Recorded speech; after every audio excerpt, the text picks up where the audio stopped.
Hello and welcome to Q&A Friday. That's as deep as I go. Q&A Friday. That's not the first time I've said that. It's as deep as I can go. My name's Jason Newland. Please only listen when you can safely close your eyes. And my website is jasonnewland.com. It's by far the best website that I currently have. And there's a lot of stuff on there. Lots and lots of stuff. First of all, it's pretty much it is my podcast. I realised that listeners listen at various different places, whether it be Apple Music or Apple Podcasts rather, or Spotify or wherever. But to get the most up-to-date recordings and to be sure, definitely, you know, if for any reason you're thinking, well, he hasn't updated anything in a week, I mean, there's a chance I might just not have updated or made a recording for a week. That's quite rare for me. So go to my website, refresh it, just make sure it's not stuck on the old, make sure it's up to date, like I just did then.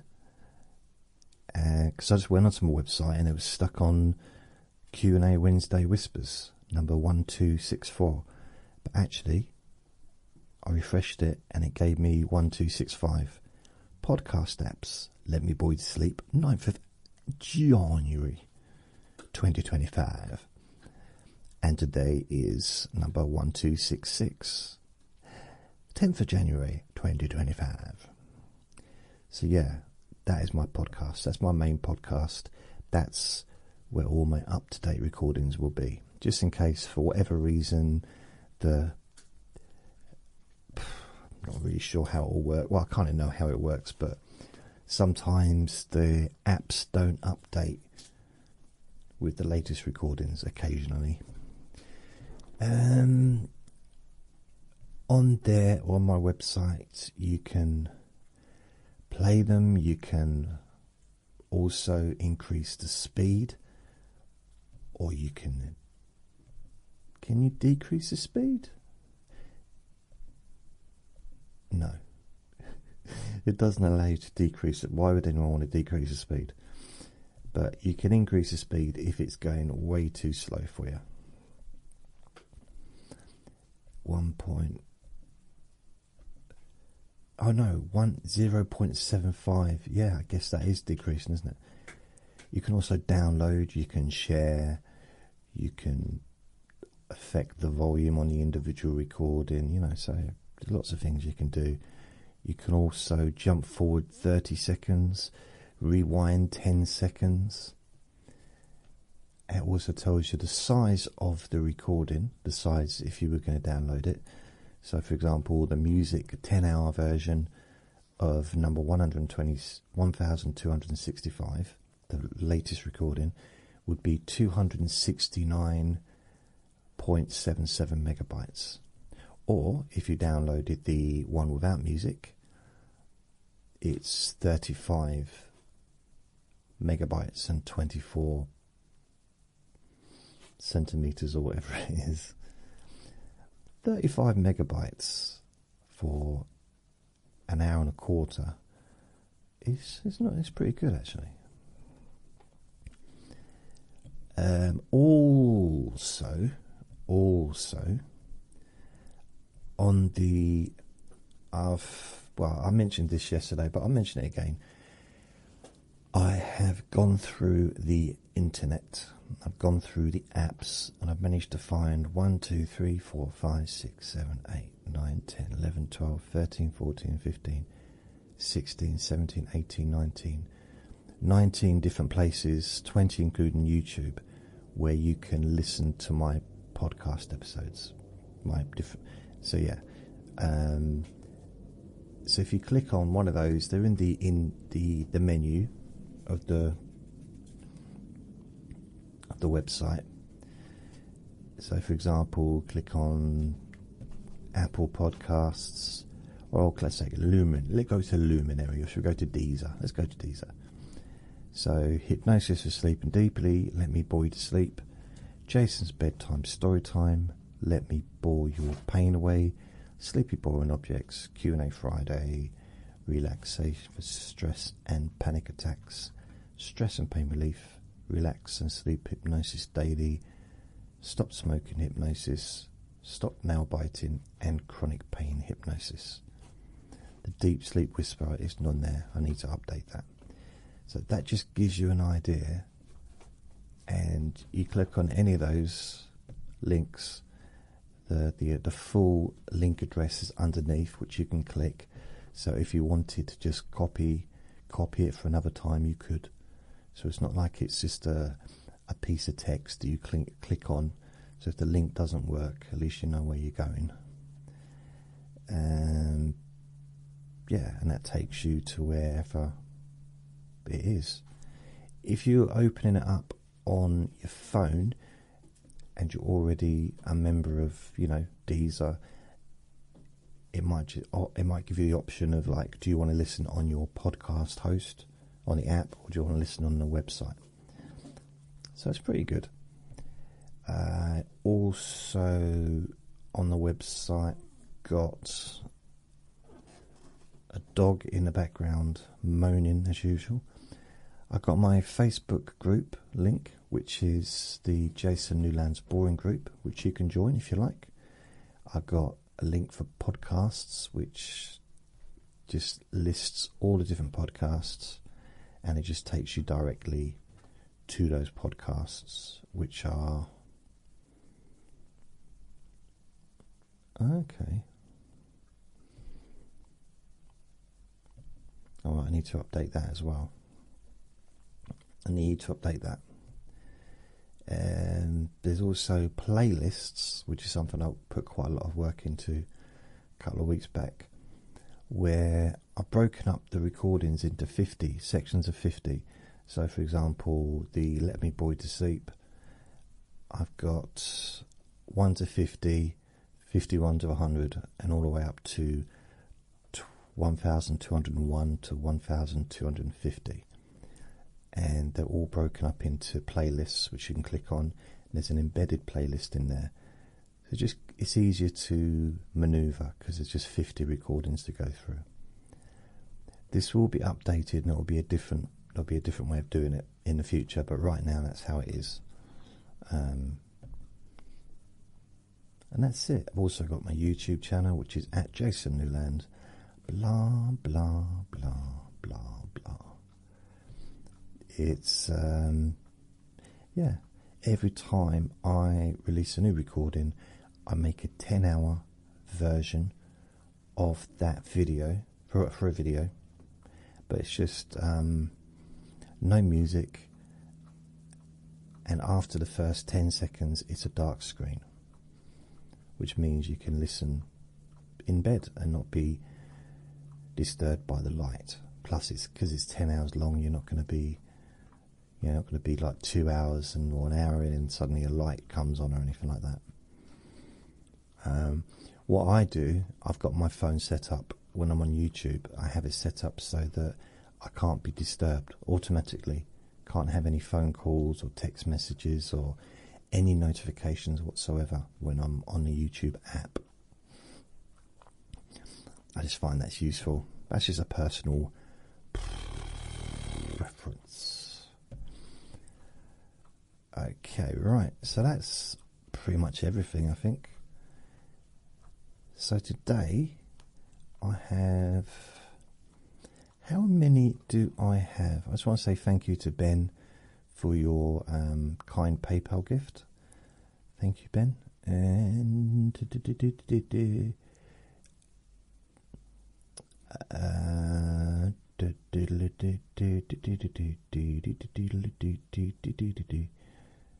I did a recording Q&A whisper, because I know Ben likes the whisper ones, and I thought I'd do one as a special one-off. And Ben wrote, "I've just got into bed, about to live my dreams, listening to a whisper while falling asleep. Thank you." Jason, nice finish to end my day. So I just wrote, what did I? Oh yeah, he posted later. I didn't get past the first question, so I'm not sure what I said in the recording, but I'm pretty sure I answered the questions. I think I did. I've only got 3 questions replied for today's Q&A Friday, or this week's Q&A Friday. But I did get a message left on last week's post, so I think that was a question as well. 2 I've got. Okay, so I'll start with those first. Right, I'm going to have a drink of water first.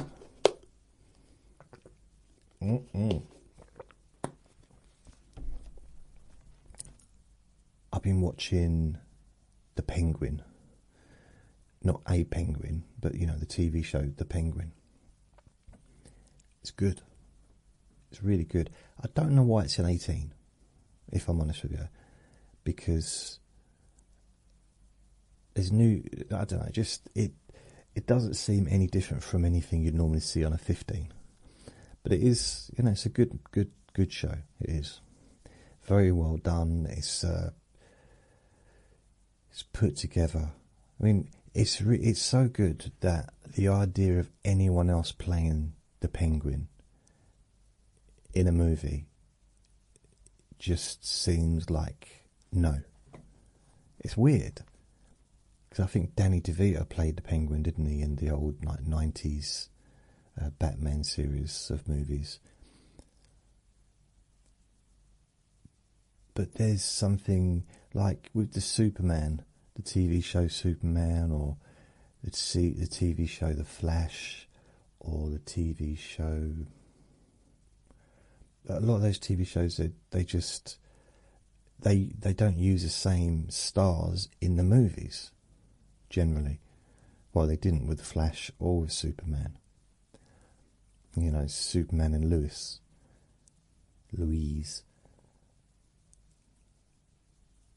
But if DC were going to make a Penguin movie,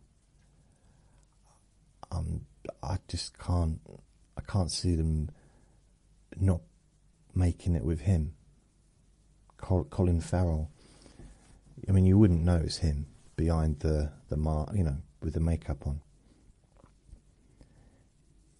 They might not need to make a movie, to be fair. I mean, if the TV show is really popular, which I imagine it is, there's probably more money coming from that than making a movie.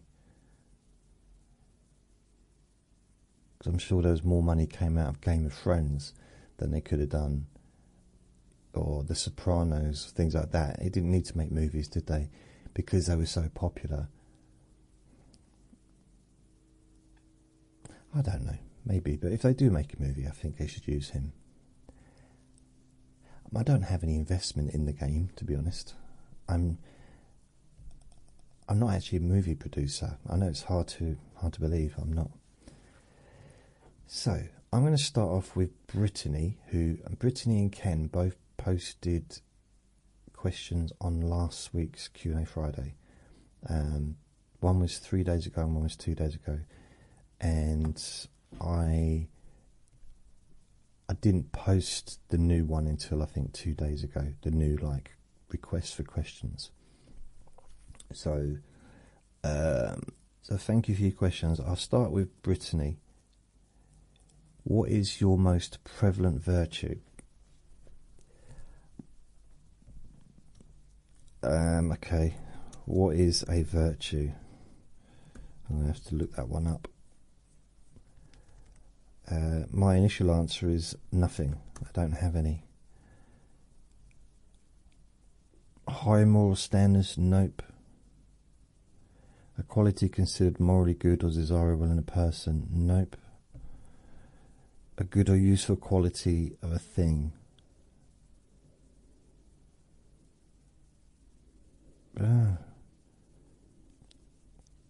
No, I've got no virtues. No virtues.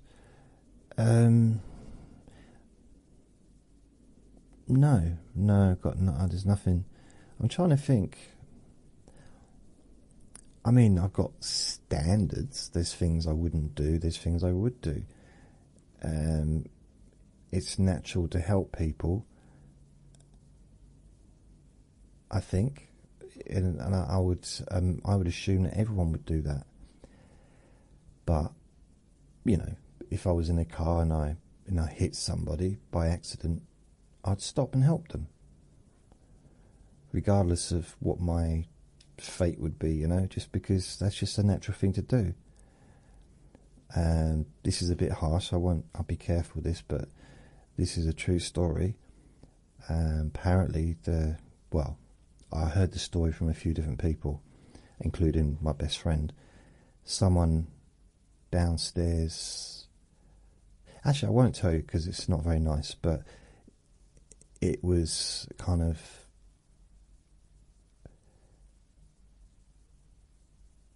People were getting out of the situation, moving away. Okay, there's a different situation. So an ambulance was called. This was a few years back, and there was like at least four other people in the room, and the ambulance was called for my friend. So I'm go downstairs. I get a knock on my door. Can you call an ambulance? Okay, so there's at least 5 mobile phones downstairs at this point, at least. No one phoned for an ambulance. I phoned for an ambulance, and when I got down there, all but one person who actually didn't have a phone had gone. They just left him. They made sure I was with him first, and they'd gone because they didn't want the ambulance to see them. They didn't want the police to come up and see them, and they didn't want to be associated. So I don't understand that. That's something that I can't get my head around. It's not a virtue. I mean, another thing is I've broken up a few fights over the years where there's been crowds of people just standing around watching and maybe filming it, and I've gone over and just, not aggressively, but just calmly tried to separate them or just talk to them instead of just watching. Never really, it's happened a few times over the years, and don't really understand why people would be entertained by it, by just watching it. I understand it can be a dangerous situation, so maybe it's not a good idea to get involved, and I did put myself in harm's way without thinking, so technically it probably wasn't a very good idea, but hey, I think one of the things that I did, and it's not a virtue at all, it's just one of the natural things I did. I've told this story before. There was an elderly lady lying on the floor, and I decided not to steal her handbag. Now that is a virtue, is it not? No, she was lying on the floor, and she was with her elderly husband or whatever, and I think he was given a seat, and she was given a pillow because she collapsed. Well, no, she's tripped over the pavement, and it was really busy, like outside a Tesco Mini. So they're like Tesco stores, are very, very busy. It was pretty much peak time, about 5 o'clock.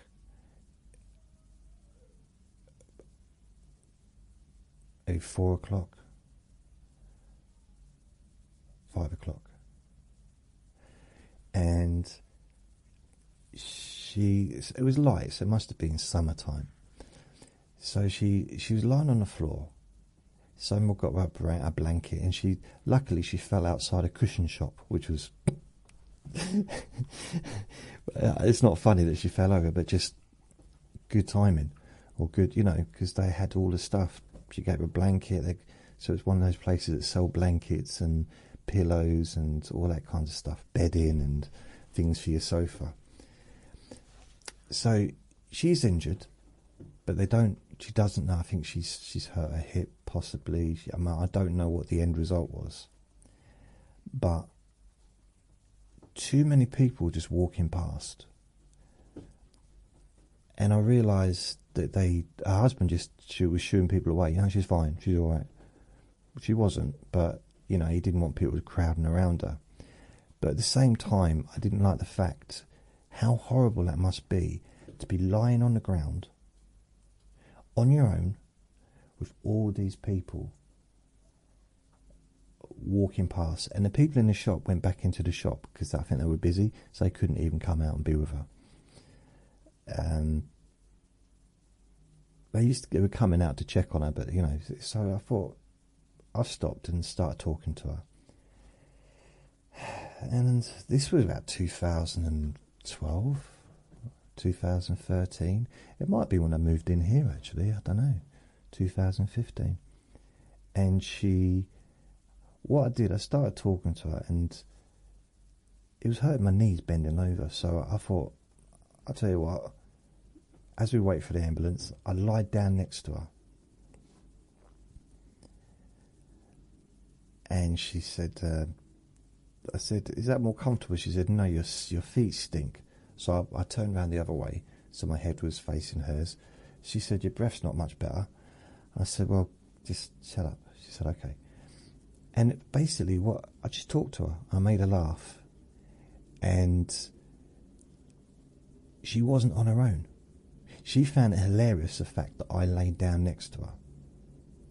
And people weren't looking at her, they were looking at me now, probably thinking, yeah, they're waiting for probably two ambulances, one for the lady to go to hospital and one for the other bloke to go to the special hospital. But I didn't care, because I wanted her to feel better. I wanted to distract her from the pain, because she'd hurt her leg and her hip, and I don't know, I said I didn't go to the hospital with her. But I just stayed there. It wasn't for long, like half an hour or something. I'm still there, waiting. And it's not a virtue, but it is one of those things that I feel quite good about that I did, because it goes against the natural order of things. We're not supposed to do stuff like that in society. Laying down on the ground with someone that you don't even know, and yeah, it was a weird situation, but that's what I did. It might have been winter, actually. Yeah, it was winter, because she kept saying, give me my blanket back. I said, no, I'm cold. She said, I'm cold. I said, no, I want it. She said, no, they gave it to me. I said, okay, we'll go and get them then. Go and get yourself another one. She laughed. So yeah, it was not virtuous. I got no virtues. I don't think I got any virtues at all, to be honest with you. I don't think I have. I'm trying to look up behaviour showing high moral standards, paragons of virtue. Have I got a high moral standards? Probably not. I don't know. Never really thought of myself as being moral, a moral person. Just me, whatever. See, there's lots of laws that I just don't see the point in. Well, not that I don't see, but I don't see why we need to have them. Like obvious laws are why, you shouldn't steal. Well, obviously, why would you need a law to tell someone not to steal? I mean, clearly we do. But unfortunately, those laws don't work for the people that actually steal. And the people that don't steal don't need that law. Ironic, isn't it? It's true though, isn't it? Think about it. People that don't steal, they don't steal because there's a law that says don't steal. They don't steal because they know that it's just not the right thing to do. It's just grimy. Being a thief is just dirty. It's just there. It's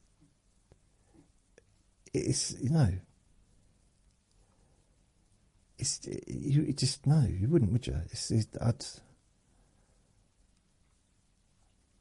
was going to say I'd rather kiss a horse's ball bag, but that's a weird thing to say out loud. I'm just saying it's something I just don't do. I mean, I used to steal all the time, but when I hit 40, I decided, no, I don't. I have stolen. It's not like I've never stolen, but I knew it was wrong. But I wanted that Mars bar. And the first time I stole, no, it wasn't. That was the second time, actually. The first time, I didn't really know. I was like 6, 7 years old. And for me, it was just free stuff. And it was the tuck shop, and the girl that I liked found a key, and I wanted to spend time with her because I loved her, and I was going to marry her and spend the rest of my life together with her. And I have 45 children and 700 grandchildren.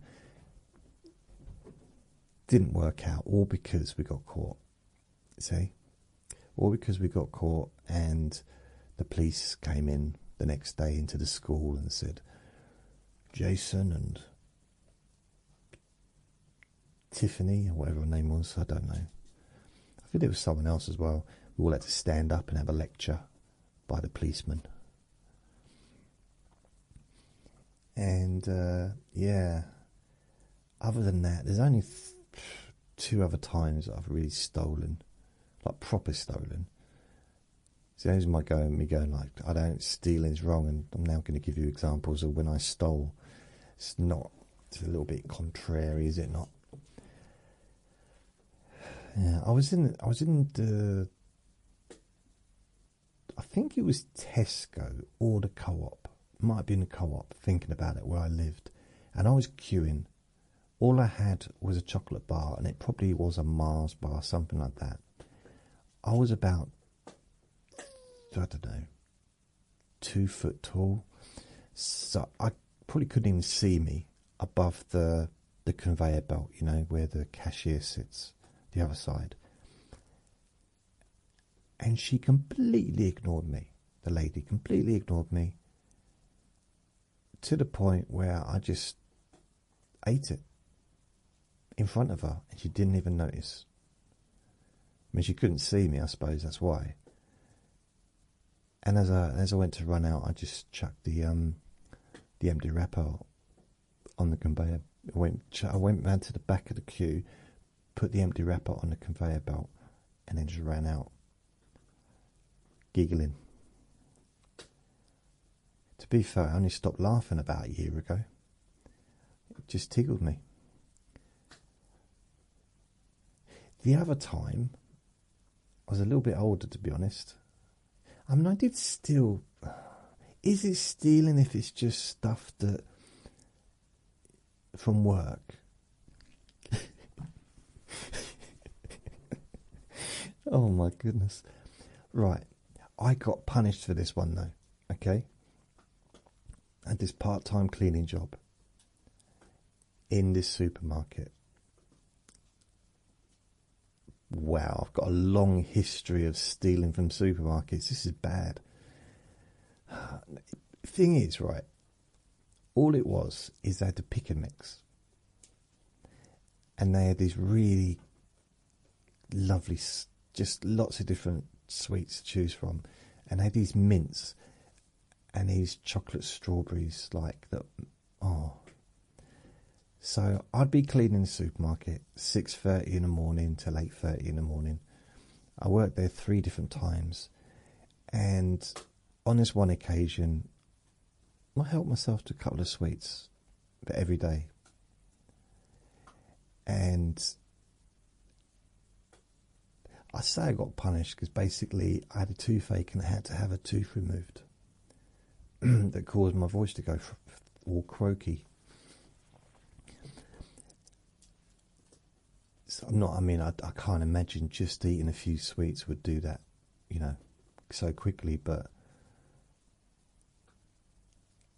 yeah. So I used to help myself there. So is that, it is taking the not given, you know, technically, if you're going to go from that way. And I didn't take everything. I left the wrapper, put the wrapper back. See, that's something I stuck to. If you put the wrapper back, you haven't stolen all of it, have you? And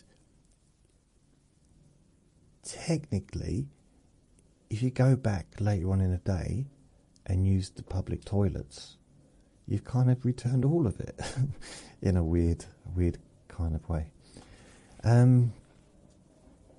All of it you've not really left. I mean, you temporarily left the building, but now everything that was in the building is now back in the building.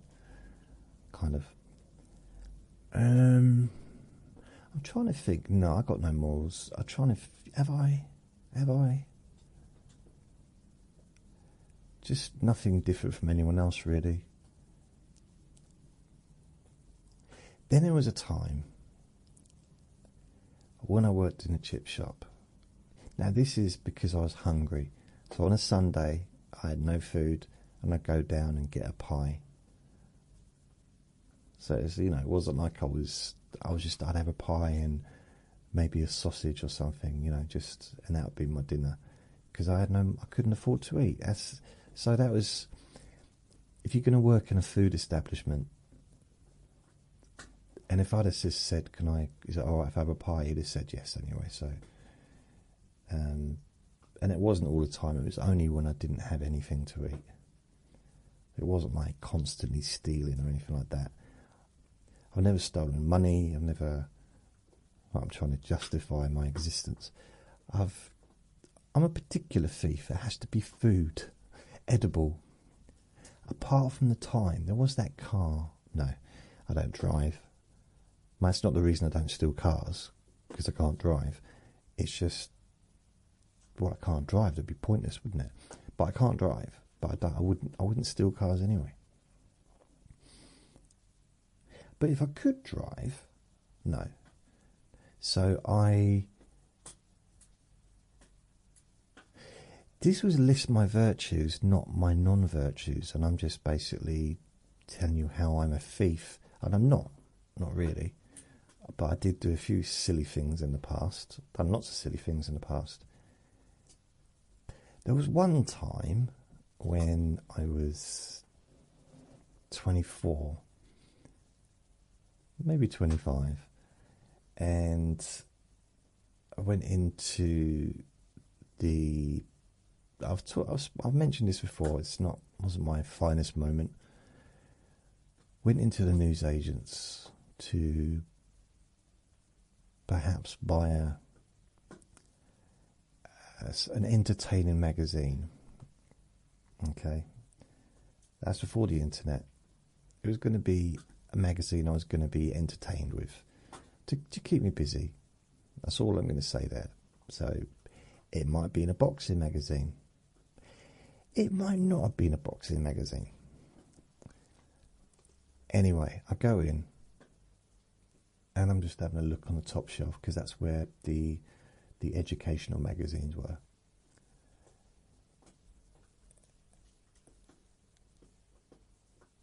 And I turn around and I start talking to the news agent.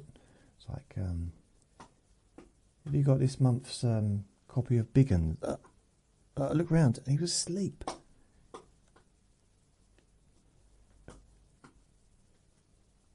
He was asleep. I was like, what?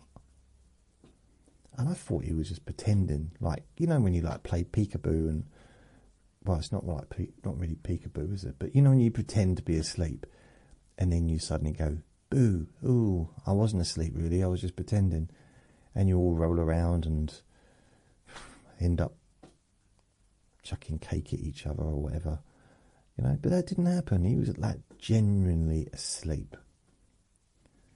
And I thought, now for some reason I had a big bag, like a big bag, like a duffel bag thing.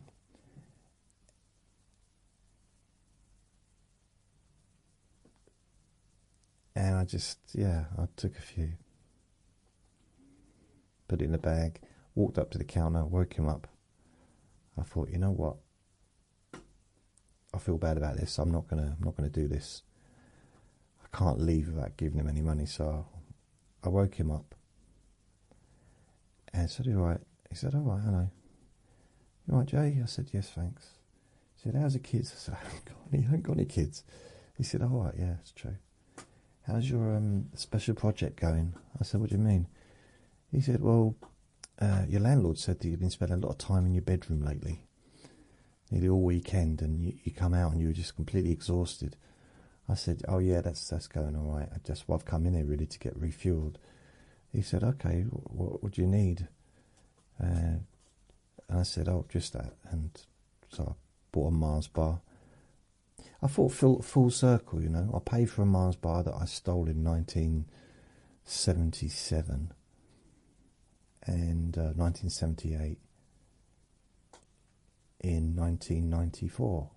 It just made sense. It kind of, you know. And then I left. I mean, the thing is, I was struggling, struggling with the bag, and he came out and he said, Do you need a hand, Mr. Jason?" I said, "Yeah." "Oh, thanks." And he helped me carry the bag out. And I said, "But it's just round it." He said, "I know where you live, but I can't leave the shop, can I?" I said, "Go on, will you help me?" He said, "Okay." So he closed the shop, locked it up. I said, "Why lock it up? You know it's safer."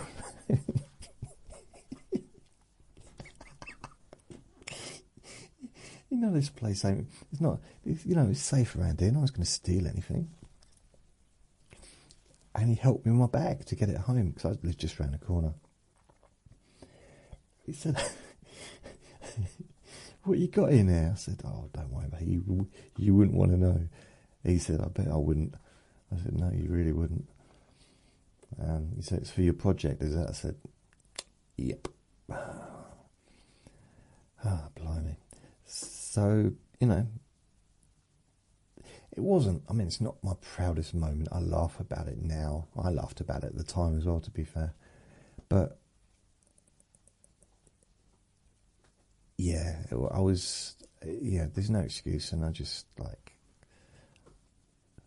do you know those dating shows where they have buzzers and they switch the buzzer off if they don't like the person anymore? I could just hear all these buzzers going.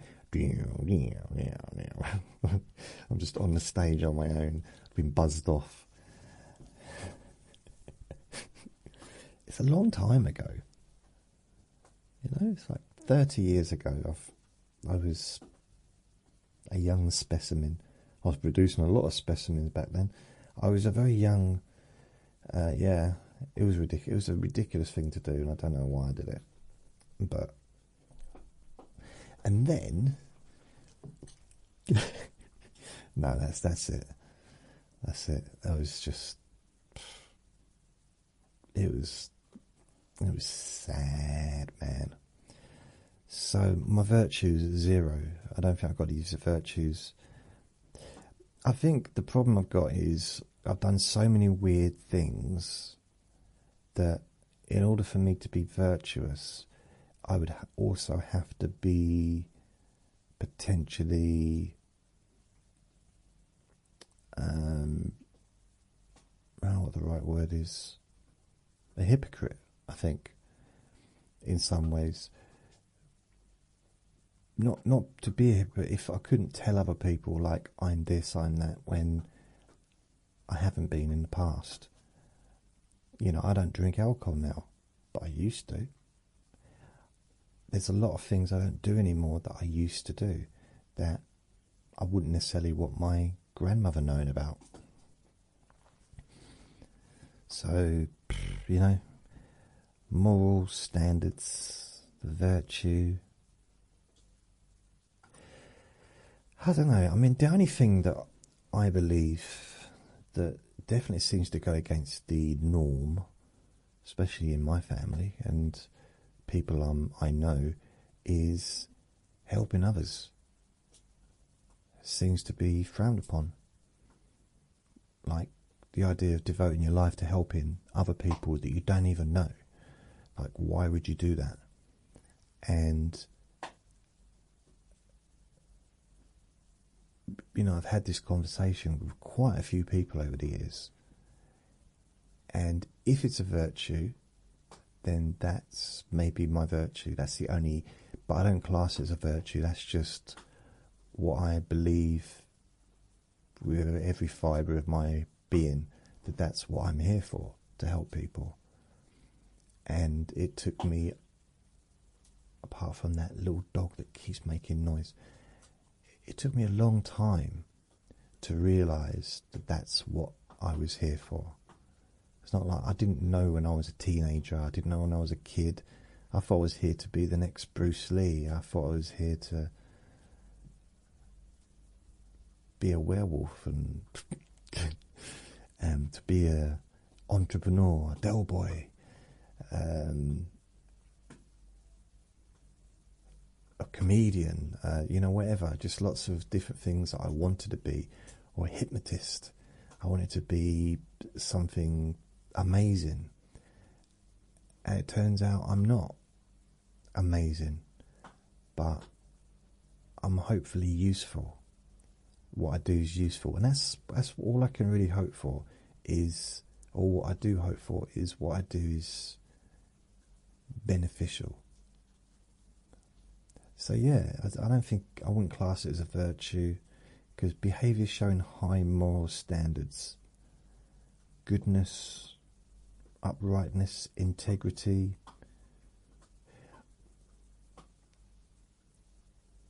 I do, although I don't know if I'm getting given change, when you go into a place like, let's say, a petrol station or gas station, if you call it that, and they give you change. Let's say you give them 10, and they give you change for 20. So you get more money than you should be getting. I always hand it back. Now, I think that's a divider between those that wouldn't and those that would. There was a time when I wouldn't. Now, I'm in that time when I do. Well, I would, and I have. And, I think everybody, even some of the baddest behaved people out there, have got it in them, have got that in them. If they, you could pretty much take possibly nearly everyone that's in prison, put them in a scenario where they see, okay, not everyone, but I'm talking about majority of people in prison or that have been in prison, and you show a little baby in trouble, they're going to come and help. Or a puppy that needs help, or an elderly person that needs help, they're going to come and they'll try and help. Or this is someone trapped in a car because the car's gone around a roundabout too quick and it's rolled over, and they try and help the person. It's a natural instinct, I think, that's in most of us. Like 99%, if not higher, I believe that's in. Like, in the human race, we want to help. Some people can't face it because it's scary, and I understand that. The first time I ever saw that, actually, I thought about going round and roundabout, because I saw that when I was about 18. Yeah, I was 18. And I was petrified to go, because it went down an embankment, rolled down an embankment. And it was late at night, and I didn't know what to do. I was with someone, so I phoned an ambulance, because there was a phone box there. We didn't have mobile phones back then. No. 1989, mobile phones. I neither worked in a city nor was a drug dealer, so I did not have a mobile phone. And always rich, with a sports car. 1989. We didn't have mobile phones in this country in 1989, generally. These days, some people had bricks, big things, but they were like satellite phones, I think, more than mobile phones. And yeah, I phoned an ambulance, and they said, "Well, we're on our way." And the hospital wasn't that far away from where we were, But he said, you need to go down and see them, see if they're okay. Go and help them. I said, I don't want to. No, I don't want to, but I can't face it. And the lady said, you just, please, you just need to make sure, get him out just in case the car, to make sure they're okay. Let them know that we're on our way, that they're not on their own. So in the end, me and my friend went down. He was eager to go down. He didn't care. And I was very nervous, but when we actually got down there, I think we took our time. I think we were a little bit too long.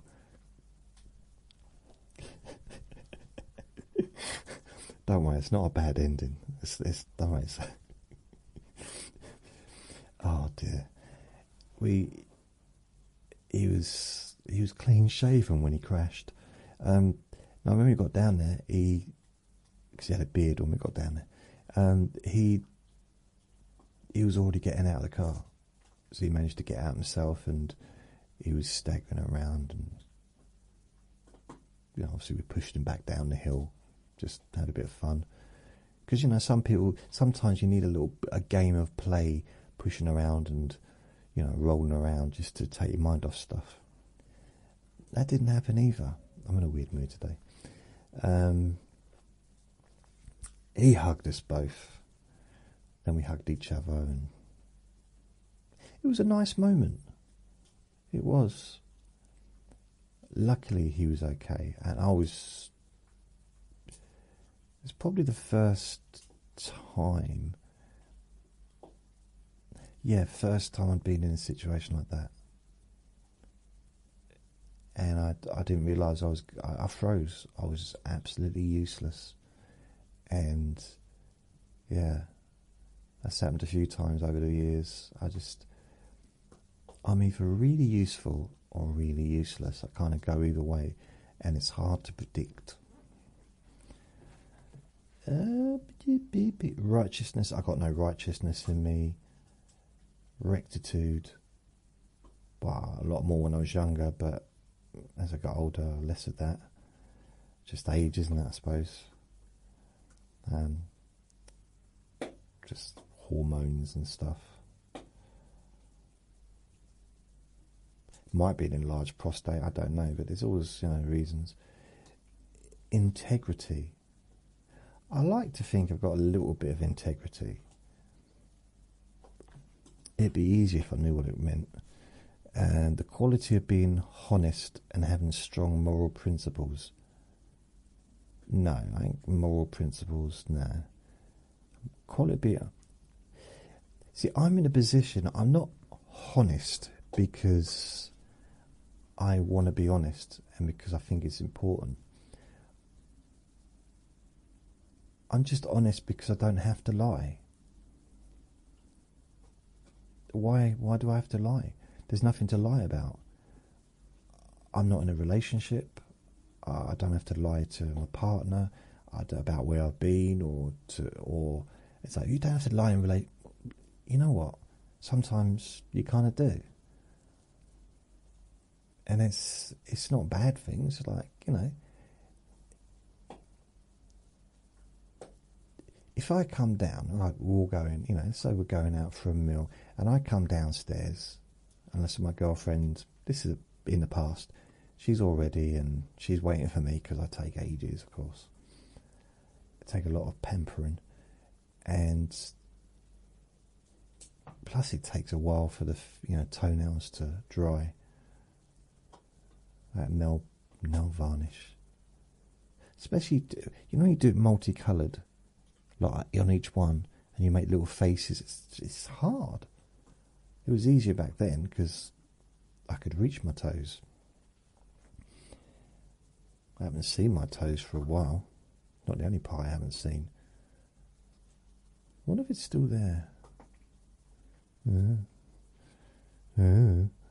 Doesn't say hello to me anymore. So, so I'd come downstairs and I'd perhaps decide to go out. I'd do the Scottish look. So I'd have a kilt on and maybe decide, like, there was a time I think I'd been watching The Wizard of Oz. I just got back into it, and so I had my little, what's it? The Good Witch, Glinda. I had her top on and the little wand and stuff, a tiara. And I said to her, "Do I look nice? do I look nice?" And she said, "Yeah." I mean, is it dishonest if you don't tell the truth? Some would argue yes.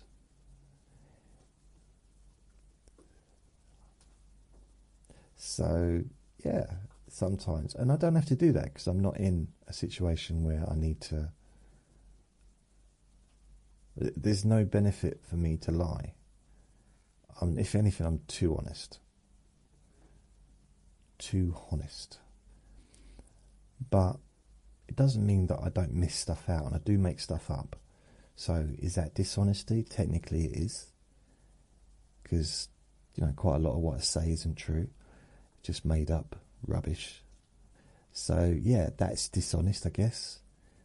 But I like to think that it's like a given that part of what I do here, making these recordings, is it's understood that I'm just going to talk a lot of rubbish. I'm just going to make stuff up as I go along.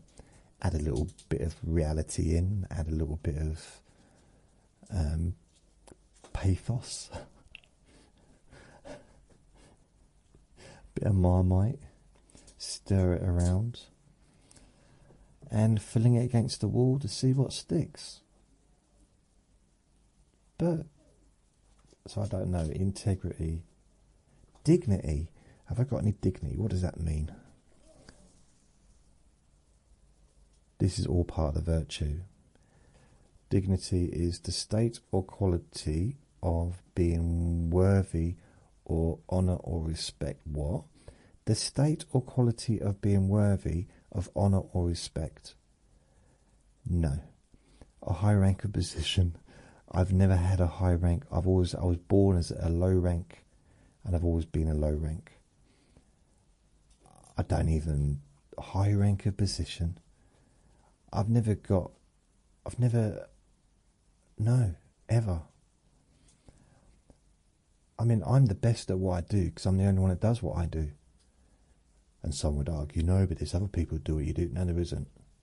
Find someone out there that does exactly what I do. One person. There's other boring podcasts. Okay, I'm not saying there's no one else that does boring podcasts. There's other hypnosis podcasts. I know that. I was one of the first people in the whole world that started doing hypnosis podcasts. And I was one of the first. I wonder if bragging and showing off is part of virtue. That's my virtue, being a braggart. I was one of the first YouTube hypnotists. So let's have a look. A sense of pride in oneself, self-respect. I don't think dignity is a sense of pride in oneself. I think a sense of pride in oneself is almost self-conceit, isn't it? Have I got it wrong? La la la la la. Where am I? Okay. So I don't know. Eminence, nobleness, stateliness, self-esteem, self-respect, self-worth, pride, regality, majesty, glory, honor, eminence, elevation, status. No, none of them. I'll tell you what I always struggled with. People say, I'm proud I'm from whatever. I'm proud I'm from this country, or I'm proud I'm from this heritage, or I'm proud I'm from this culture, or whatever. Like, why? How could you be proud of something that you had nothing to do with? I understand being proud of something you've created, a piece of art, built a business, or had a good life, maybe created a good life for yourself, or proud of an accomplishment. I don't really do pride. I'm pleased, but I don't, not really into the whole pride thing. I don't think. I only ever had one person tell me they were proud of me. That's my friend Noel. And I remember when it happened. It's crazy, isn't it? I did this thing, right? And this is what, about 2020.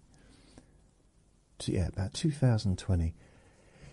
And I did this. It was £100 per person, and 100 seats, and it was going to be a 5 days of NLP, like neuro-linguistic programming, hypnosis, just like a big, like a 5 day self-help, pretty much whatever people wanted to do, going, phobias, whatever.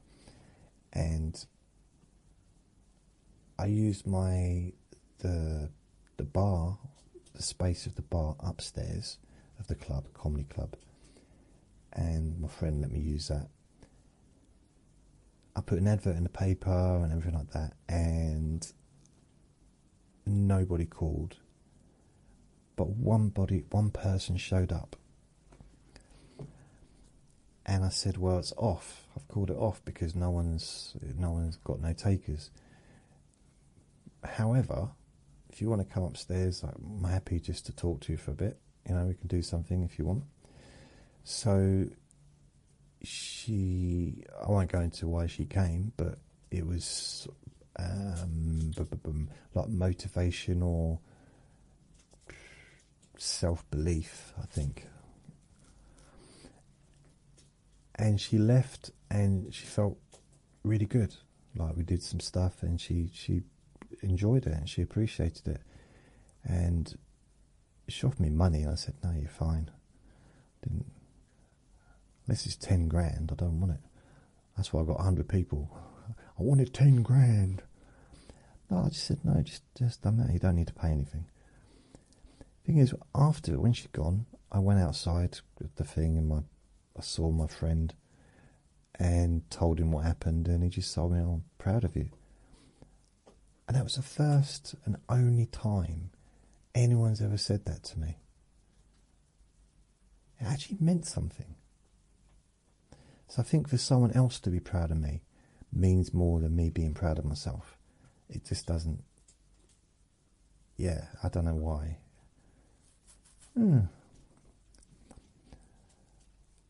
Archaic. Virginity or chastity, especially. What? Virtue. Oh, okay. Got ya. So what does virtue mean in the Cambridge Dictionary? Virtue is a good moral quality in a person, or the general quality of being morally good. It can also mean an advantage or benefit, or by virtue of meaning, because, I don't know. I'm not sure. I'm alright. I'm not a horrible person. I've done some really silly things, but I can honestly say, as an adult, I've never set out to hurt anyone. Like, done something purposely in order to cause them problems. I have caused problems by my behaviour, and I didn't mean to. And I've done stuff with good meaning or good intention, but it was the wrong thing. So I've done stuff like that. When I was a kid, I did sometimes set out to cause problems. But as an adult, I haven't. And even though I have done so, it's a long, long time ago, but I've done some really dumb things, and I think in some ways I've tried to make up for it over the last 20 odd years by being a fairly decent person. I try to be a decent person. I don't try to be, I just think, yeah, it's not hard, but I enjoy helping people. I don't mean just like making recordings and stuff, but I like helping people. It's probably the best feeling. one of the best, one of the best. I can't remember any other nice feelings. So one of the best feelings is helping others. Yeah, it just feels nice. So yeah, I mean, even if I'm not, I pretend that I am, so that gets me through the day. I hope that answered the question. I went on a little bit there, I think, but I don't think I got any virtues. But it was still worth a look. It's worth a try, wasn't it? Worth a look. Virtues, virtues. Where was we? Newest. Okay, so thanks, Brittany. I think I'm all right as a generally. I think I'm okay, kind of.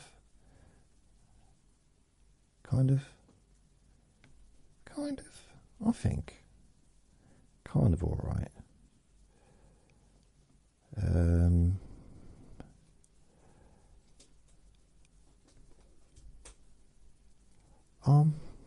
Hmm. Yeah. I think I'm probably. Am I I think I would probably.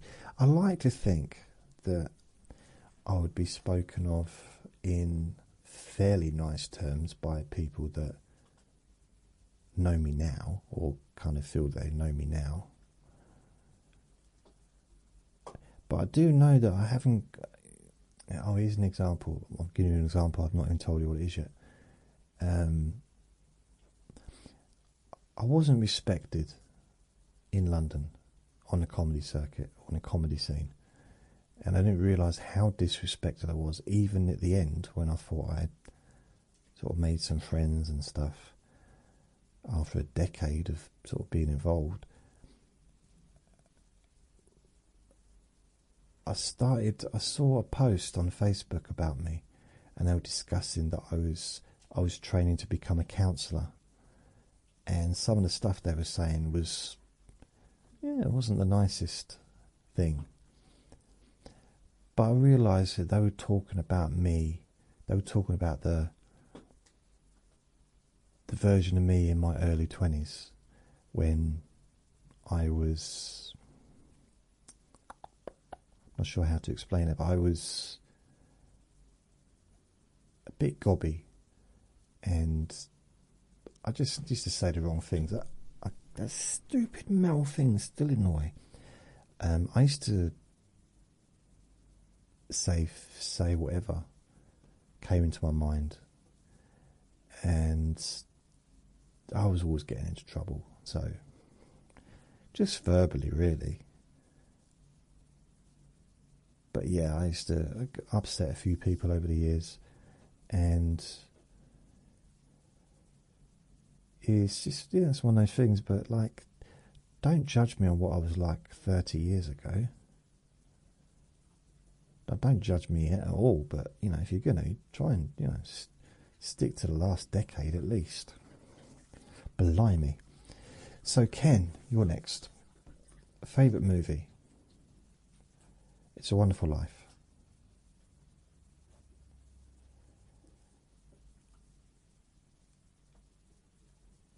Didn't I talk about my favourite movie?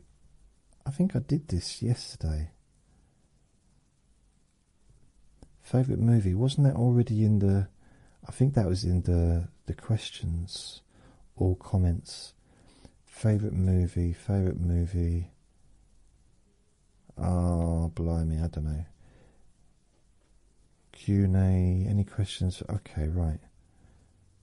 Newest. Most relevant. Have you finished? You know what? I might have even answered that question. No, I couldn't have done if it was 3 days ago, because I did the recording a week ago. 2 days ago, 1 week. I'm seeing if there's any others. All comments. 1 week. 1 week. 3 days. 2 days. 4 days.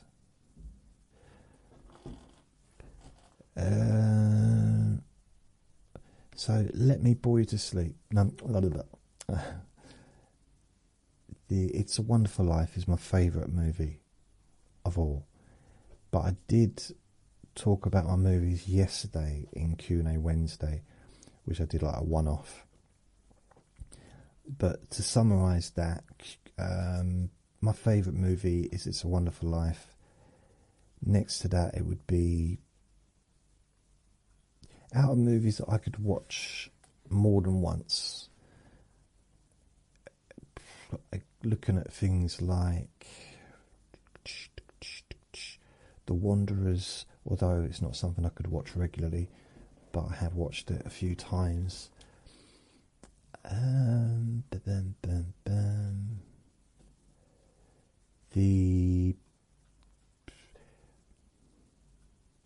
mean, I could probably watch a lot of the Avenger movies as well. I love superhero movies, and it's like not a new thing in a sense. It's not like the new wave of movies that have been the last 15 years or whatever.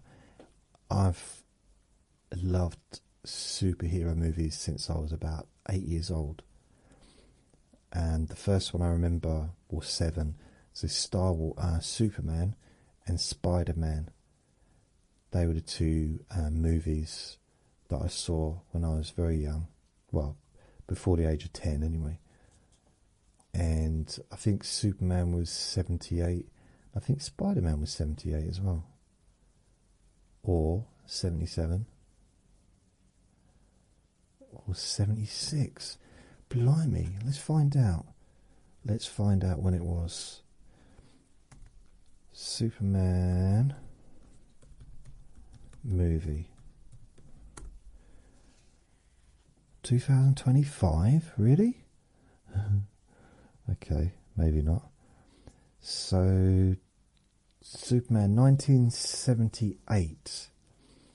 So 1978.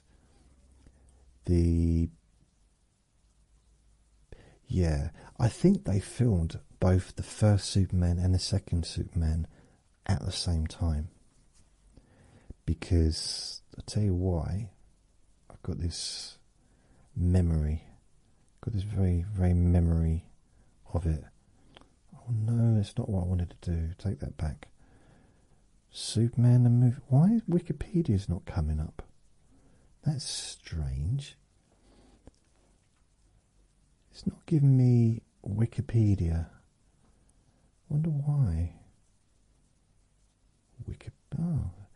These search engines are changing. So Superman, the budget was 55 million. It took 300 million. Can't argue on that one. They did pay. Famously, they paid Marlon Brando $1 million. And wow, Brando sued the production companies for 50 million because he felt cheated out of his share of the box office profits. This stopped Brando's footage from being used in Richard Leston's version of Superman 2. Wow, Richard Leston's version? I didn't know there was a different. Oh. But he still got, I mean, famously at the time, I remember, got paid $1 million. Who got paid $1 million for a movie? For like a cameo appearance? I mean, really, Marlon Brando was the star of that movie, even though, and then Gene Hackman, Christopher Reeve was, even though he was a star, he was almost like a new person. New. He was new, you know. So Superman. Oh, okay, wait a minute. Superman 2. I want to see Superman 2. Superman film series. Superman 2 came out in 1980. And Superman 3. And Superman 2, the Richard Donner cut. Oh, wow, okay, I didn't know that. And in 1983 was Superman 3. Supergirl was 1984. Was Superman in that? I can't remember. And then A Quest of Peace was 1987.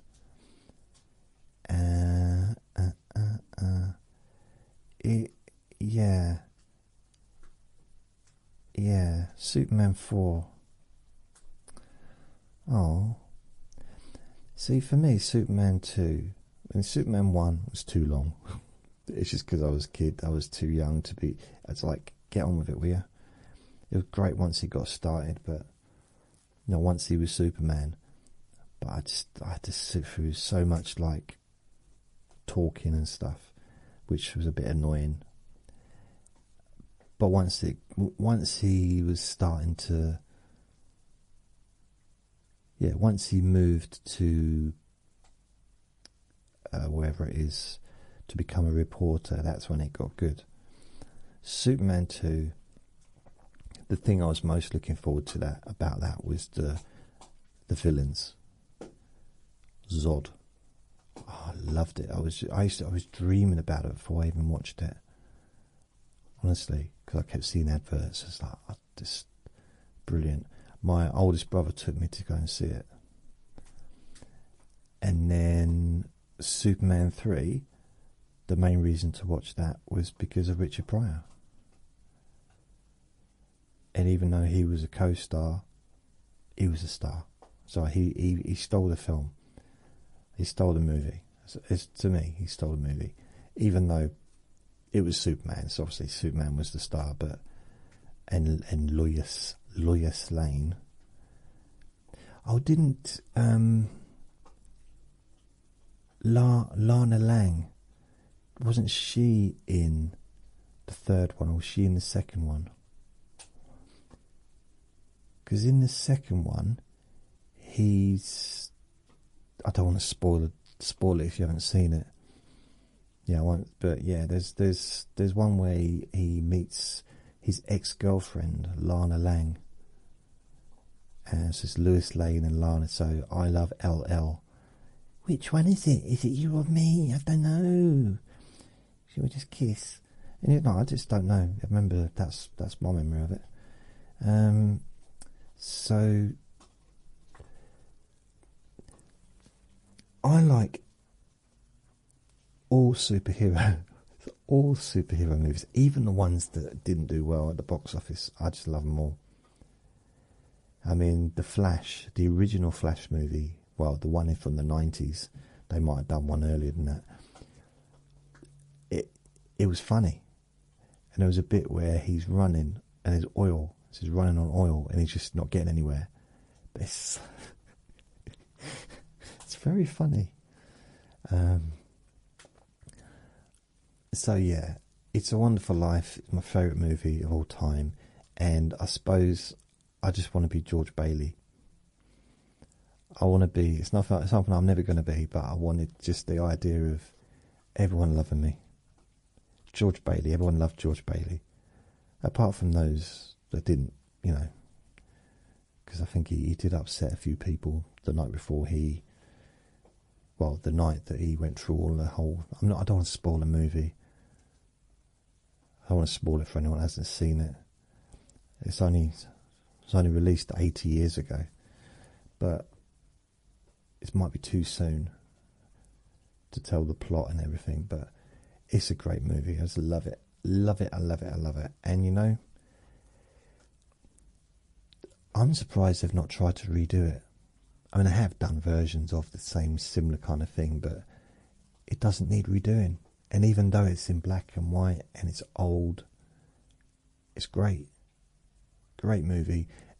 Although I don't think everyone would agree, because I think, from what I understand, it's overplayed in America. Apparently, I think I heard somewhere that they just play it non-stop on the various different channels. I do play it here a little bit, but yeah, I've never had that experience of it just always being on. So I never got sick of it. I actually bought a book. Well, I didn't buy a book, I stole it.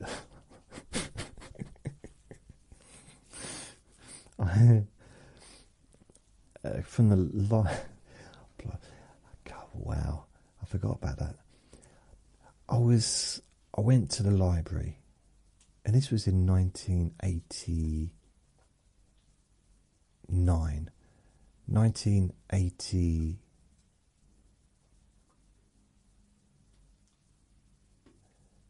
1988, not 89, 1988.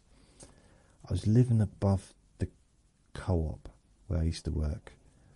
Well, I was working there at the time, so I was living above there, and I saw It's a Wonderful Life for the first time on my little black and white TV. I remember thinking at the time that I bet this is great in colour. 20 years later, I realised, oh wow, it was in black and white all along. In some ways, it looked better on a black and white TV. But then I suppose it's what you're used to, isn't it? If you're going from watching a black and white, a colour TV, then you watch something in black and white, it looks weird. But then it's the same thing as if I had some breakfast cereal the other day. It was a neighbour got some breakfast cereal, and we had this discussion about like the home brand not being as good as the proper brand. So, for example, they used to be called sugar puffs, but they're not allowed to call them that anymore. They're now called puffed wheat, I think. And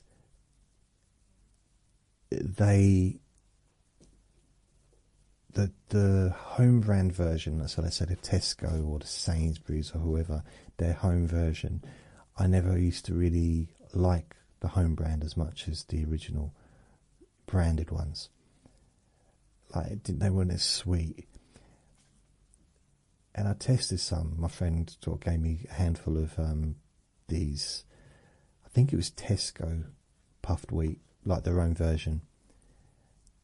And they tasted great. But the reason probably they tasted great is because I don't eat sugar anymore. Don't have sugar. So a little bit of sweetness goes a long way when you have no sweetness.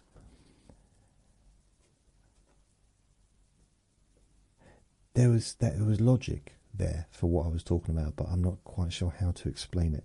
Just, if you didn't, because I was used to watching black and white, I was just used to it. But after, yeah.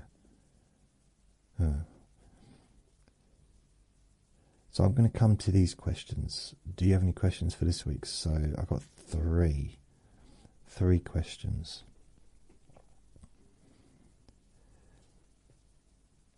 Ing asks me, hi Jason, you know a lot about hypnosis. How is hypnosis used in medicine?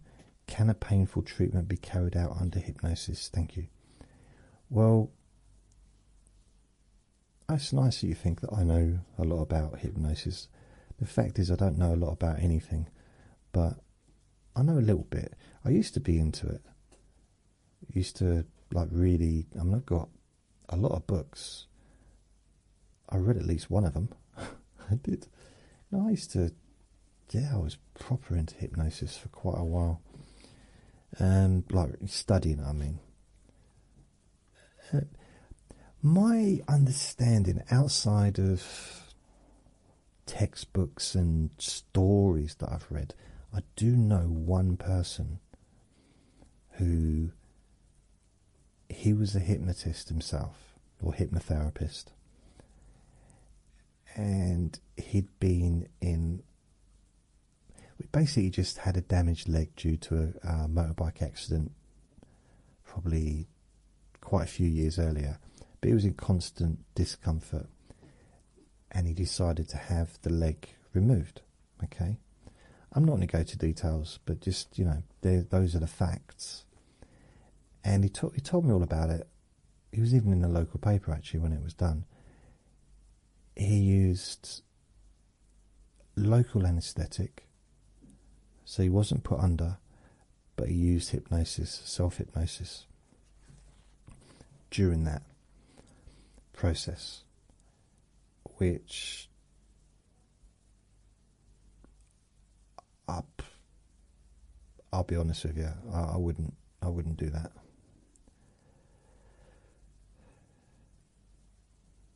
Yeah, yeah. So he had like local, but it was or did he have he might have had a bit of local. He might not have had any. I think they have to have something, but he basically numbed his own leg, and like with his mind, using hypnosis. So he wasn't put under to have it done, and that was his own choice. Obviously, I mean, they wouldn't do it otherwise, would they?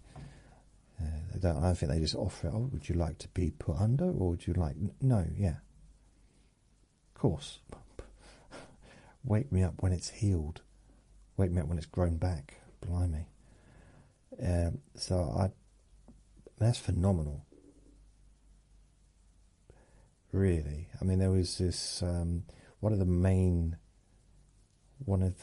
he's kind of like one of the main people in the hypnotic world from a long time ago, called Milton Erickson, Dr. Milton Erickson, Dr. Milton H. Erickson. He'd had polio as a child, and then he got it again, a resurgence of it when he was probably in his 50s or 60s, something, and he was in a lot of pain, and he controlled his pain using self-hypnosis. And so, yeah, that's the first thing. When I started learning hypnosis, the only thing two things that jumped out at me, that got my interest, piqued my interest, was, I guess, relaxation. But then, back then, I wasn't too concerned about that. Things like that I didn't care about stuff like that in my late 20s. It wasn't until my,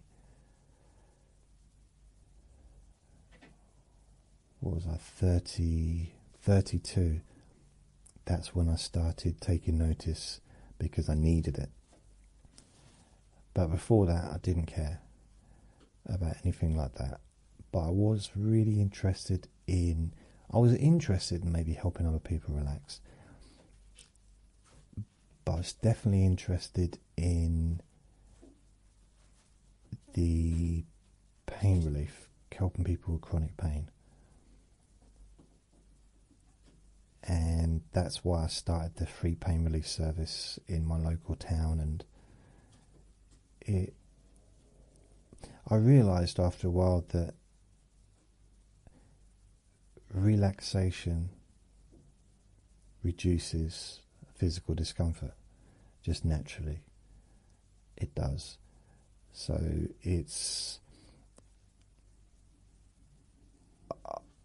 I learned lots of different. I don't know what he's doing. He's doing something in the corner of the room, and as soon as I looked over at him, he looked back at me like, "What are you doing? What do you want?" I think he's hungry again. He's always hungry. I hope he hasn't caught my worms. Now he's scratching, bless him.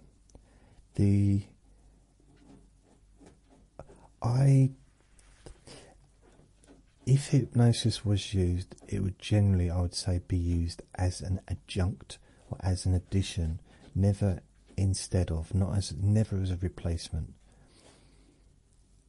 I realise you could say, well, my friend, he used it as a replacement for being knocked out, for the operation, but that's a different situation. The average person couldn't just do that, and I mean, unless they there'd be a lot of procedure to sort of have a hypnotherapist come in and sit by you, and I don't know if a medical place would generally allow that. Just, I can't imagine a lot of places would. Also, from a germ perspective. Also, it's probably a lot more time consuming for the surgeons. They can't just get on with it. They have to sort of take the time, I suppose. I'll just had a visual then, so let's move on. It was a nice one. Everything sorted out very quickly. painful treatments carried out. Yeah, so things can be.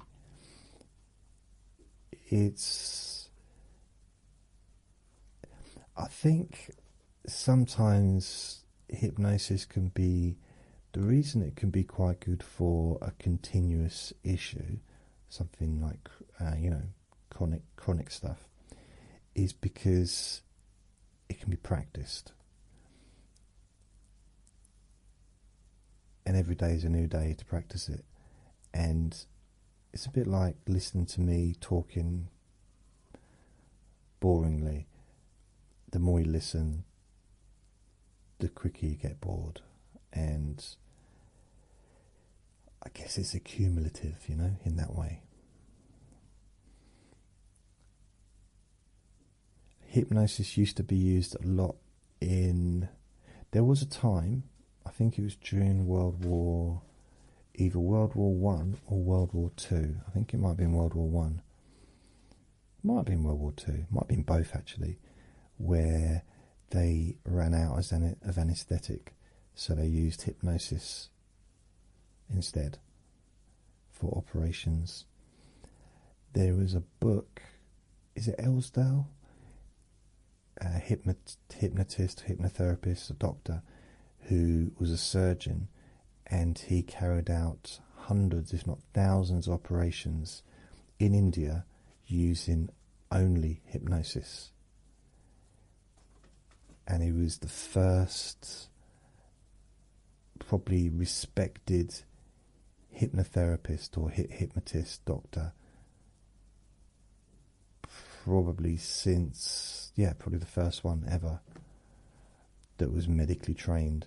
I mean, Freud was respected with hypnosis, but he gave up hypnosis quite early.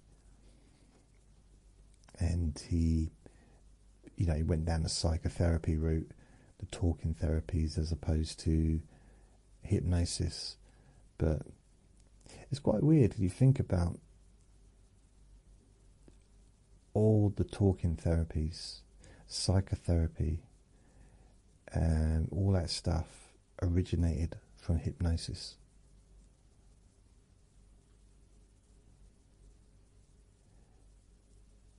Hypnosis was used a lot in the past for people having operations, and then they discovered, is it ether? And as soon as they discovered ether, they realized they didn't need to spend all that time doing hypnosis with people, because ether was wasn't it the forerunner of ether? Is it EATHER? Let's just spell it, ether.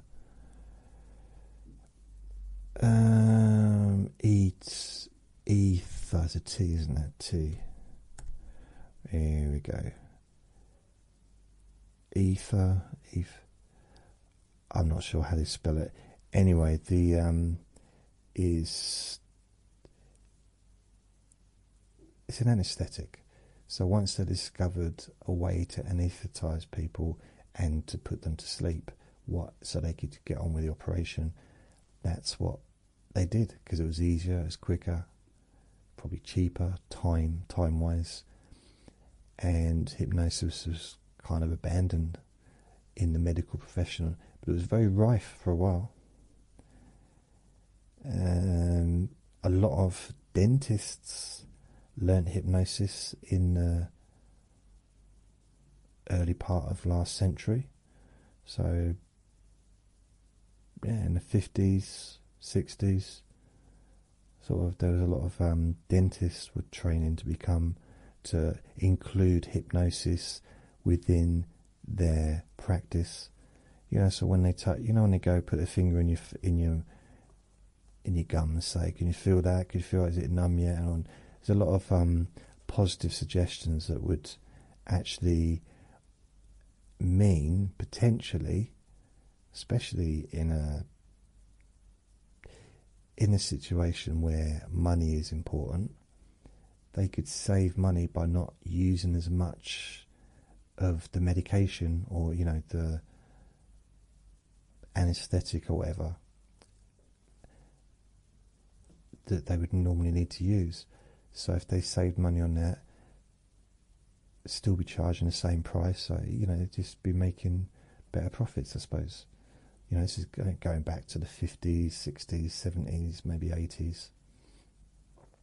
Maybe still now.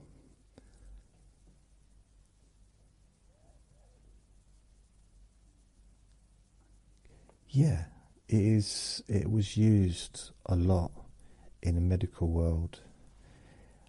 I don't think it's as used so much these days.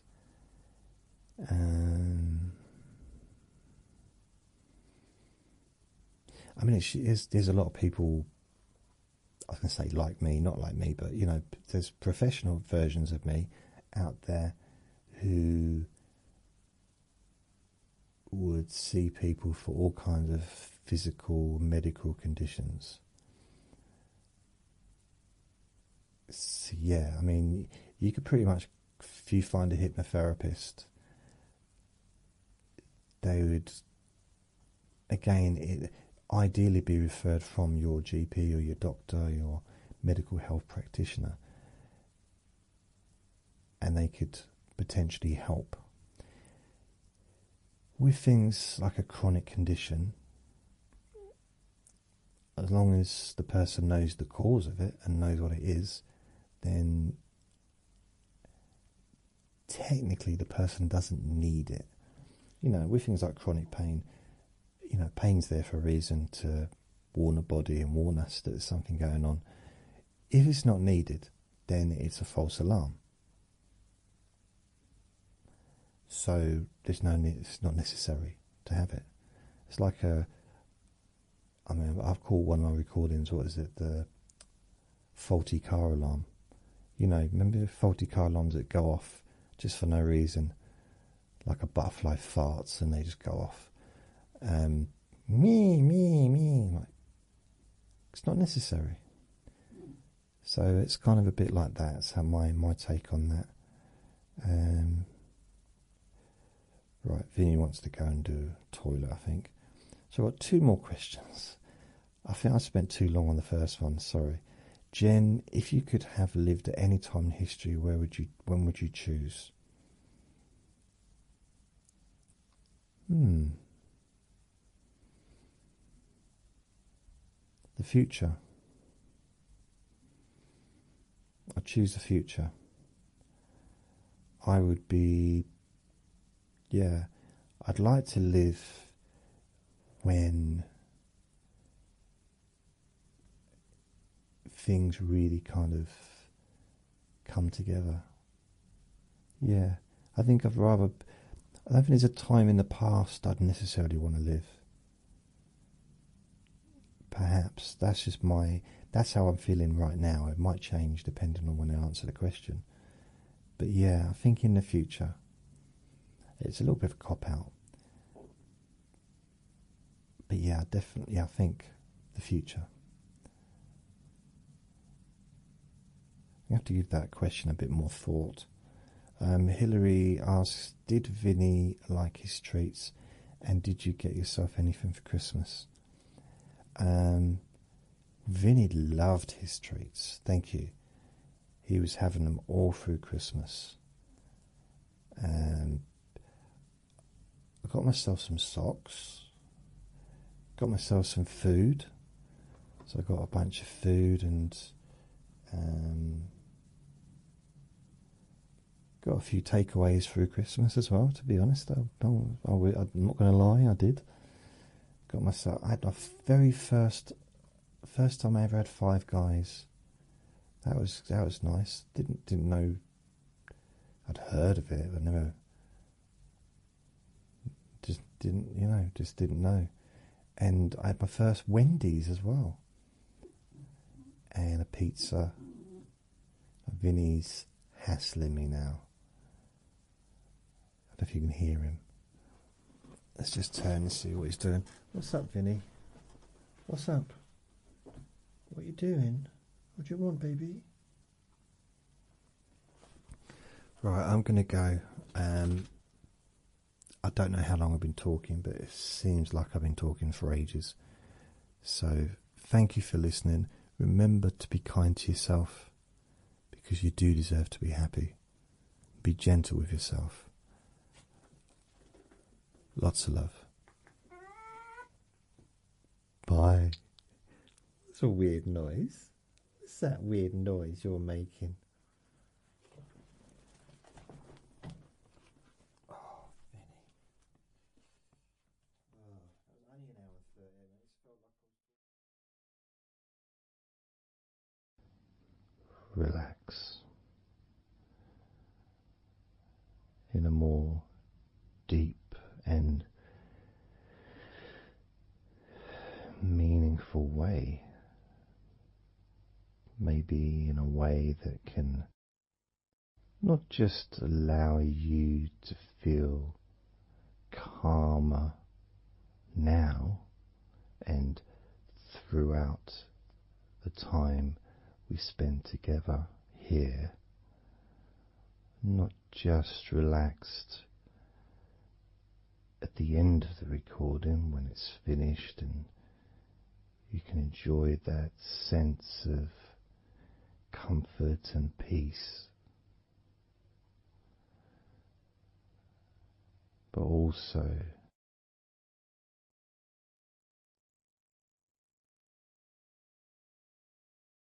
I think it would be nice to have those feelings of relaxation continue for longer after the recording is ended, so that you can still benefit from listening to my voice,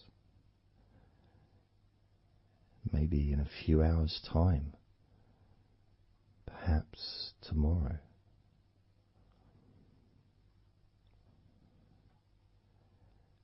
And then by listening regularly,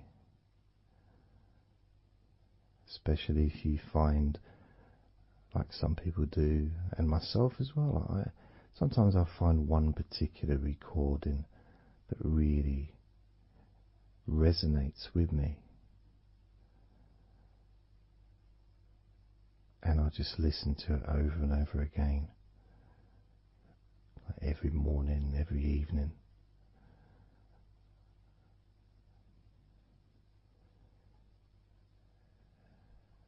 There was this recording from, we're going back to about 1999.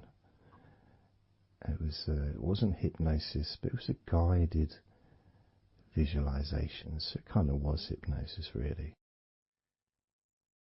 And I managed to find it again, and it still has the same effect on me. And part of it was the person's voice relaxed me. Just felt so peaceful, and I'd look forward to listening to her in the morning and in the evening.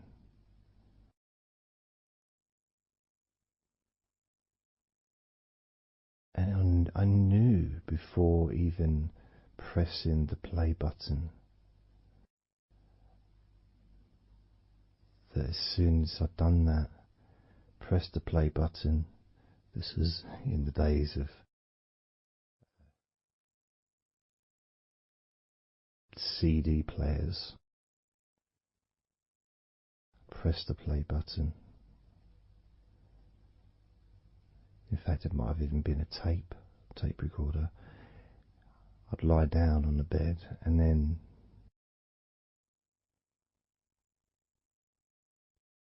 even without necessarily listening to her words,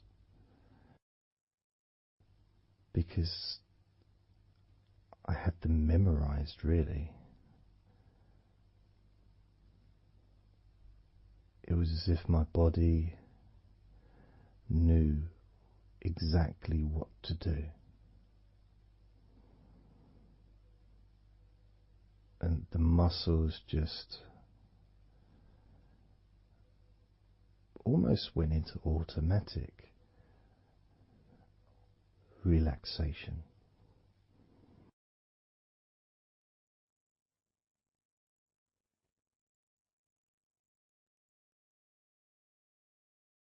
And I remember my mind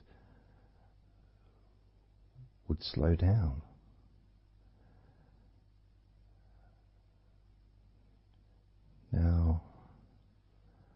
Now, I was listening to this recording in the early days of learning hypnosis, and long before I ever made any videos or audio recordings myself, because I didn't start doing that till 2006.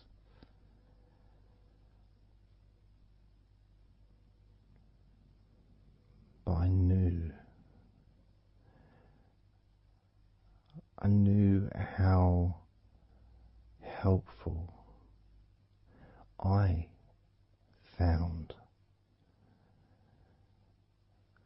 being able to just let go, to have that trust in the person that I'm listening to.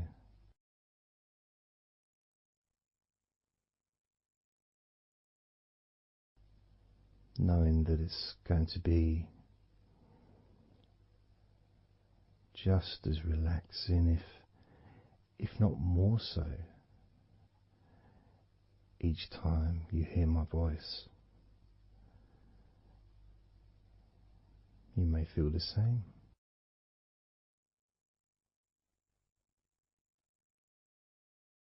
Some people have been listening to me for over a decade.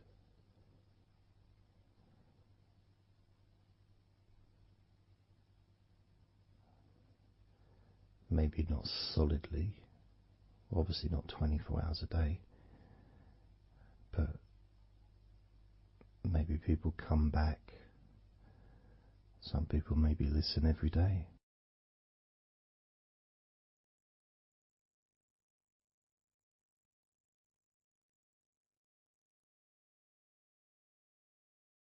And something that I do, which you may not realize by listening,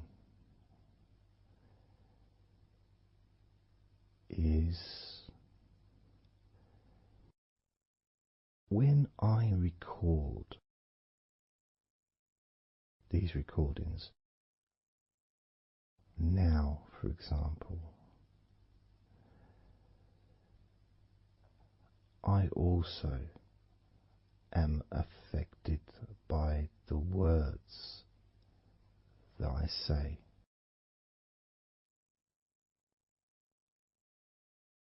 So if I said to you, focus on your feet, notice your feet relaxing, I will be focusing on my feet. I will be noticing my feet relaxing.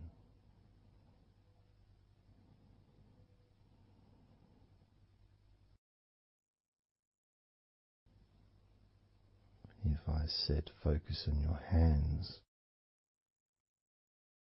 and maybe notice the difference between each hand. Perhaps notice the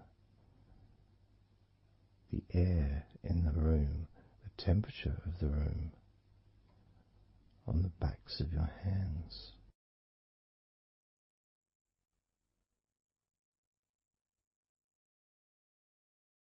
You may start to notice what almost feels like a very light breeze, even though there may not be any type of breeze at all where you are right now.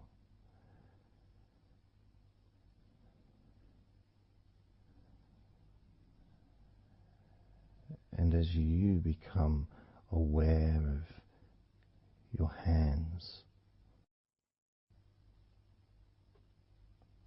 I'm also aware of how relaxed my hands are feeling now.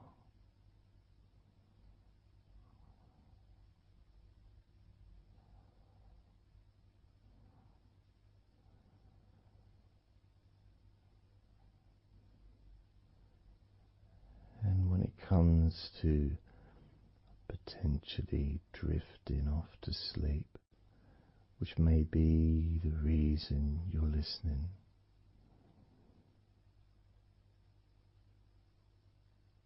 I also feel drowsy when I make these recordings. I also notice my mind drifting.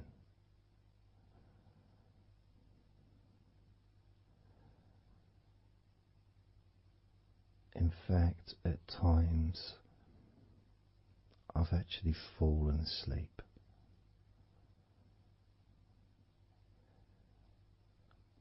without even noticing. And then I carry on talking.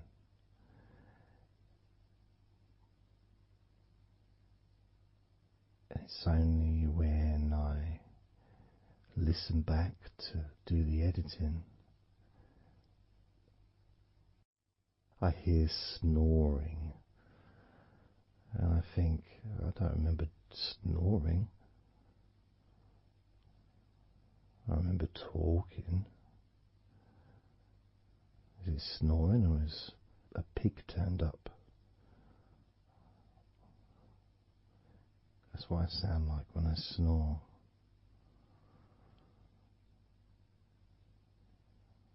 And I get really into the whole experience.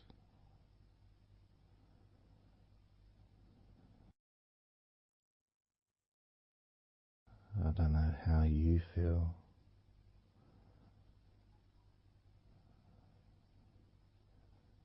How relaxed you feel in your feet.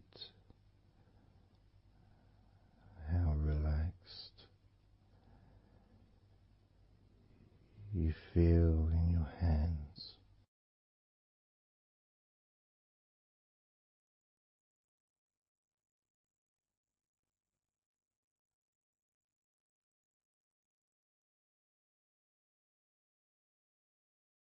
I have noticed more and more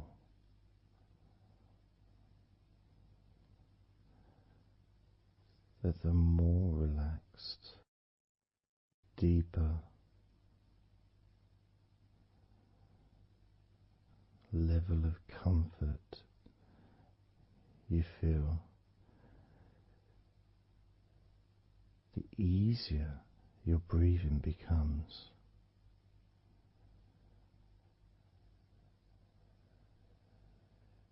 It's almost like that additional muscle relaxation. So this allows you to breathe easier.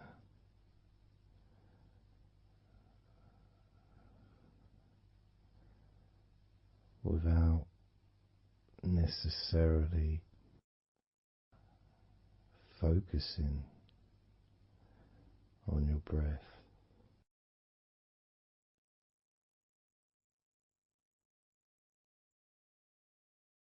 However, being able to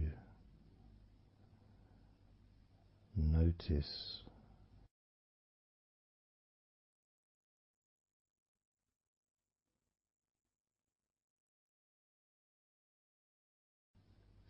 ease in which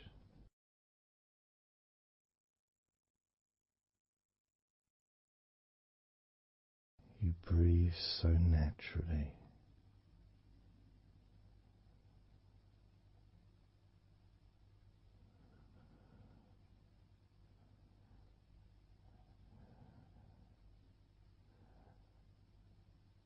You breathe so very easily and smoothly.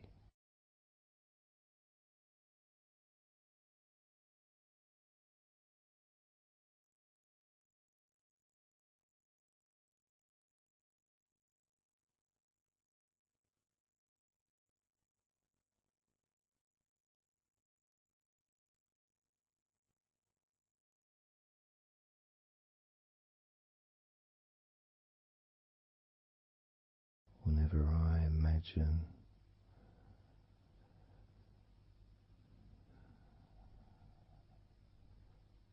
my breathing improving,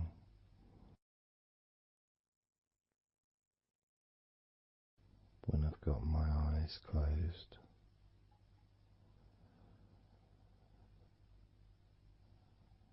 I tend to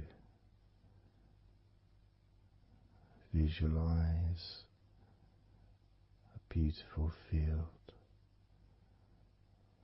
with trees and flowers,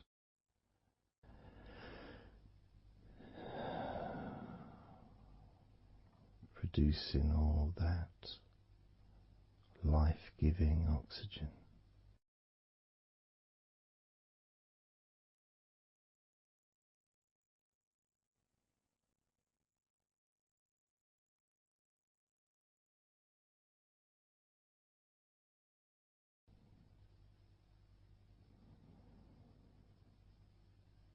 It feels nice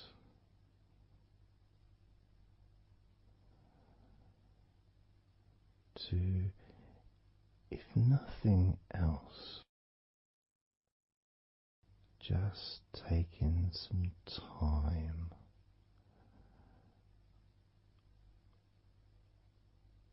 away from everything.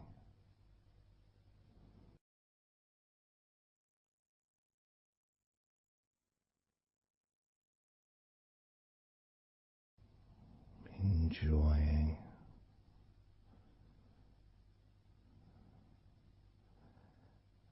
that feeling of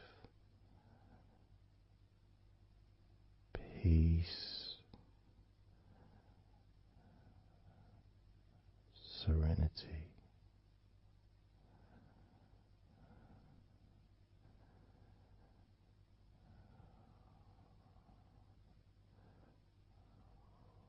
with a joyful heart.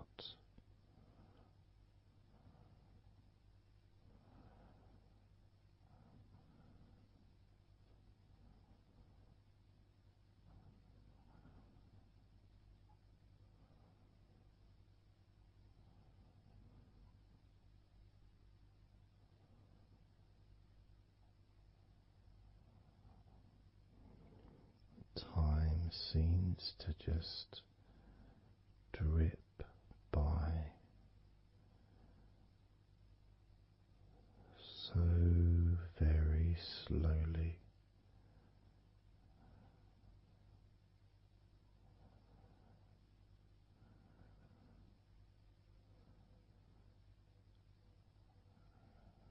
Relaxed,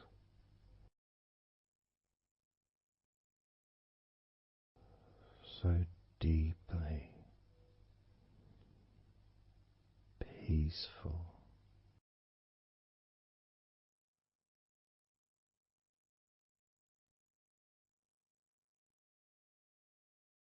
completely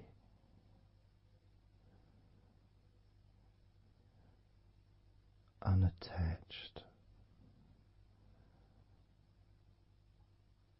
to any thoughts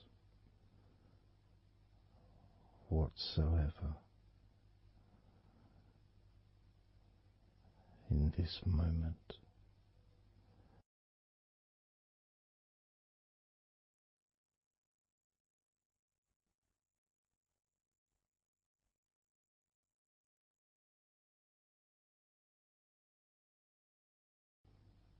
Completely free.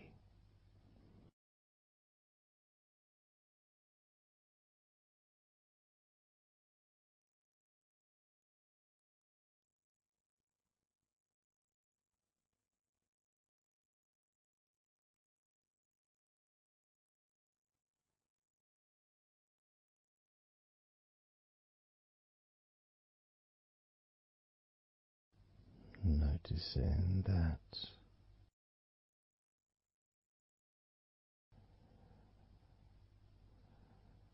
your mind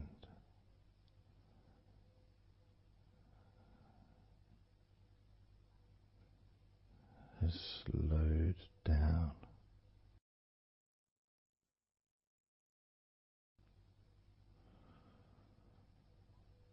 slowed down.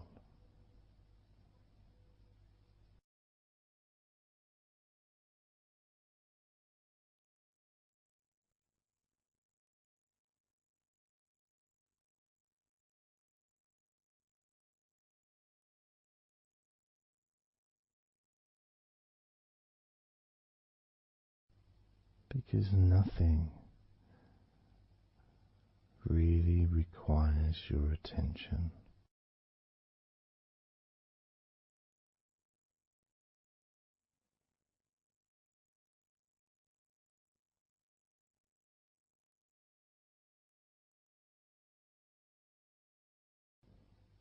You can enjoy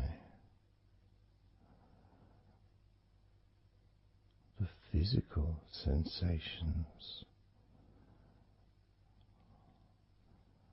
of allowing the stress to drip out of your body,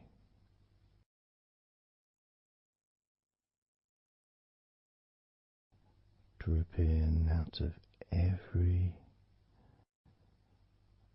part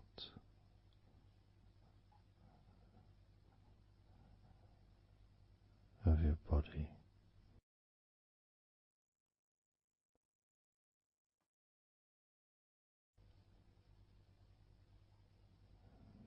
And being released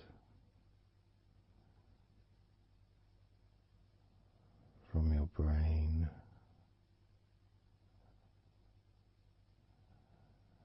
and your mind.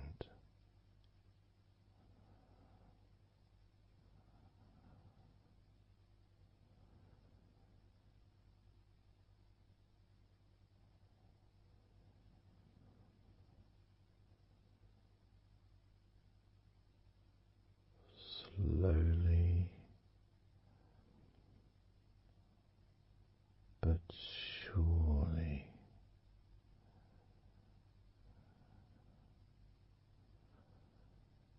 the muscles in your legs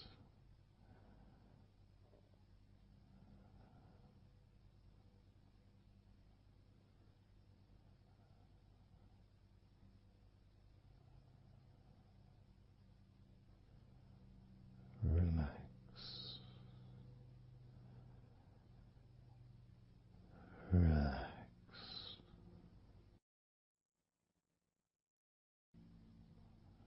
relax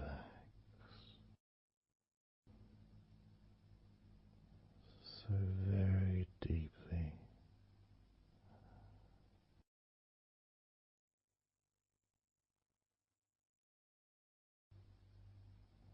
Relax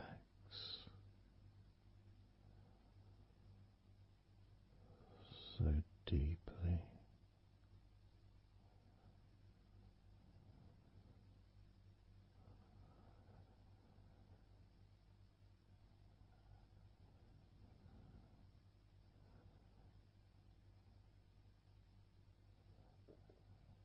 And the feelings, the pleasant feelings in your arms and shoulders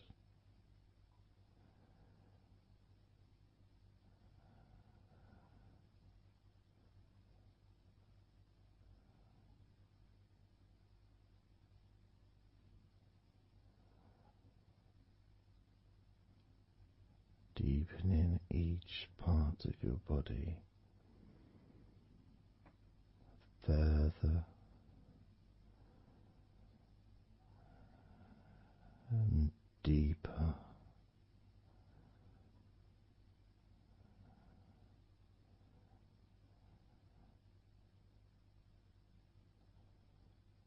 And deeper.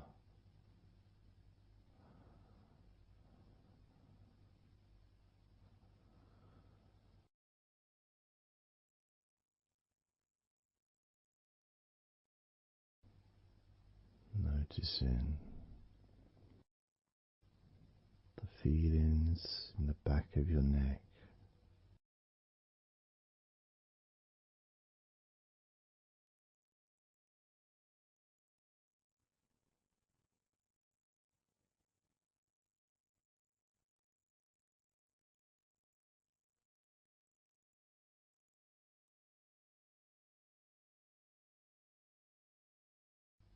the feelings in your wrists,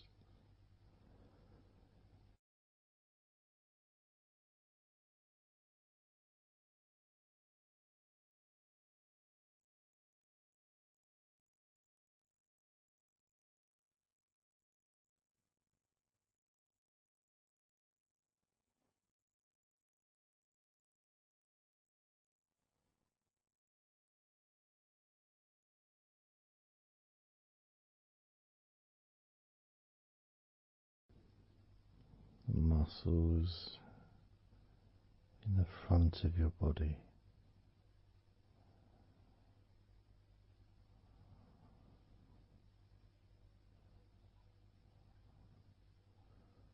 Are also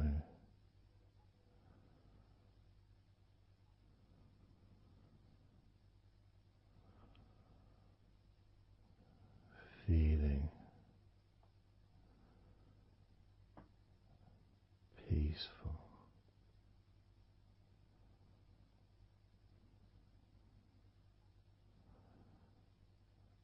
Deeply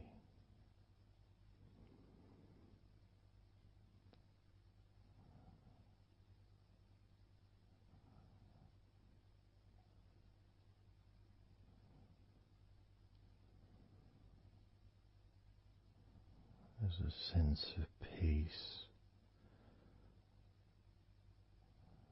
spreads through your very core.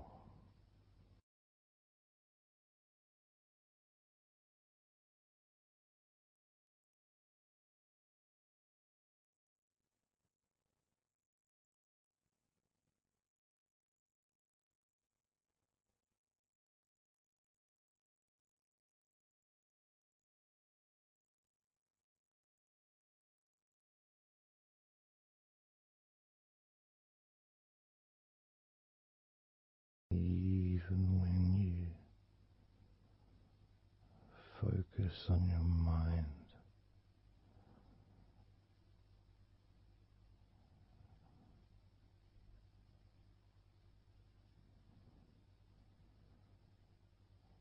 your mind becomes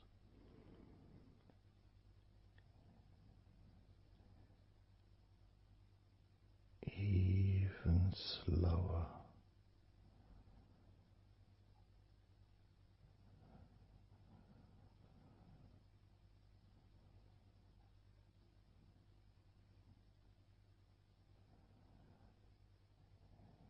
Even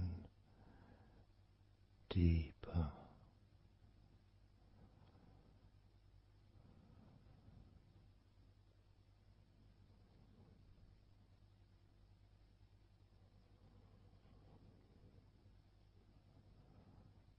Relaxing.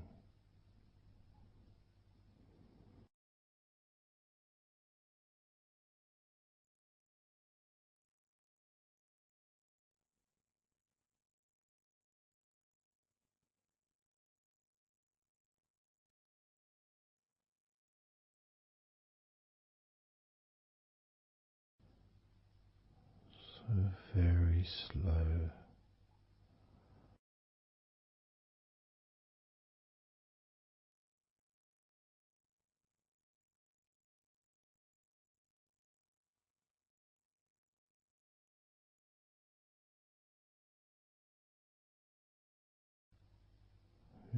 stomach.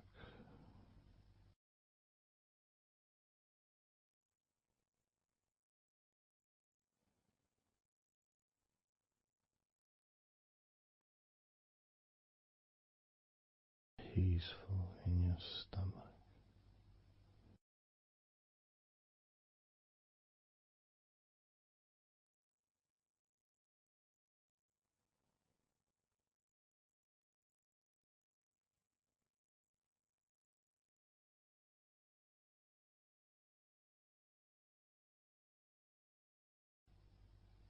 Your back.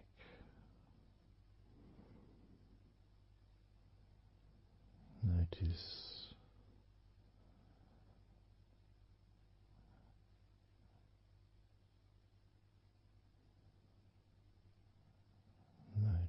how relaxed you now feel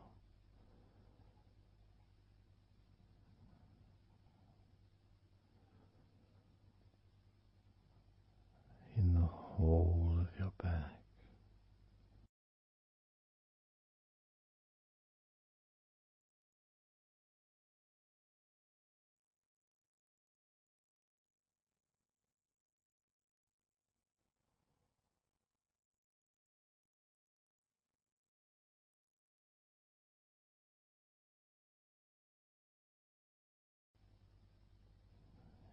Your spine,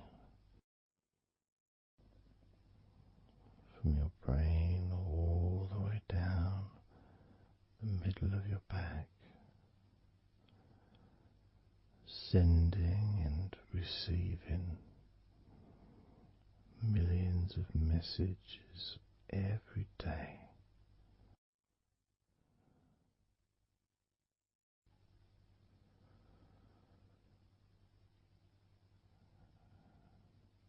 Deep comfort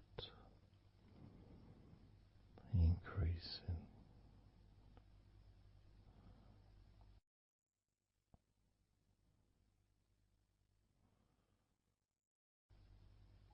Deeply relaxed.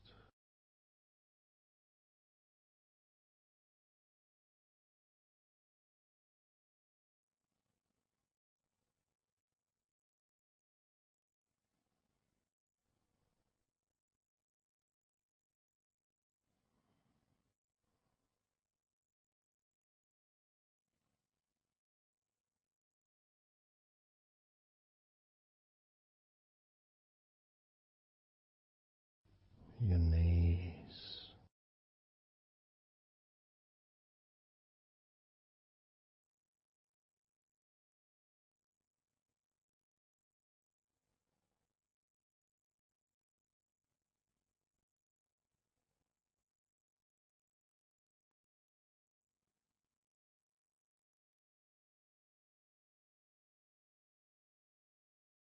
relax, spreading those signals down your spinal cord into every part of your body.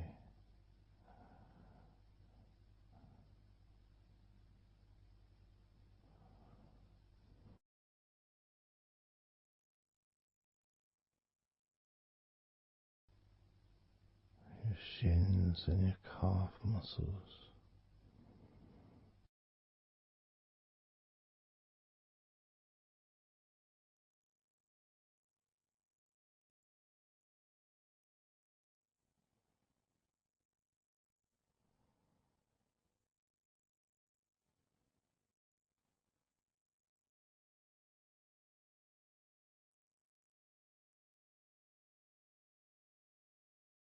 your elbows,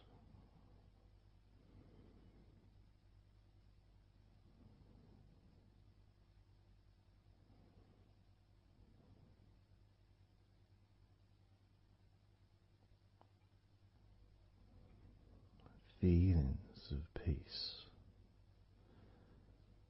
and tranquility spreading through your body. tips of your toes to your eyes, your fingers, all the way to your lower back.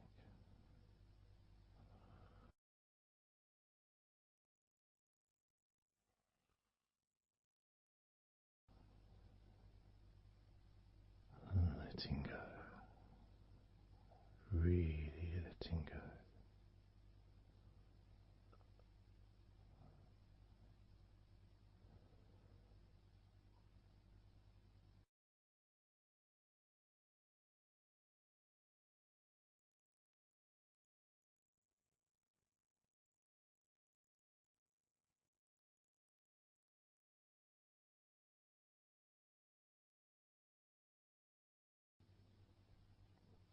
Peace.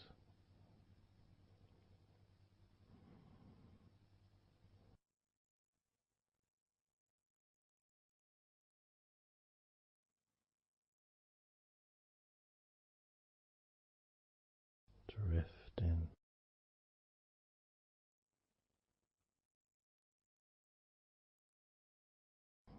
mind just wandering away,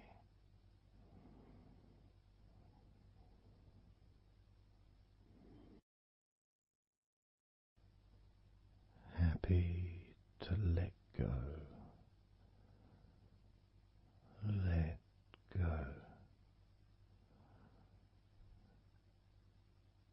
completely, let go.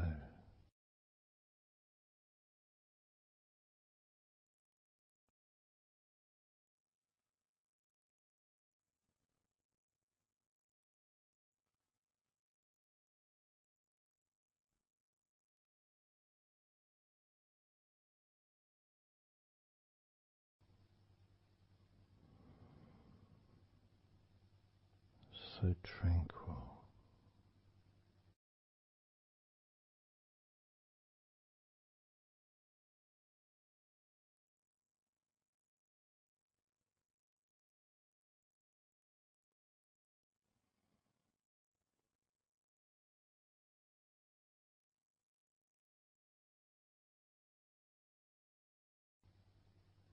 Your whole body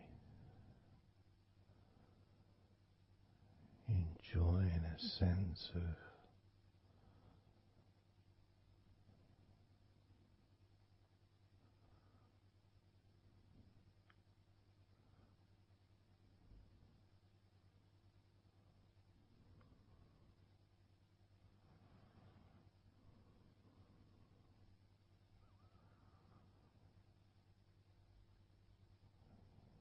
letting go even more.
Peaceful.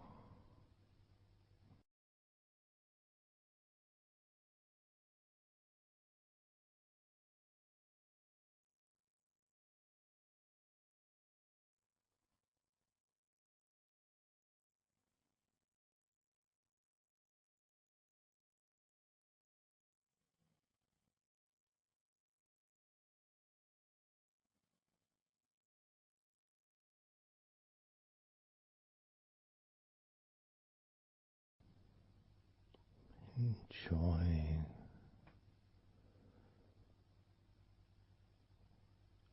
the space,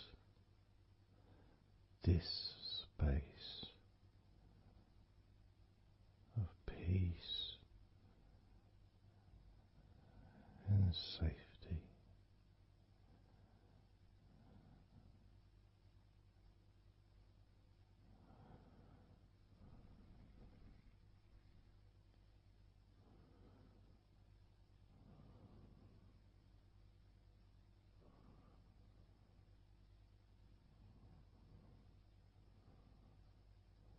So very, very relaxed.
Letting go.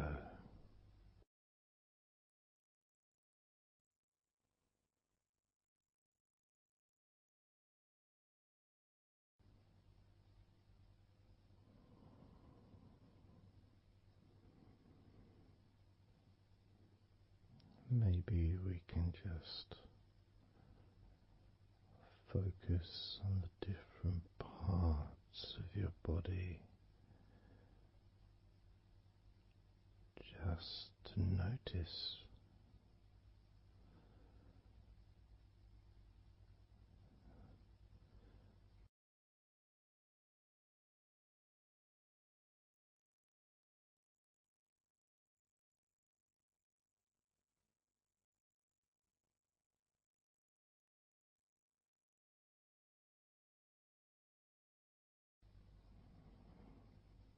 your forehead and your eyes.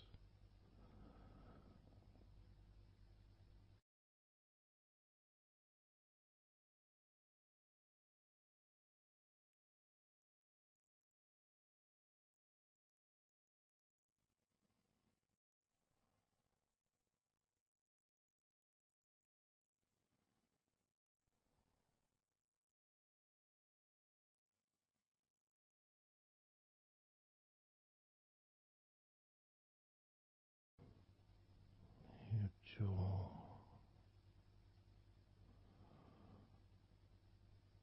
so loose.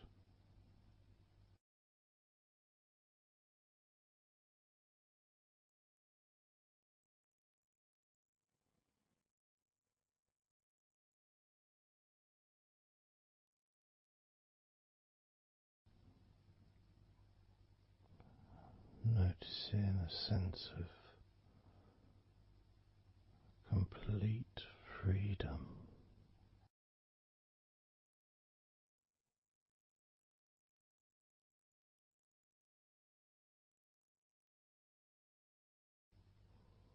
Absolute freedom.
peaceful energy.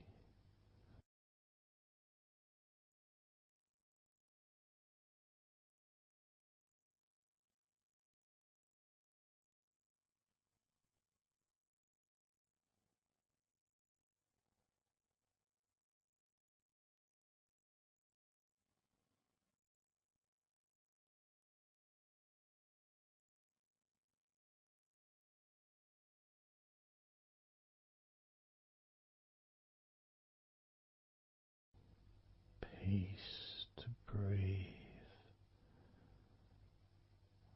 so much easier.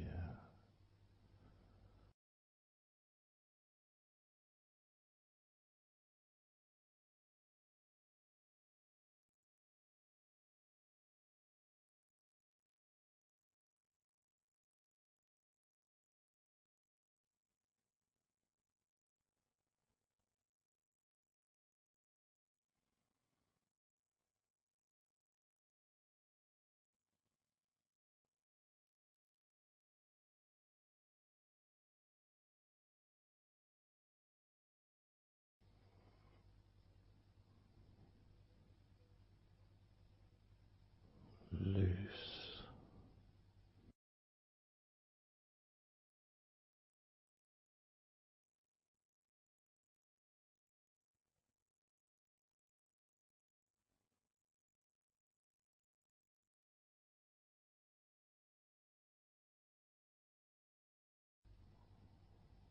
You may have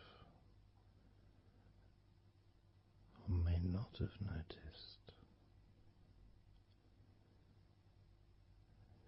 your mind drifting.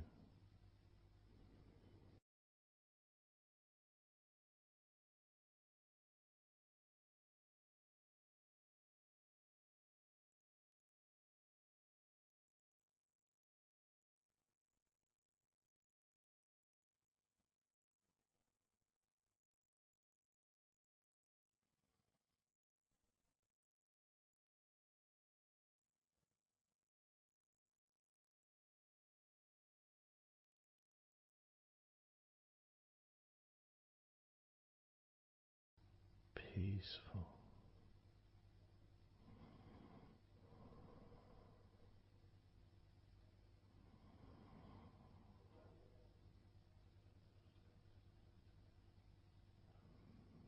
Moving even more deeply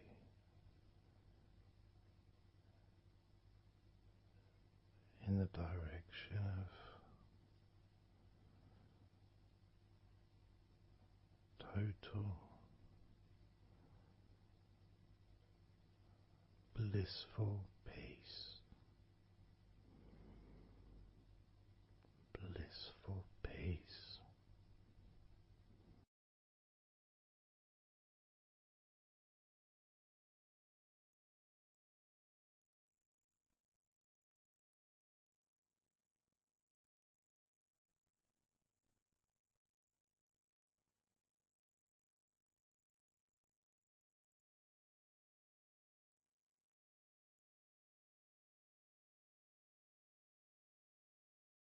Drifting.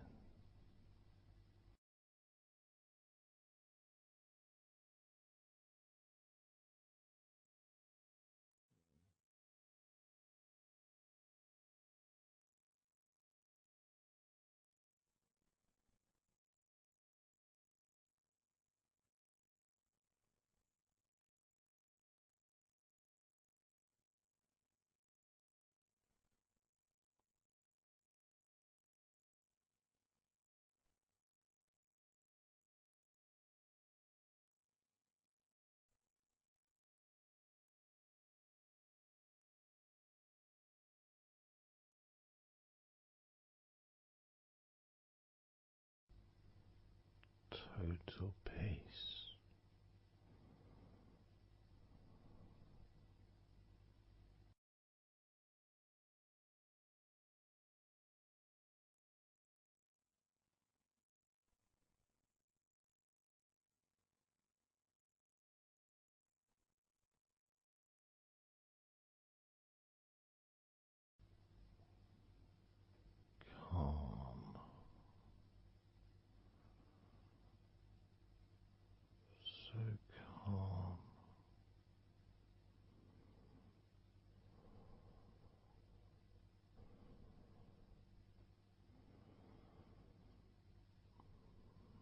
letting go.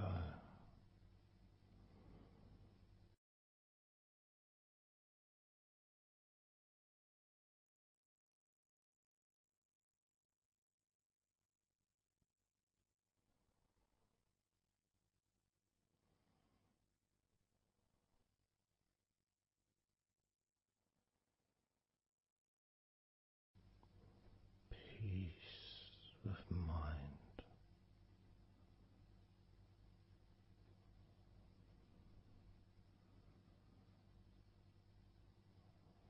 Relaxed body.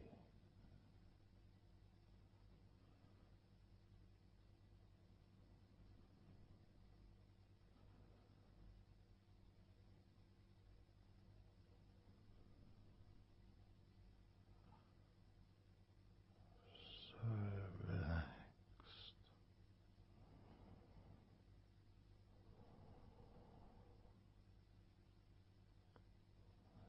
So relaxed.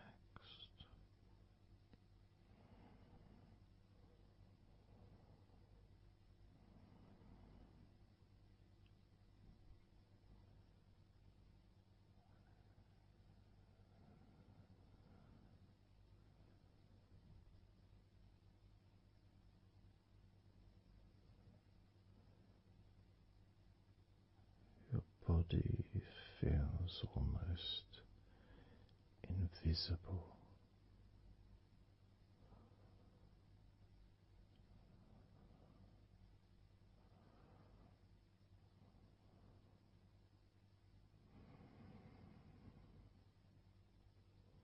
So very relaxed and peaceful.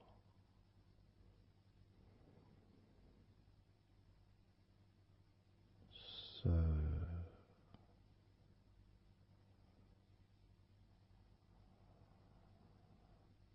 peaceful.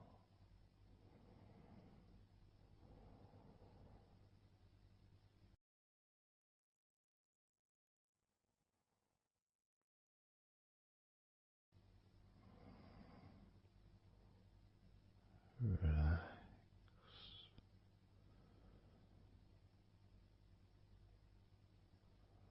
Let go.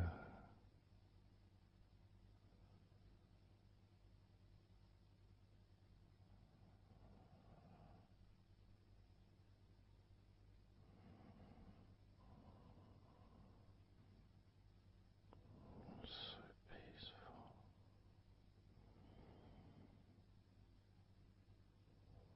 So very, very peaceful.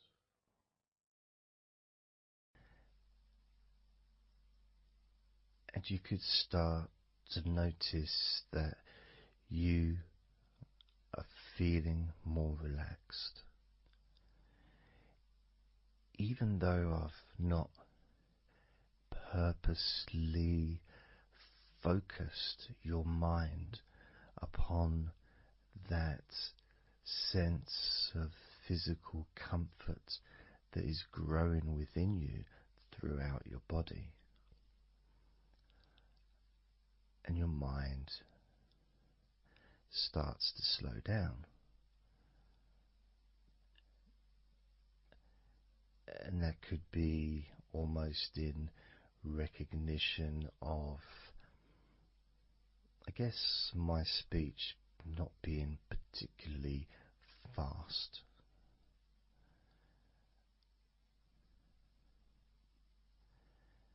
And things just generally feel calmer just by listening to my voice.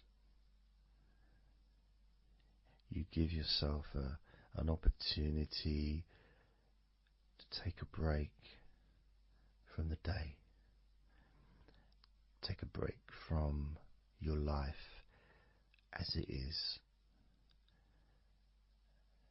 and to give yourself a rest, giving yourself permission to take some time off and to allow your body to relax and allow your mind to slow down,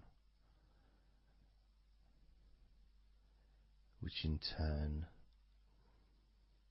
releases the tension, any stresses that you had in your body.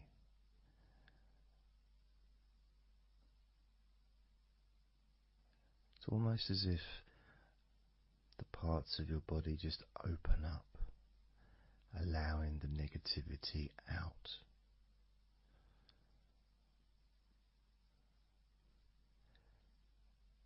And at the same time, replacing that negativity with positive, healing energy, which then fills your body up and your mind too also starts to appreciate those feelings of increasing confidence and an almost uplifting feeling, a positive healing, an energy that spreads through your body like a wave of comfort. And all this comes from just allowing yourself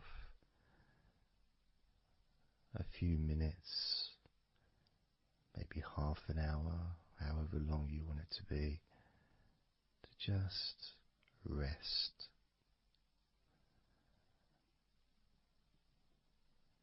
And allow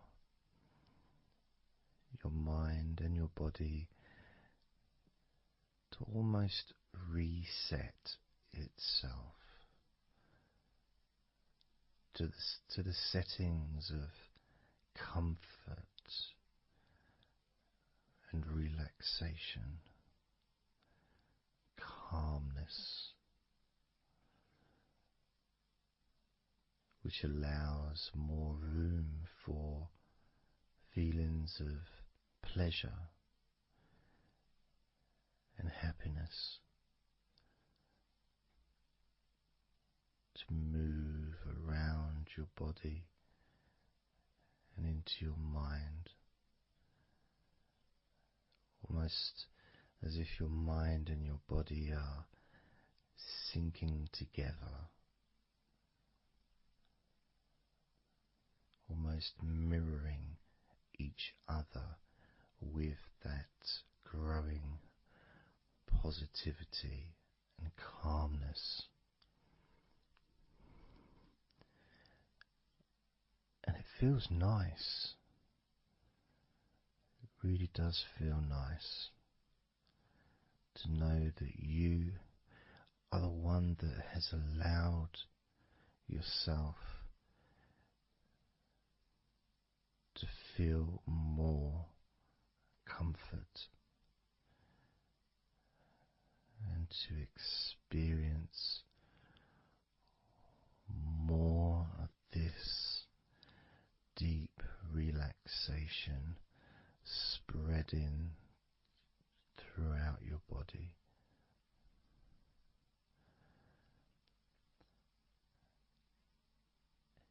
And as I focus on each part of your body, you can notice that that part becomes even more relaxed just by focusing on it. It becomes even more calm and comfortable just by focusing. And as I move down your body, starting at your head, the parts that you've already focused on will continue to relax deeply, and those parts that we've not yet focused on will just automatically release any remaining tension in anticipation of even more comfort about to come.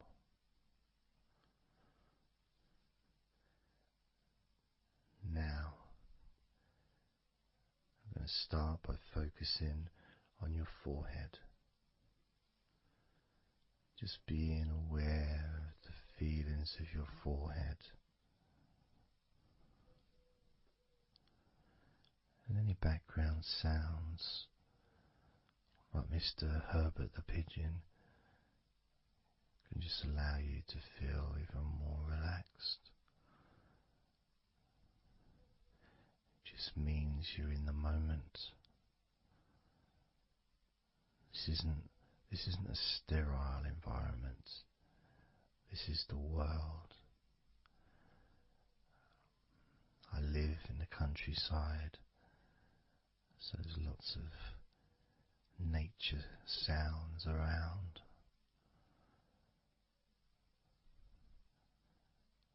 So as you focus on your forehead, just notice how it becomes even more relaxed as you focus only on my voice and that part of your body.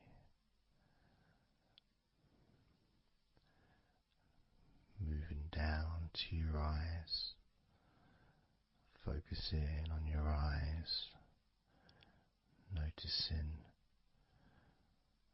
how your eyelids feel so heavy, yet so light at the same time, and all the muscles around your eyes relaxing completely. Moving your focus down to your mouth, your lips, your tongue, your teeth and your gums, and the whole of your mouth relaxing, calm and loose. As you focus now on your jaw,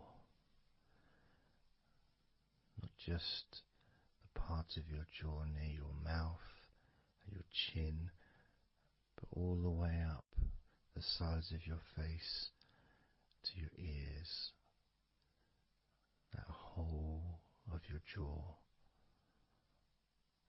feeling more relaxed and calm.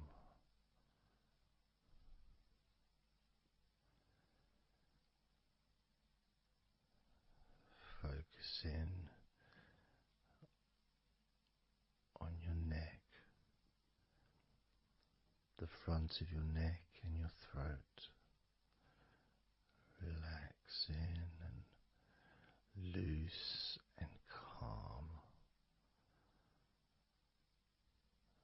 The sides of your neck,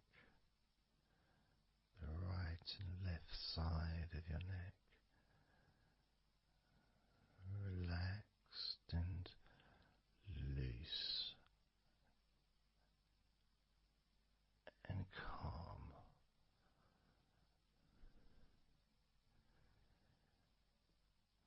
And now the back of your neck,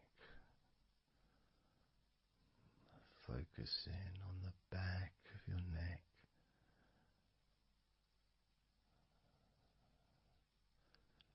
letting go of any tension that may have been there before, and enjoying that sense of increasing comfort and experience in the back of your neck.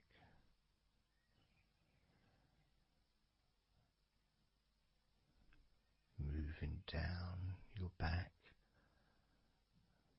and moving either side of your spine, right from the top of your back all the way down to the bottom of your back.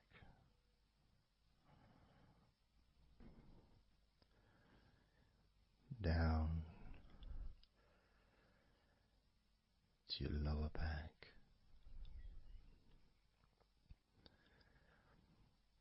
As you move up and down your spine, you can feel the muscles either side of your spine relaxing even more.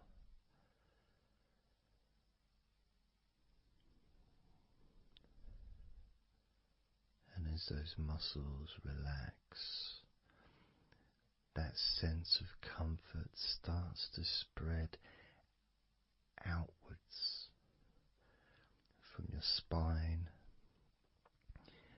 into both sides of your back. The top of your back, the middle and your lower back. And as you scan gently and slowly up and down your back, as the muscles in the top of your back relax and become looser, the muscles in the middle of your back also seem to just almost divide from each other, separating and almost melting.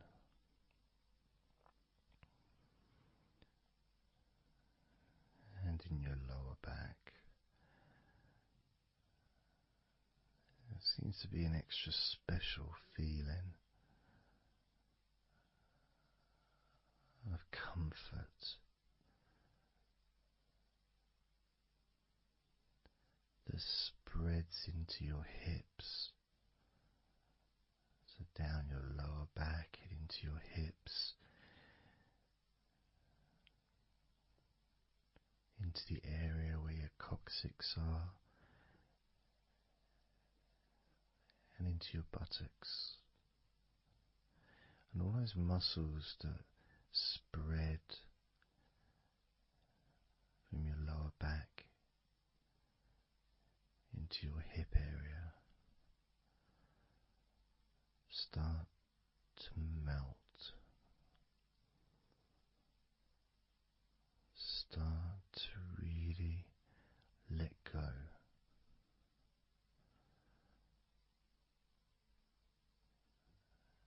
And even though we're about to focus on your shoulders, your back and your spine will continue to let go. Continue to relax so calmly. As you focus on your shoulders, you may notice that they're already feeling really loose. They're already feeling calm.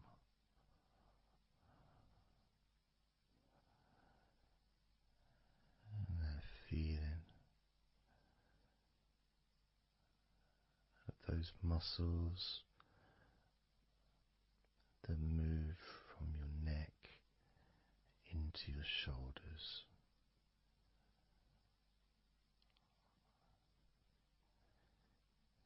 Feel so soft and gentle so smooth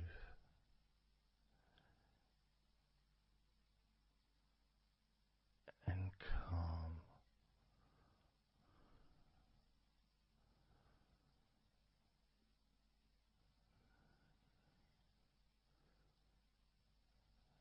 And the feeling in your shoulders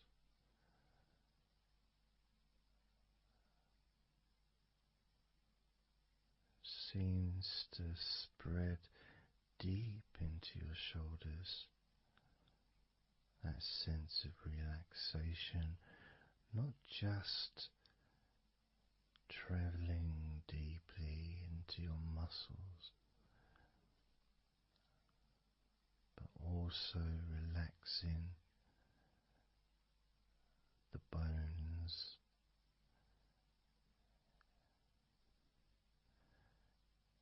and moving all the way to underneath your arms, relaxing that whole area between the tops of your shoulders and underneath your arms, healing.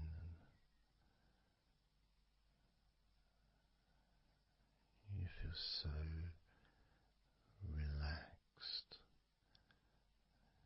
and comfortable in your shoulders, which sends that deep healing message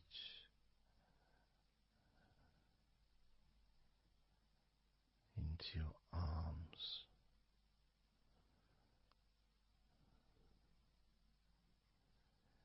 And you may feel almost as if your arms are not even there because they're so relaxed,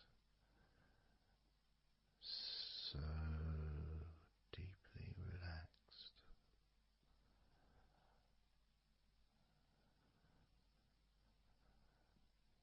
So, so calm.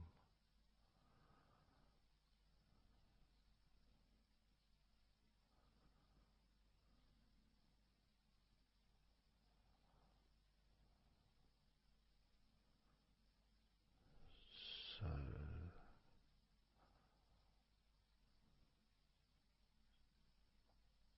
loose.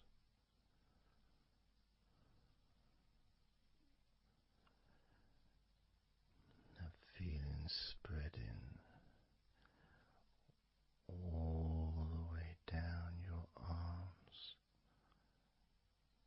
to your elbows, including your elbows.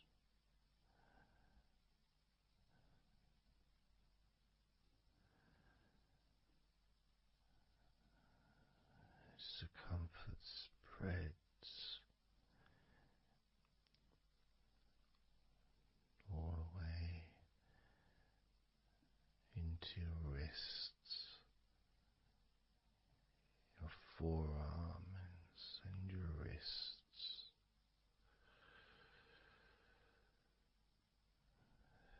feeling so heavy, yet at the same time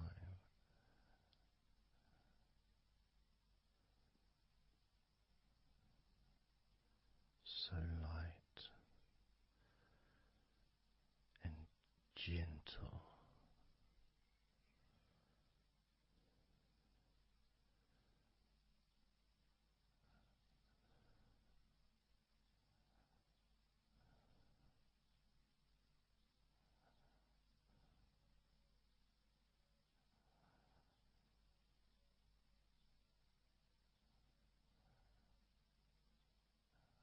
Focusing now on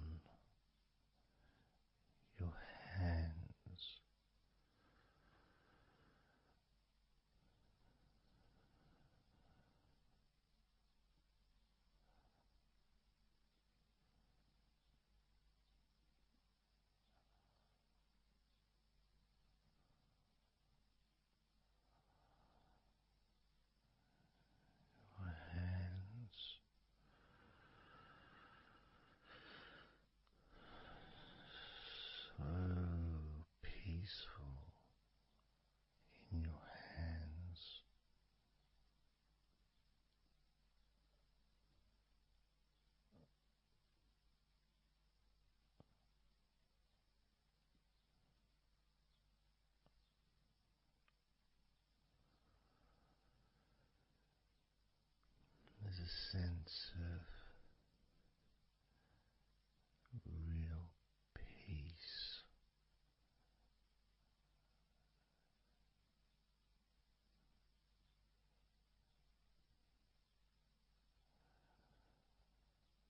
It just seems to feel so familiar when your hands relax deeply.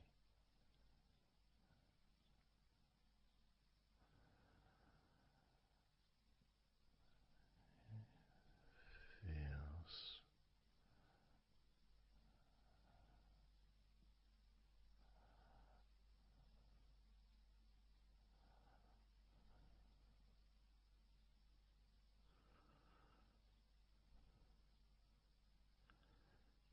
your fingers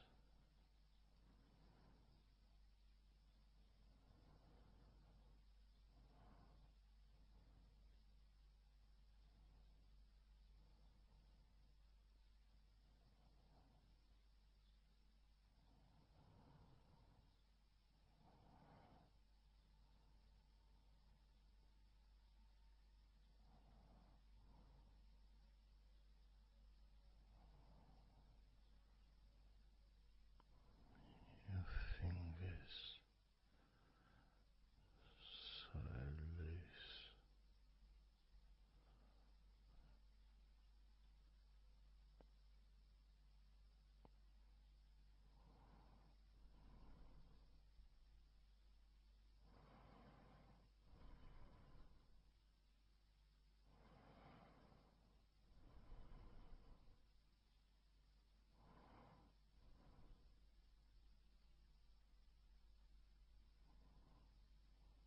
your fingertips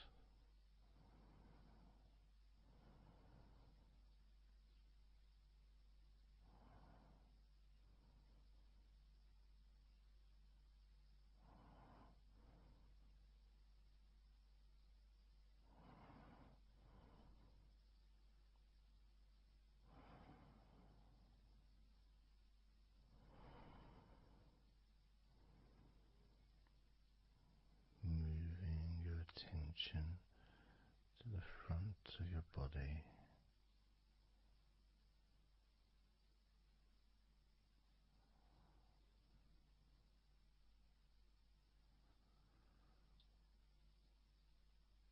so comfortable.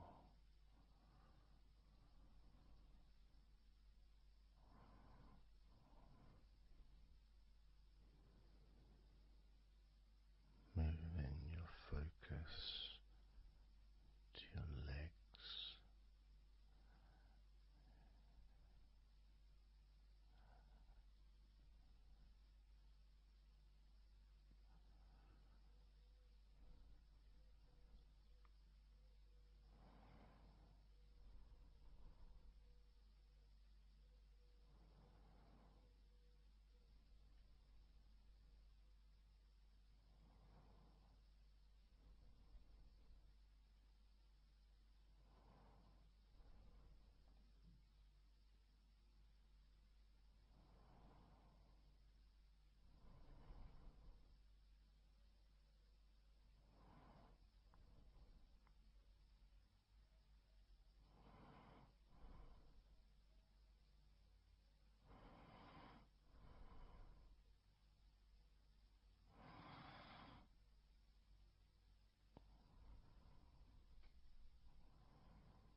all those muscles in your thighs,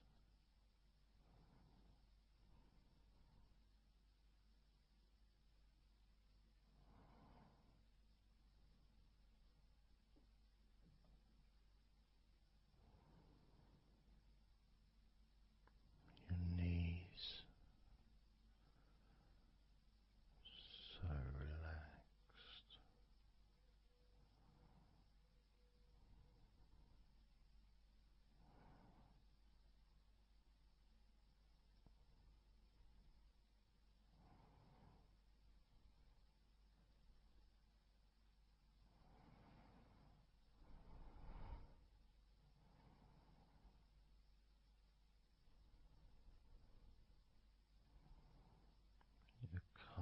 muscles and your shins completely.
The feeling in your feet,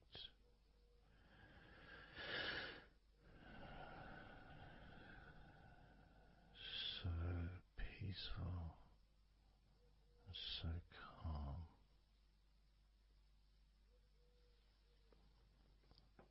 so peaceful,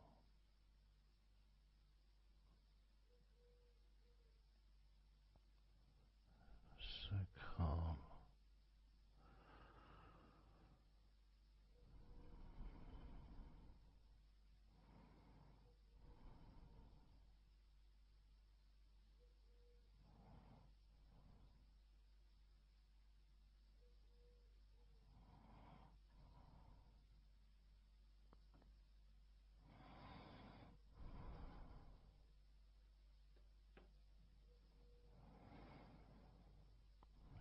So peaceful, so calm, so peaceful,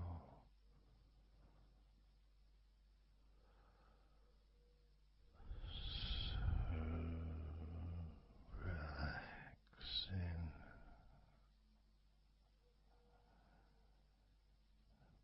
peaceful, so calm.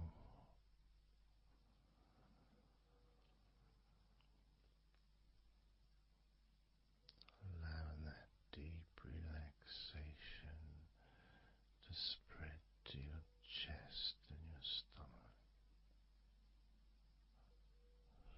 So relaxed,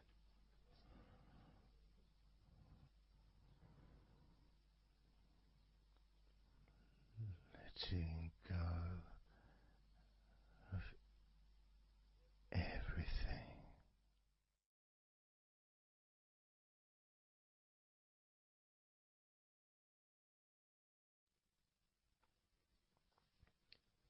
So I'm going to start counting down now from 20 down to 1.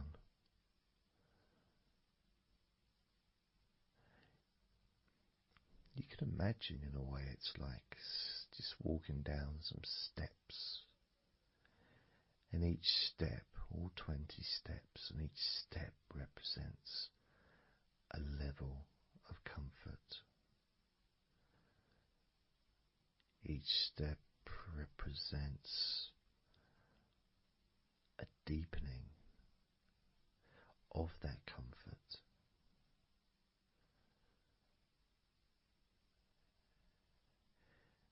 And the further you walk down those steps, the deeper and more relaxed you feel.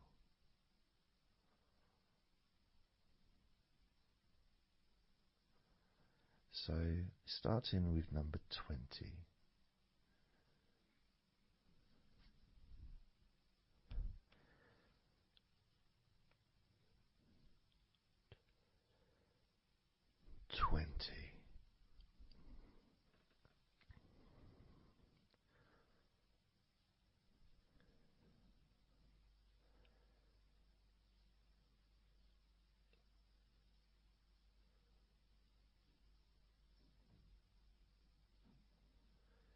Nineteen.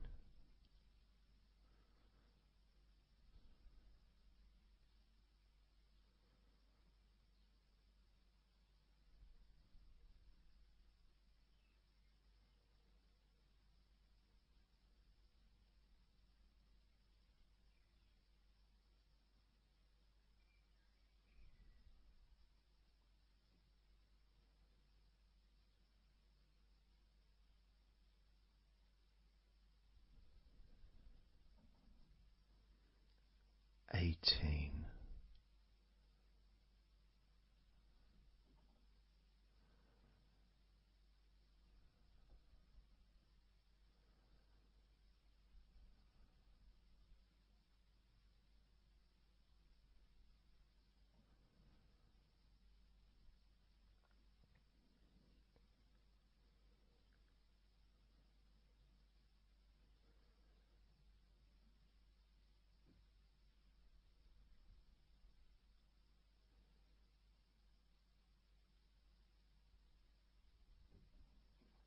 17.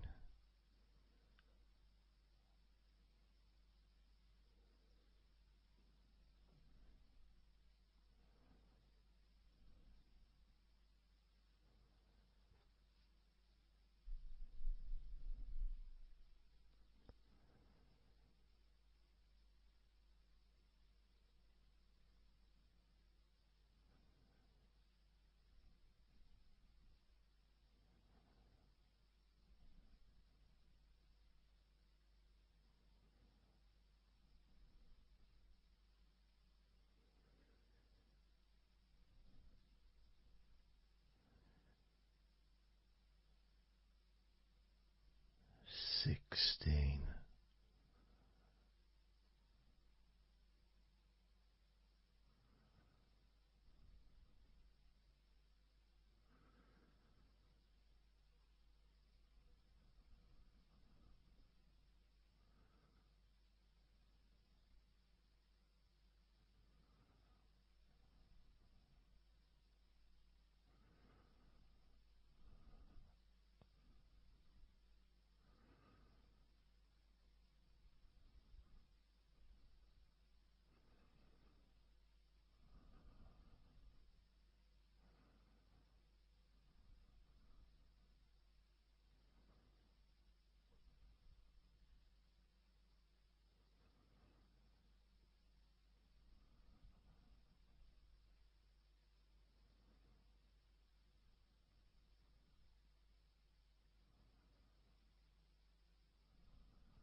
15.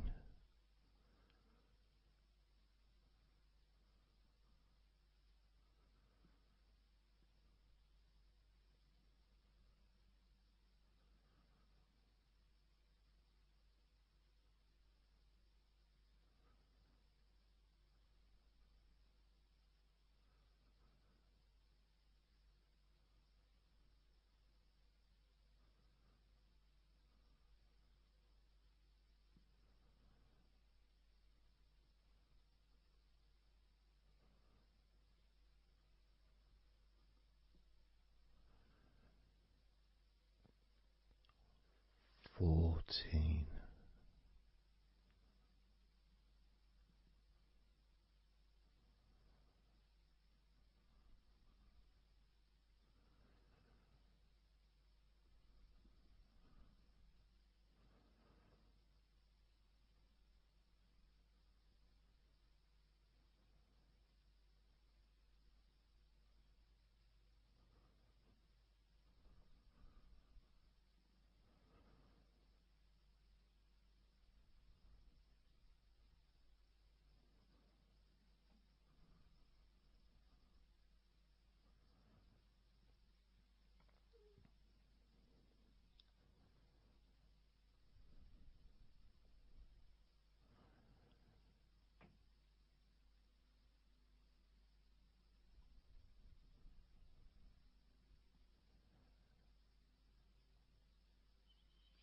13.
12.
7.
6.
5.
4.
as you focus on your eyes,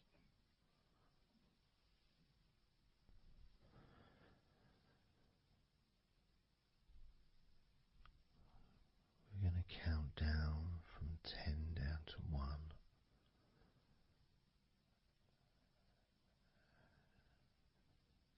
Focus in just on your eyes,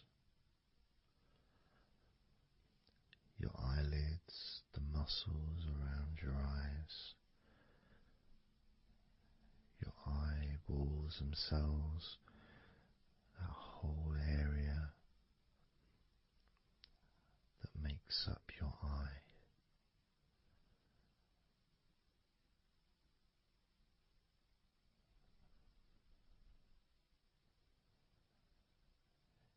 And as we count down from 10 down to 1, whilst focusing on your eyes,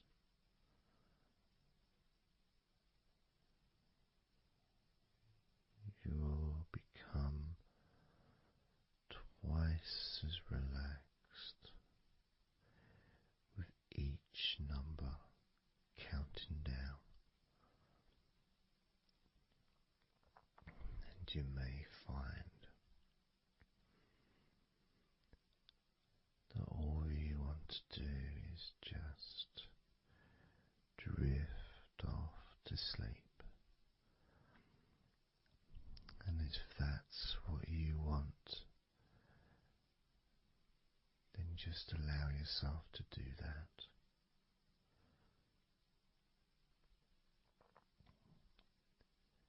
Now, focusing on your eyes, I'm going to begin counting down from 10 down to 1 right now.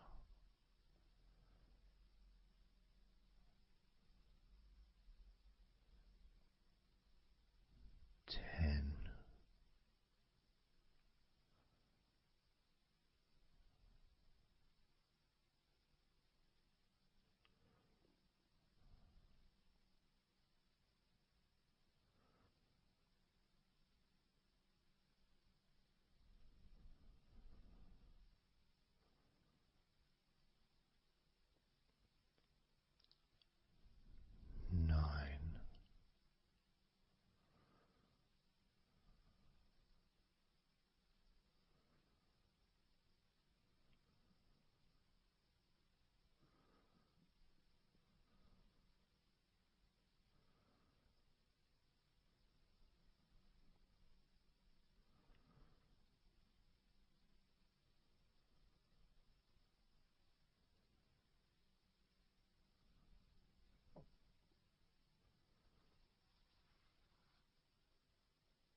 4.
3.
Two.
One.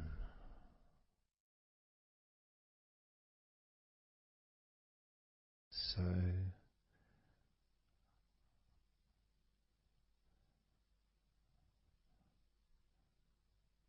counting down from 10 to 1.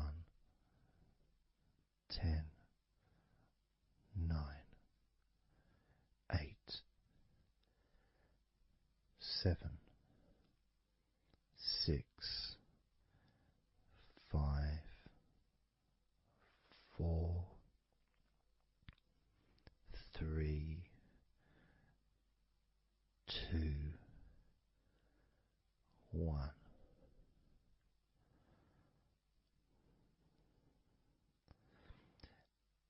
And maybe that was a bit too quick in order to relax. Maybe it's a bit too fast for you to notice the calming of your body. Maybe even a little bit of pressure there, like You're counting down from 10 to 1. What do you expect me to do, man? You expect me just to go all floppy just because you're counting down?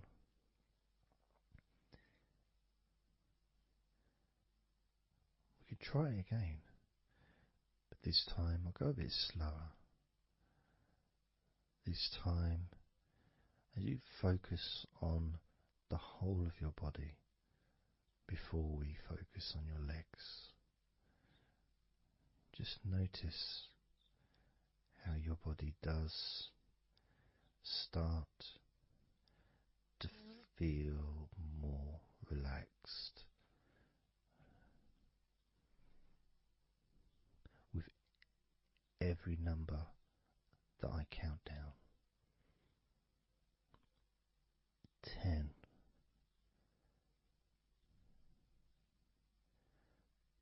9,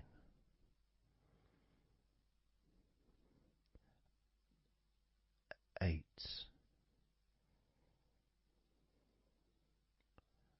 7,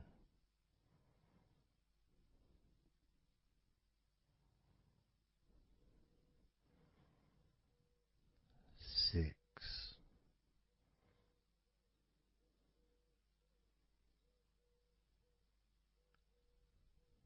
5,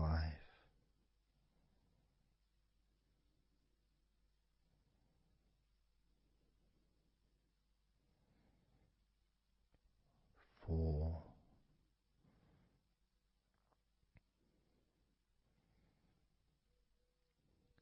3,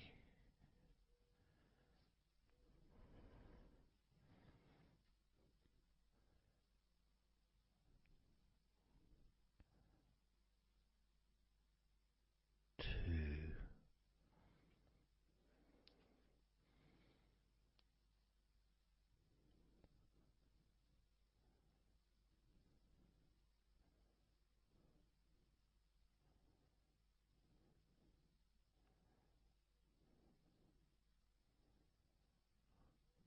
1.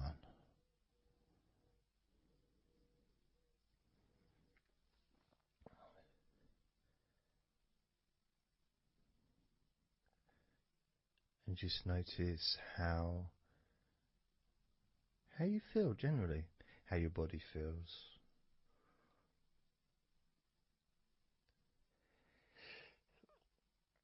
It's not necessarily even about counting down from 10 to 1. It's that space that you have, that space between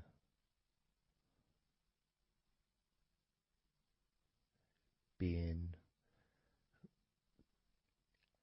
active physically or mentally to just sitting or lying down, just being there, not doing anything, not saying anything, not needing to think about anything. So it opens up a space, a bit of a space, a gap.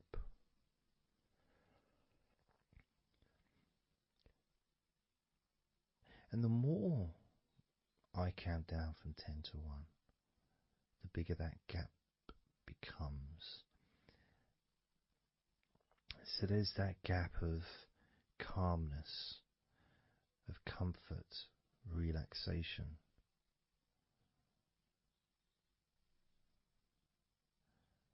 It's a nice feeling.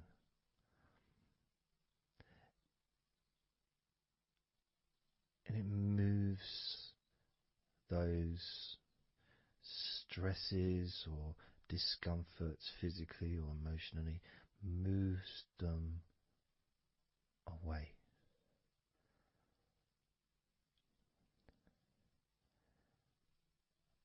Allows you to just slow down. So I'm going to count again from 10 down to 1 and notice that gap widening. gap. And as it widens, it's almost like the stress and attention falls into the gap.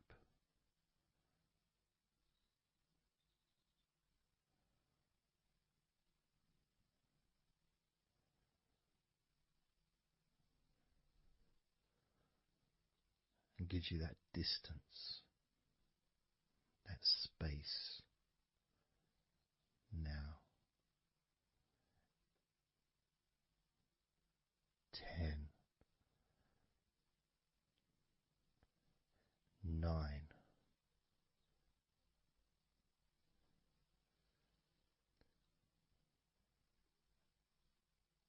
8,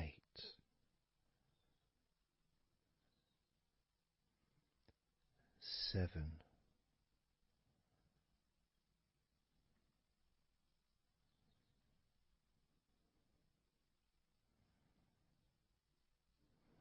6,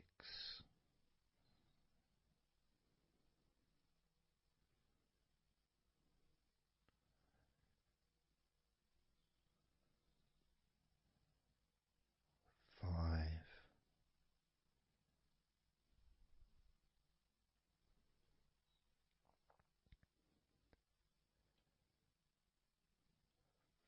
4,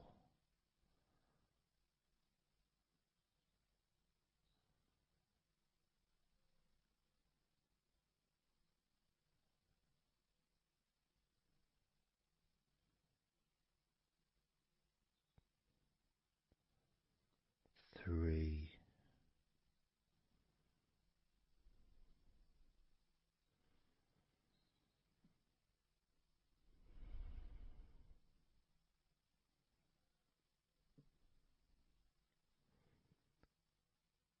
2,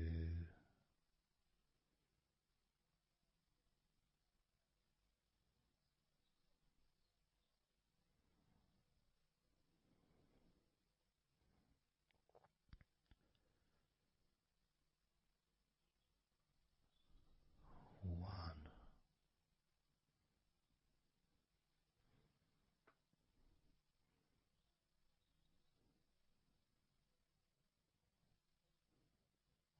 How does your body feel now?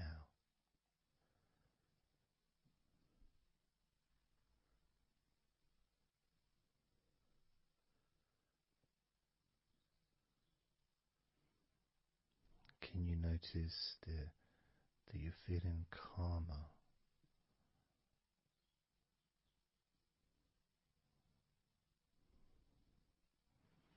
That you're feeling more relaxed?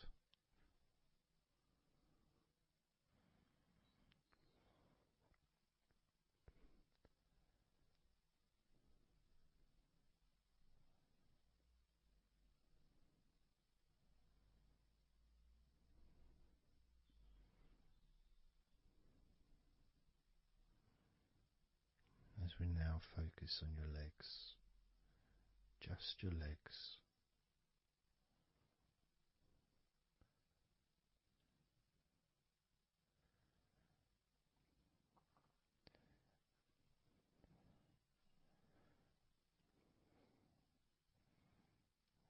We're just going to start with focusing on your thighs.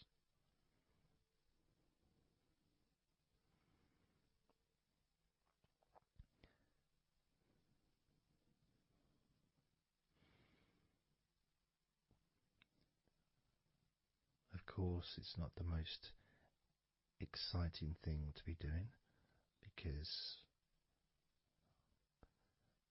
I'm sure, like most of your body, there's not a lot going on right now.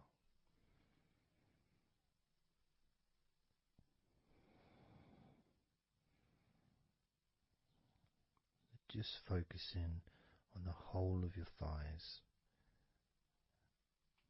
the tops of your thighs, the sides of your thighs, the bottoms of your thighs, your outer thighs and your inner thighs. Basically, the whole of your thigh that leads into your hip. goes down to your knee joint.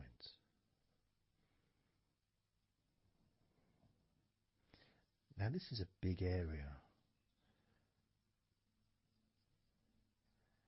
It's a very heavy area. It's very strong. Probably the strongest muscles in your body are in your thighs.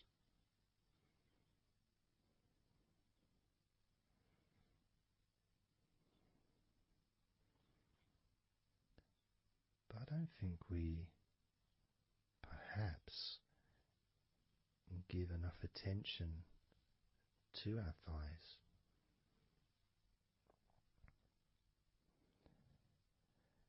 Perhaps we don't acknowledge how important our thighs are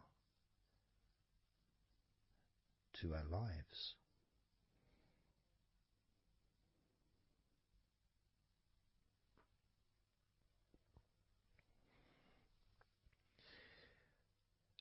How much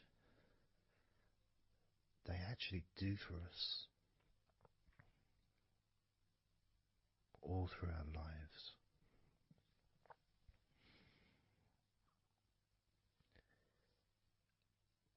And it may sound really weird, but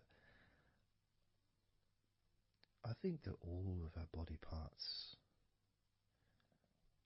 especially our thighs, need some TLC. A bit of love shown, a bit of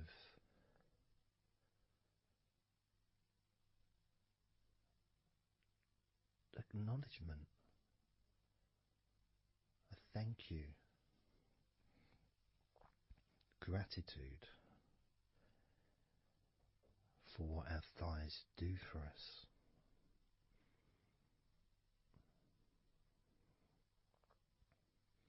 And I know this may sound a bit strange. Maybe you think, why am I? Surely I should be out in the garden hugging a tree or something. Well, it's hard to set a microphone up on a tree. That's why I'm doing this indoors, otherwise I would be outside hugging a tree. No, I can't see the television from the tree.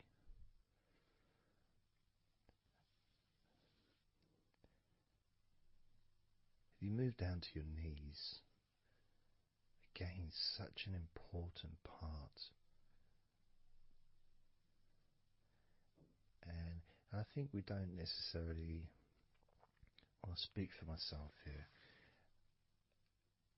I don't necessarily appreciate all that my knees do for me until I have a problem with my knee. So occasionally if I have maybe I bash it or it's aching for some reason, it's then that I realise how much it does. You know, the benefit of being able to use my legs without any kind of physical discomfort is a beautiful thing that's possibly not appreciated until it's temporarily removed. You know, that's comfort. But as you focus on your knees, regardless of how your knees feel, you can add that sense of gratitude and love to your knees for all that they do for you.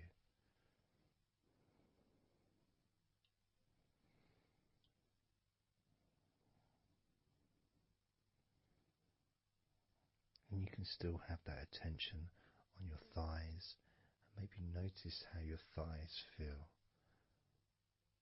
Maybe you've noticed that they are relaxing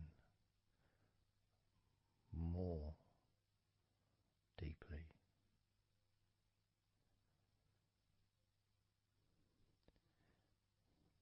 As you focus now on the bottoms of your legs, your shins, and your calf muscles, and the bones between your knees and your feet, incorporating, of course, your ankles.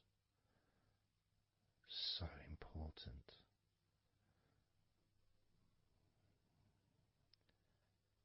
Anyone that's had even like the slightest sprain of an ankle knows how much we take our ankles for granted.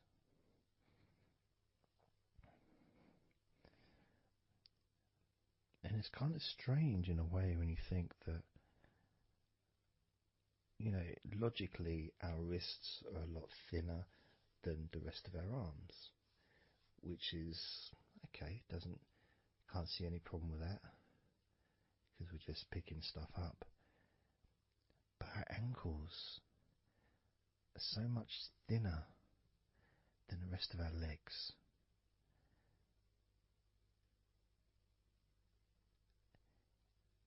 And from a physics perspective, or logical even, it doesn't really make sense that all this weight would ultimately be resting on your ankles, then leading to your feet. That thin area, thin bone, yet it does so much great work. Supports us, supports our body for a lifetime. Helps us to balance, helps you to get around and be mobile.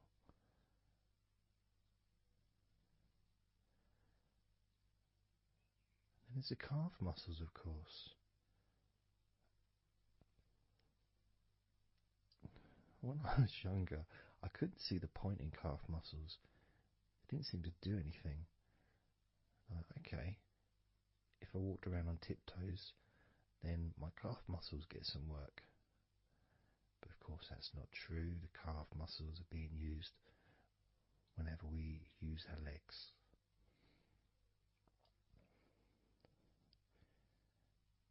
And your shins, there to protect your lower legs,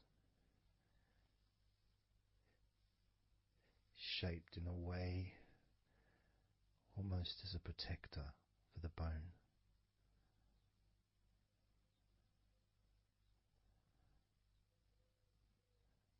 Leading, of course, to your ankles and your feet. But we're not going to focus on your feet, we're just going to focus on the legs. And I realise that now that I've mentioned your feet, you're probably focusing on them anyway. So maybe I should focus on your feet a little bit. You can have them in your awareness, the same as you have your thighs in your awareness, even though we haven't been focusing on your thighs for a few minutes. We've been focusing on your ankles,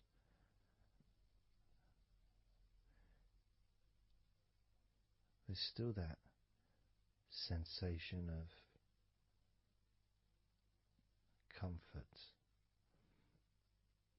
in your thighs. And there's that movement of energy, because the thighs hold lots of different sensations. Of course, there's the muscles, the big, strong muscles that we have in our thighs.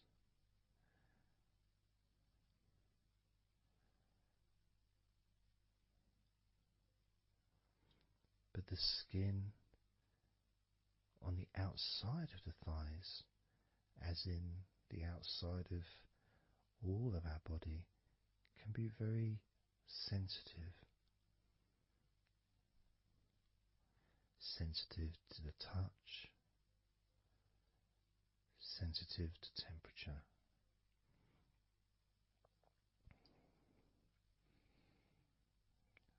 And inside your thighs, the bones, there's the muscle, there's the blood vessels, the arteries. So all this stuff, it's inside your thighs. And I guess sometimes it'd be nice if you could actually put your fingers inside your thighs and massage.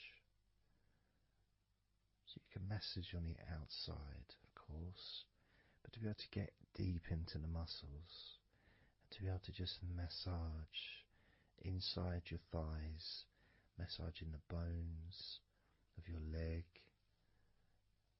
massaging all the veins and just gently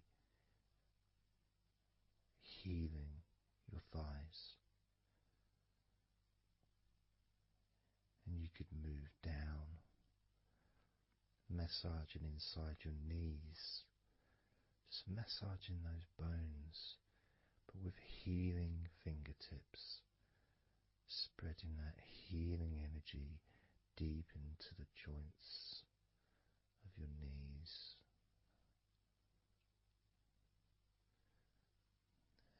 Of course, there's the back of your knee, you know, the inside crease where your knee is. It's a very sensitive area. Feels very nice when you stroke it. That might be because it's an area that's not really touched very often. It's almost like a hidden part, that crease in your legs. It's almost like a part that has a sensitivity which is a little bit different.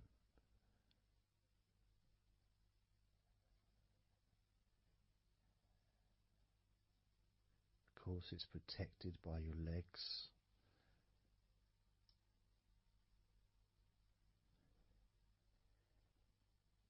So you can imagine putting your fingers into that crease in your legs.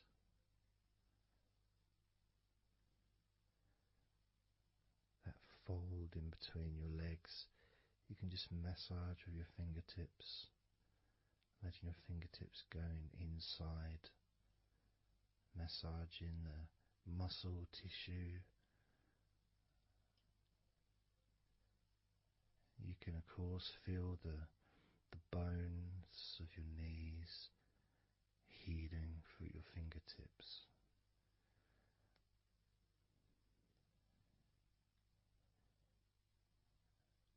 And then as you go down to your calf muscles, now that's a part I'd like to be able to really put my fingertips deep inside my calf muscles, massaging every single tissue of that muscle, healing every part.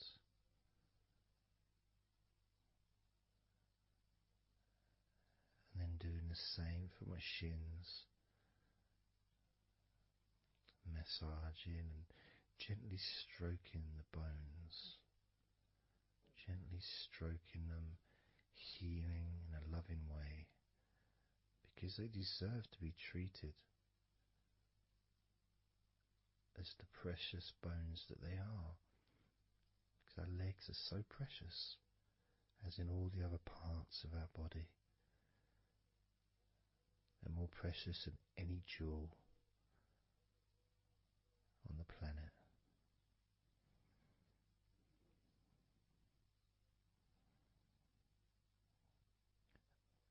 And when you start to think about your legs in this way,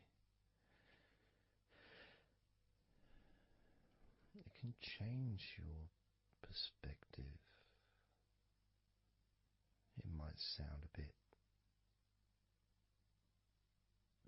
silly to start with, the idea of having love for your legs, showing appreciation for your thighs, wanting to be able to put your hands in your thighs and massage the muscles and the bones, and to get your fingers deep in there, releasing all tension, just to show how much you care about your legs, how much you care for what your legs do for you regularly. Your knees, your calves, your ankles, the strength of your ankles, considering how thin they are compared to the rest of your legs, especially your thighs. Yet they're so strong, so flexible. Absolutely amazing things your ankles are. Truly a gift because of what they do for you.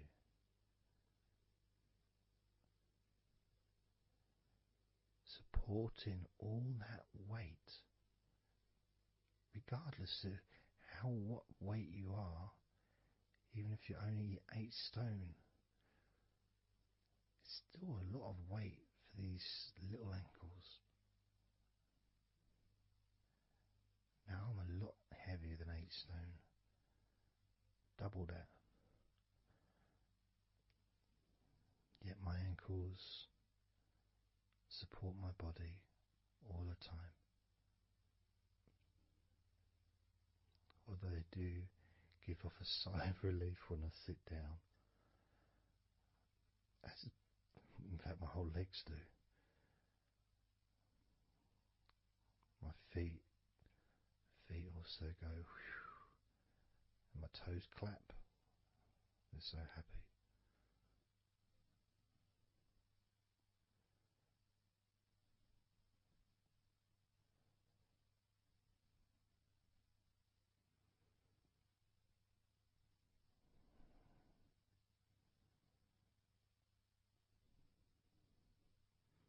Your legs really are amazing.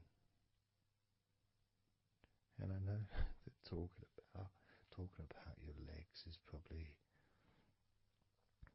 possibly among the most boring things you've ever heard anyone say, possibly.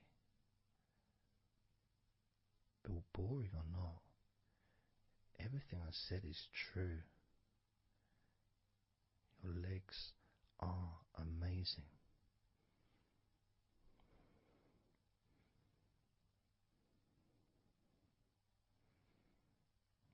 Your legs deserve not just respect,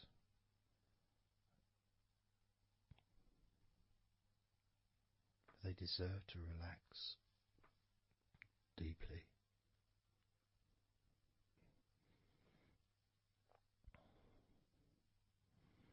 They deserve to take some time out of the day to just let go completely.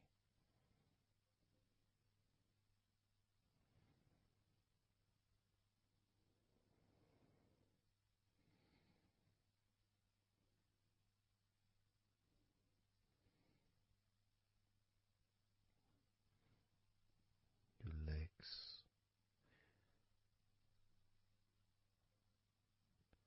really can relax.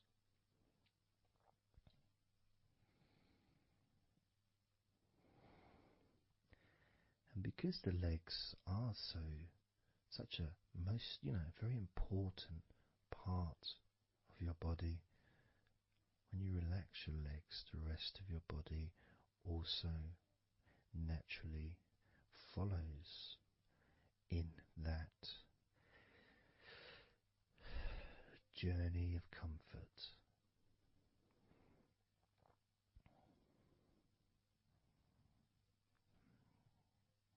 I can feel it in my hips. My hips feel really loose. And also my lower back as well. My lower back really feels stretched, even though I'm just sitting in a chair and there's no stretching as far as I'm aware that I'm doing. But it's almost as if the muscles are just relaxed so much that there is a natural stretch as the tension has reduced a lot.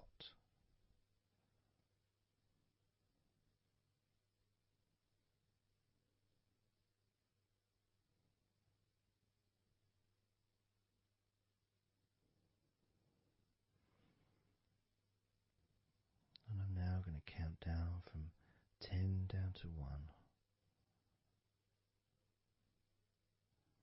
And you can continue to feel wonderfully relaxed. 10, 9, 8, 7, 6, 5, 4, 3, 2, 1.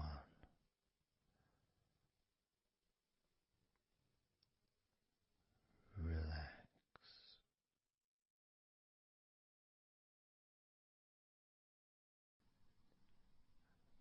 So I'm just going to count down from 5 down to 1. And as I count down, if you just focus on the numbers, just the numbers, counting down, and notice how you feel in this moment as you hear the numbers counting down, knowing that those numbers counting down represent you feeling calmer, not just in your body but also relaxing your mind. And just notice how you feel. There's nothing to do, there's nothing to say, there's nothing to think about. Starting with number 5.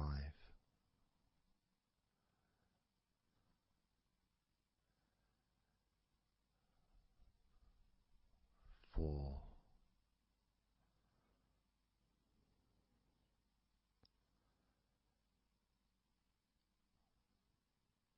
3.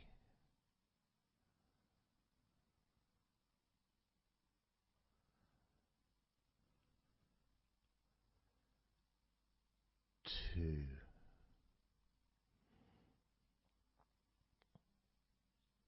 1.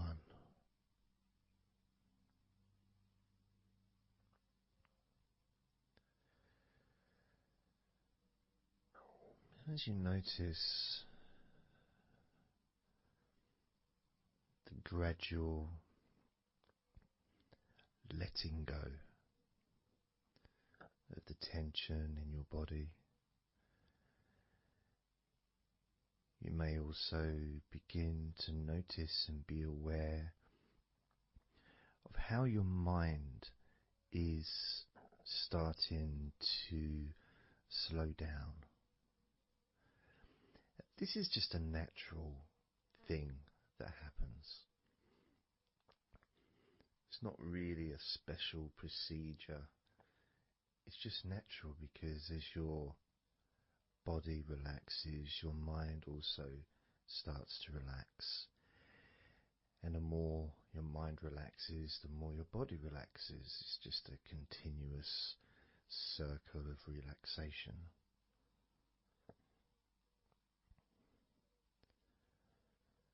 And there's that calmness that comes from relative quietness. You know, even if there's background sounds, either your side or mine, it's still going to be quite calm. You know, you haven't got the television on, there's no music in the background unless you're listening to the recording with music, of course. You're very likely not going to be sitting in a room with other people. Of course you might be, but generally it's more ideal if you can do this on your own. So, no distractions.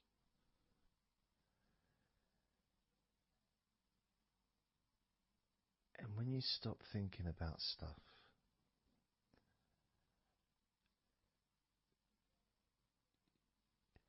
relaxation automatically rises. A sense of comfort starts to grow. And without trying to build it up into something fantastical or something magical, this is just a natural process. Something that's easy to accomplish. In fact, it's almost, the sense of relaxing completely happens really when you put no effort into it. It's not something that you can really force. It's something that happens naturally. And part of the process of this recording and others is simply to allow you to take advantage of this space, this time, to just let go, to just be here, to be in tune with how you feel.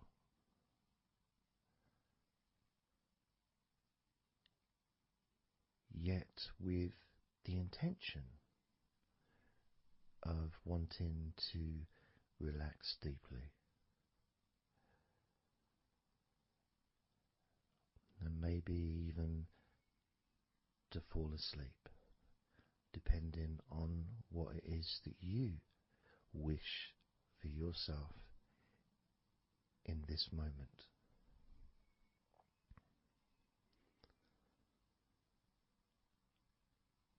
As we know, relaxing is the majority of the process of falling asleep. The actual falling asleep part is the tiny bit at the end. The deeper relaxed you become, the easier you find yourself drifting.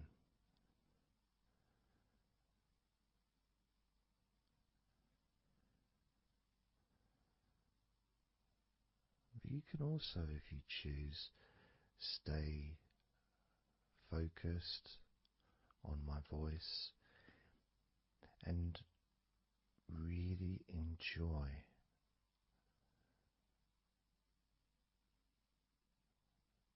the process of gradually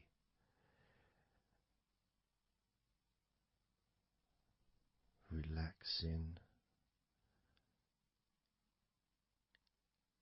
each muscle in your body effortlessly,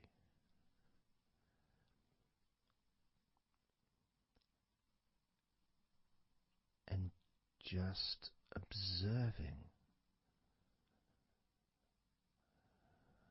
the sensation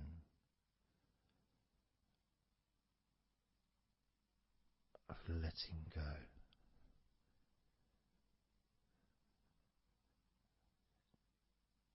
Completely.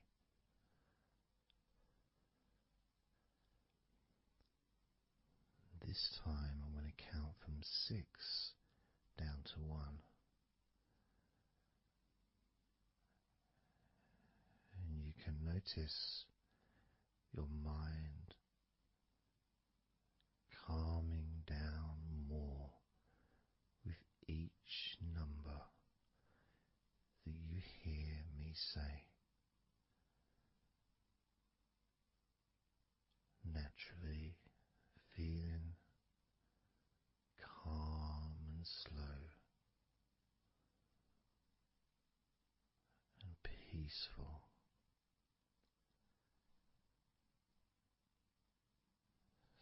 6.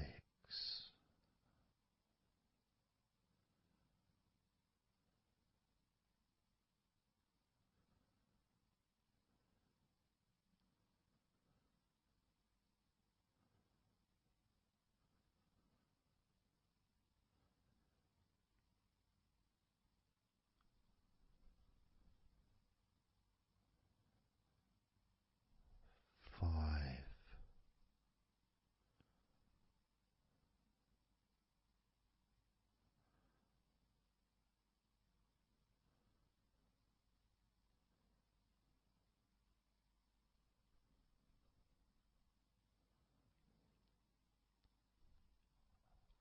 4.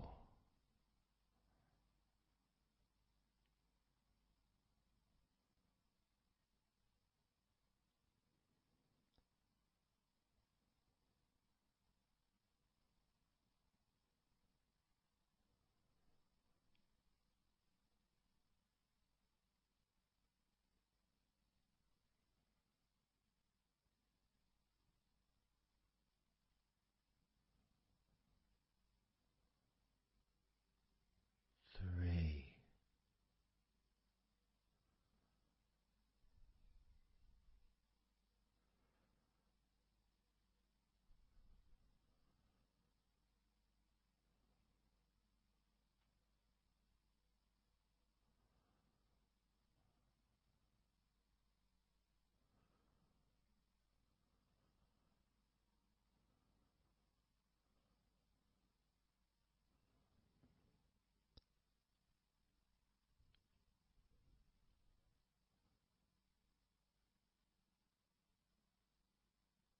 two,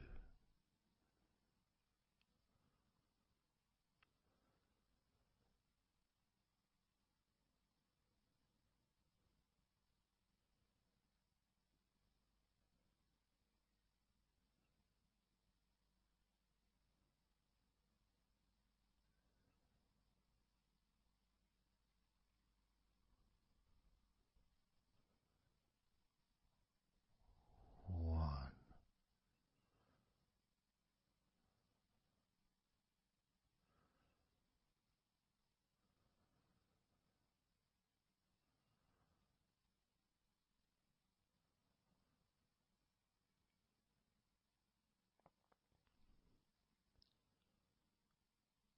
Being aware of how your mind has slowed right down, sinking deeply into relaxation.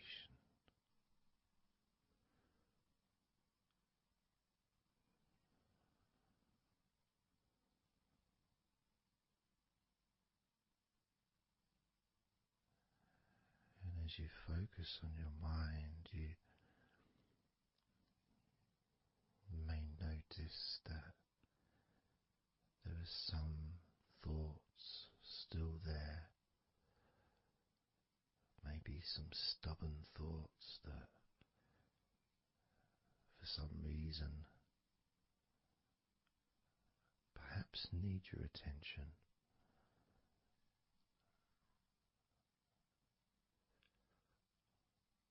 So what you can do is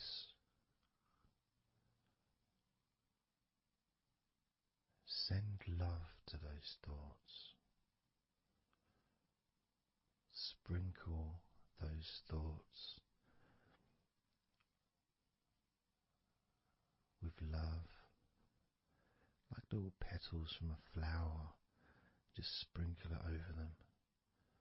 Petals filled with love towards those thoughts, to let those thoughts know that you're not abandoning them. You just need them. You require them to just calm down, slow down, quiet down for now.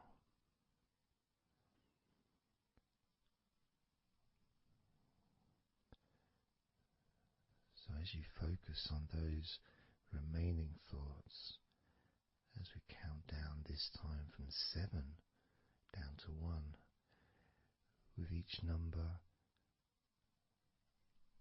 just imagine sprinkling those flower petals of love,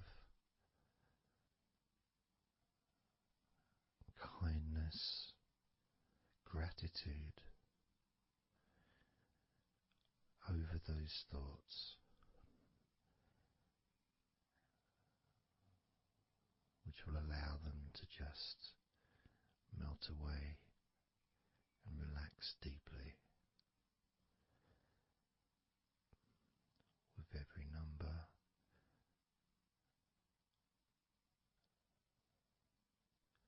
those thoughts will become more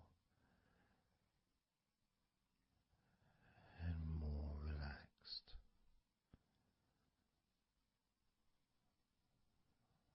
Starting with number 7.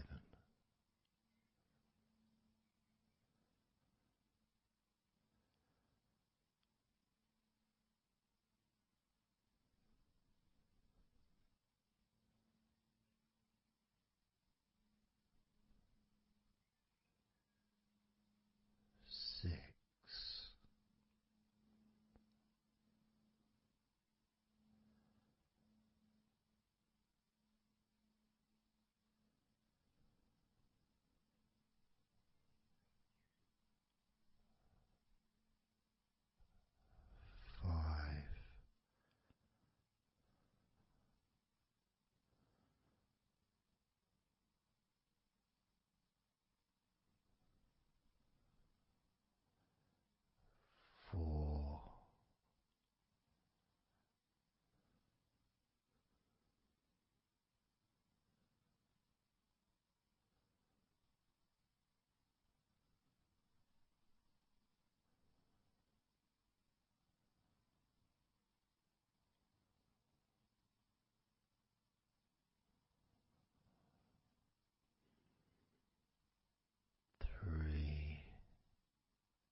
you now notice how relaxed you're feeling in your body.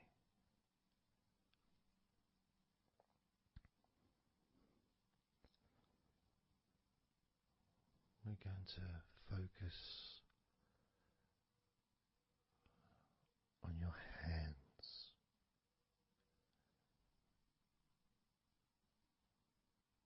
Because the more relaxed your hands are, the more relaxed your body and mind are.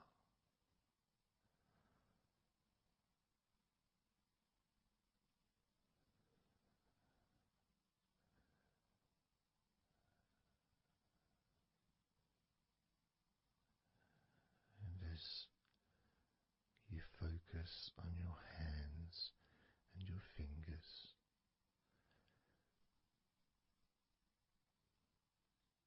there's nothing needed to be done. There's no clenching of fists or tensing the fingers or anything like that.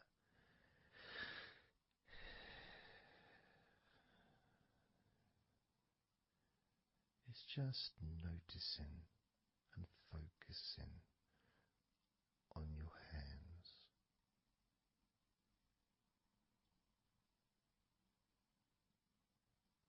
Noticing how they feel.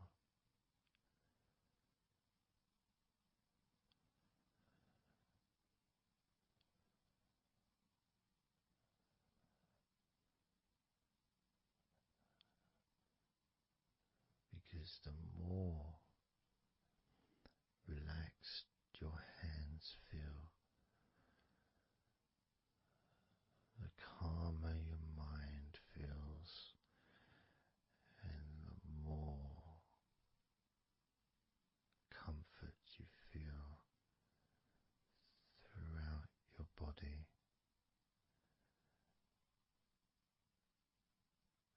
And you may have already noticed that your mind is starting to drift.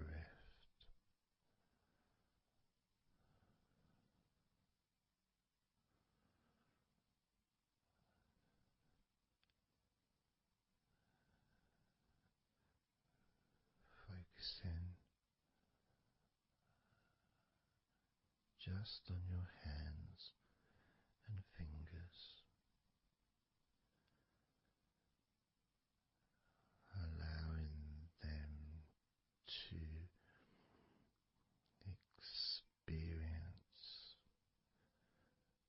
a real deepening of that relaxation in your hands and fingers.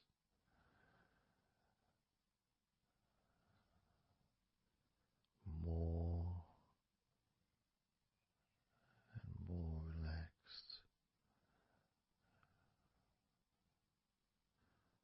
with each number.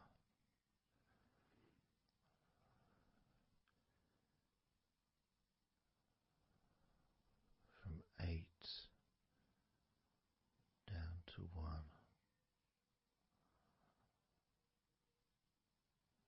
You can almost feel that healing and relaxing energy spreading into your hands and fingers, becoming even more relaxing with each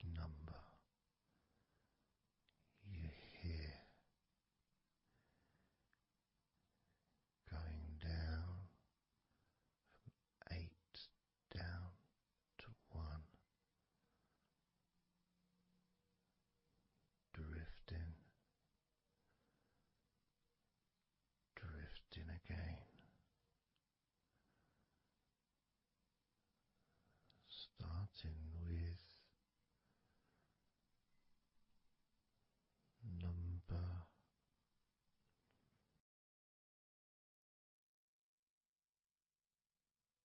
8.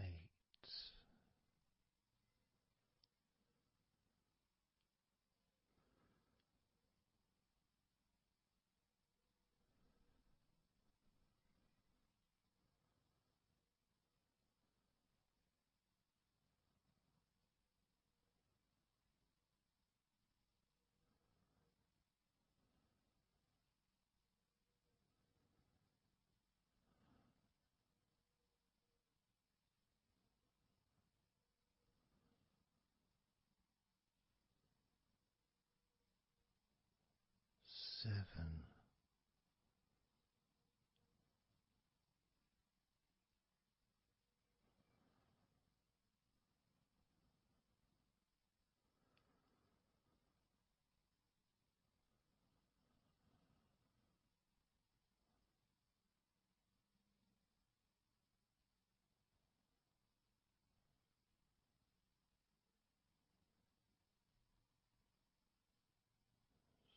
6.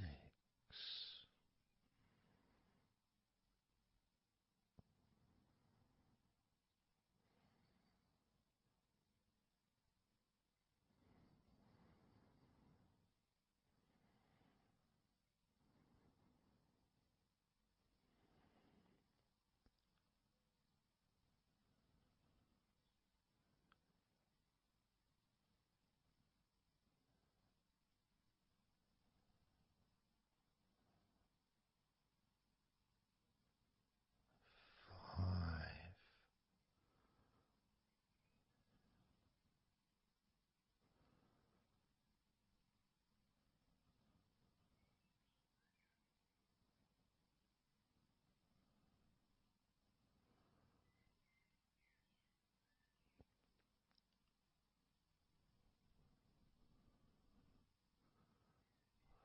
4.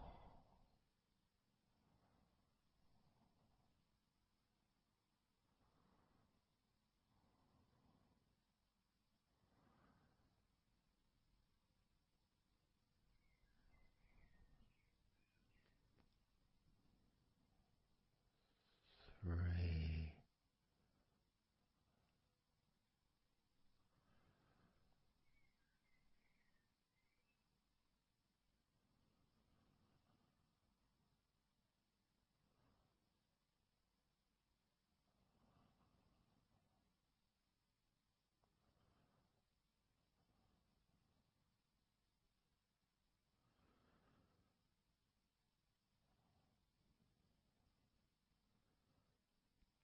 2. 1.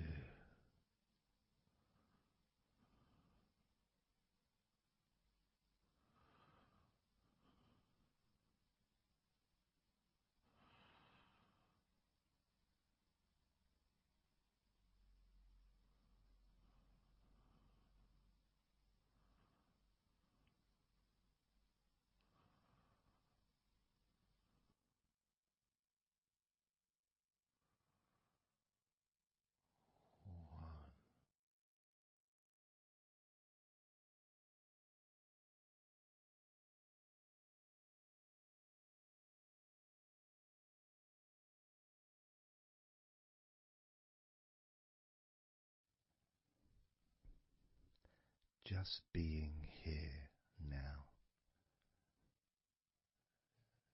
Nothing to think about, nothing to do, nothing to say, and everything just feels calmer. And this is your natural state of being. This is how you just normally feel when you take away all of that other stuff that we add. Things like stress and worrying and overthinking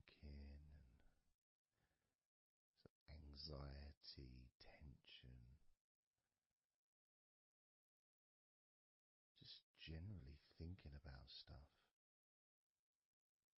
take that away, which is what we do, what we're doing now,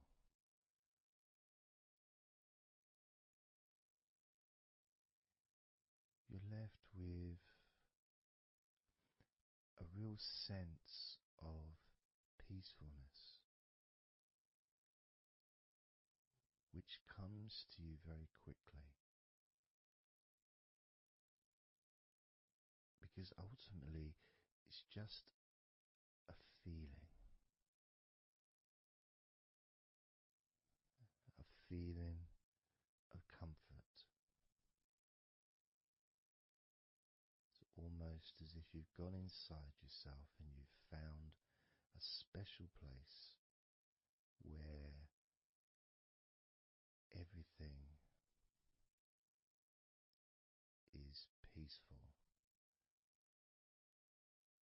A place where you can feel relaxed and your natural sense of comfort. A place where you can be you. Where you can accept yourself for who you are. A place where you're not trying to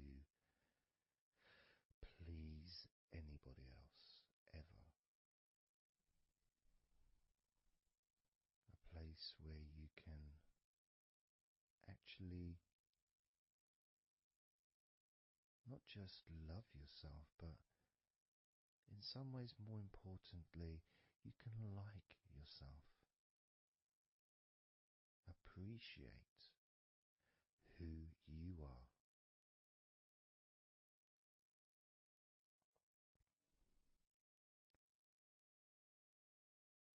And that sense of gratitude is in the air all around you.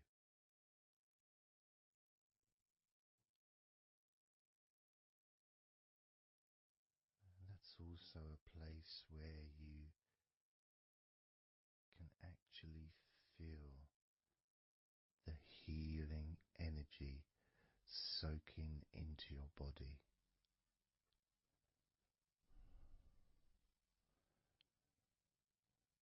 Healing energy soaking into your body.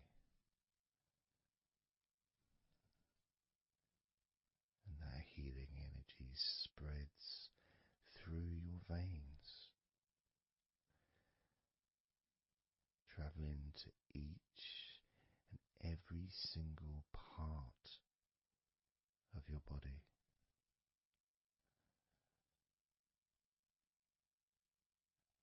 And you start to realize that actually that healing energy has not just entered into your brain, it's become part of your brain. And that spinal fluid is now mixed with healing energy.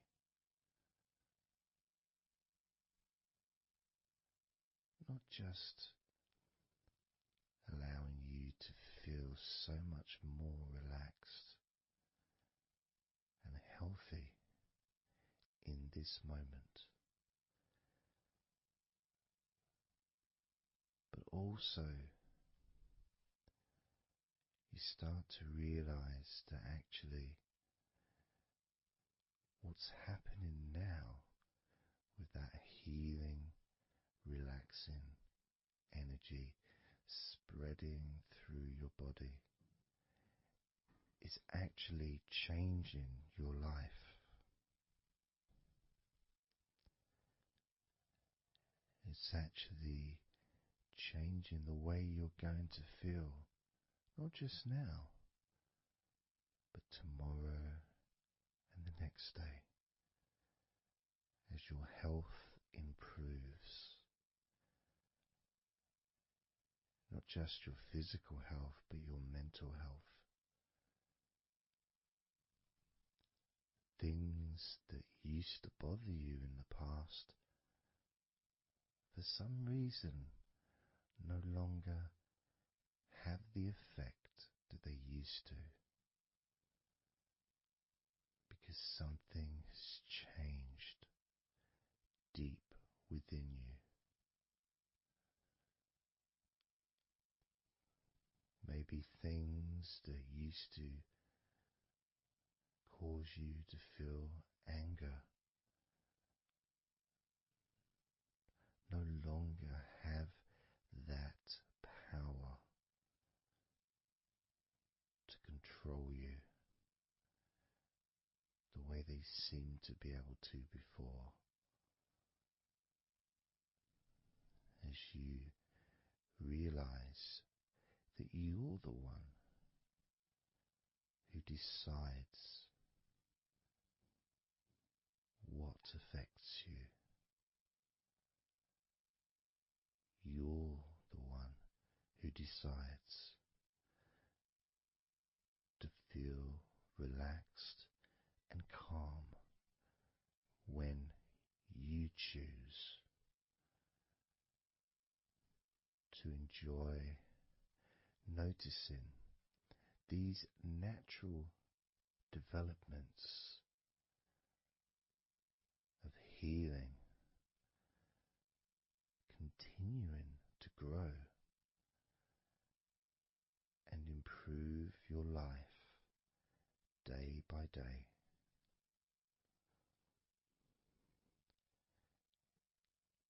Including, of course, your ability to relax so much easier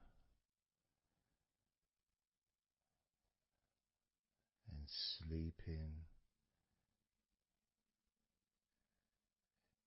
is the most natural thing in the world to you,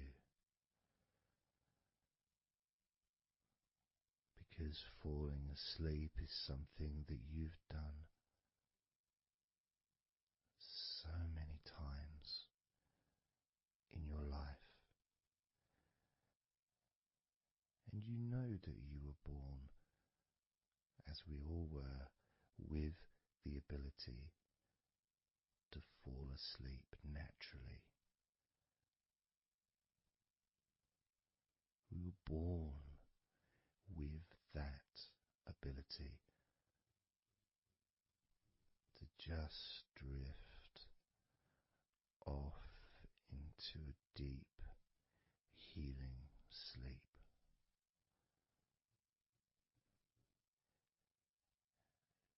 Even when we're kids, sometimes we'll fall asleep when we don't even want to. We try to stay awake. Maybe it's a birthday in the morning, or it's Christmas or holiday or something we look forward to. We don't want to go to sleep. But the more we want to stay awake, the more we just start to drift. And the more you fight drifting, the more you try and stop yourself from drifting asleep, the deeper and stronger that drifting becomes.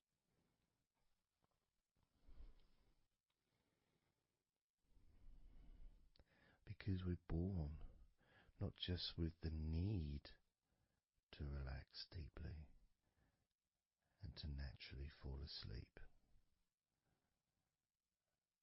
but it's our birthright. It's part of our DNA.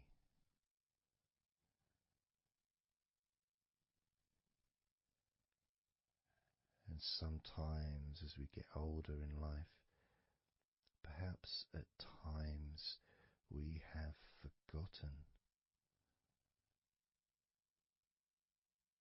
that relaxing completely is not only a wonderfully pleasant experience,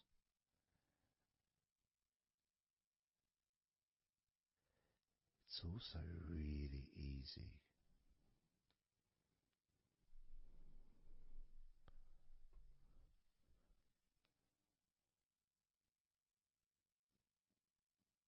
It's very, very easy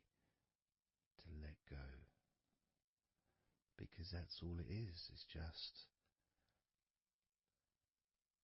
deciding to let go.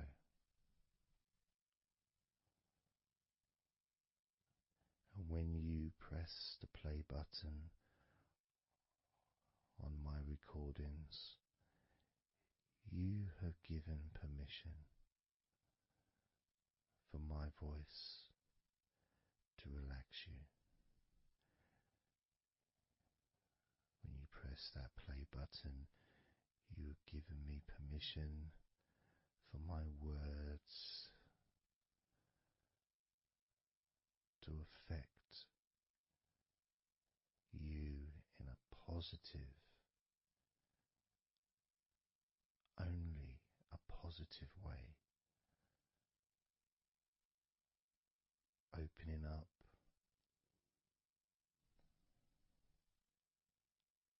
your mind to useful and healing suggestions that can have such an amazing effect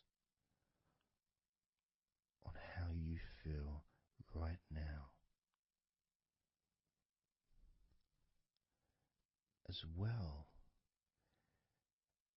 as those changes that continue long after the recording ends, those changes within you that continue to flourish and grow, transforming your life in a positive, beautiful way, allowing you to move forward in your life in the direction that you choose for yourself.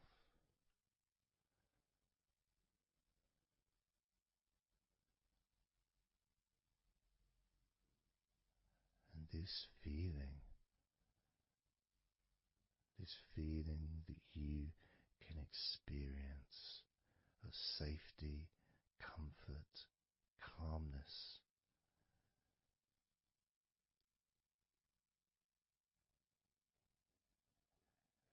just feels so nice.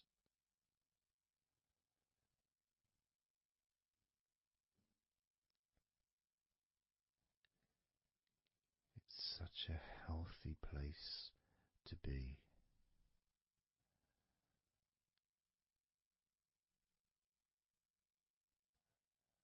And that positivity grows within you.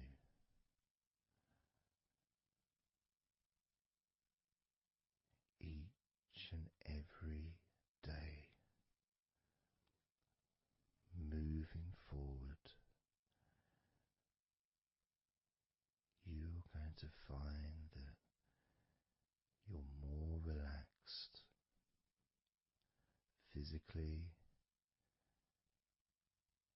and in your mind is more relaxed. And it's not that you're thinking slower, it's just that your mind will be less clogged up with unnecessary negativity.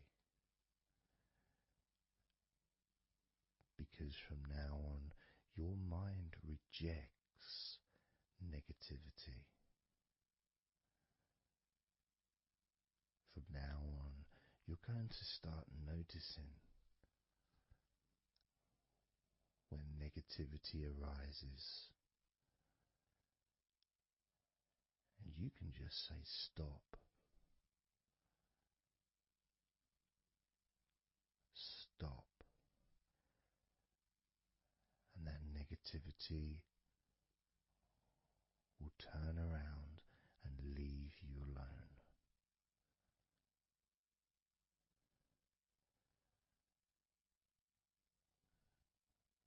stop,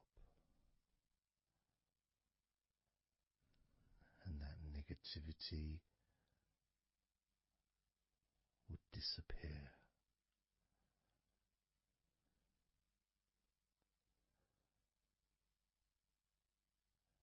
And as you notice that you feel way more relaxed than you probably expected,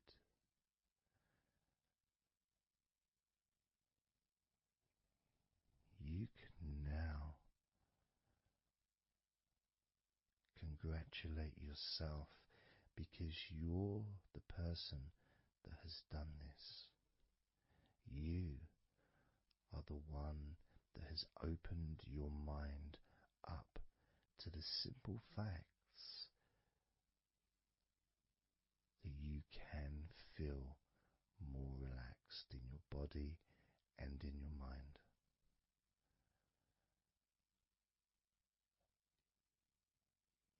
You've opened your mind up to the birthright of being able to just fall asleep easily when you choose.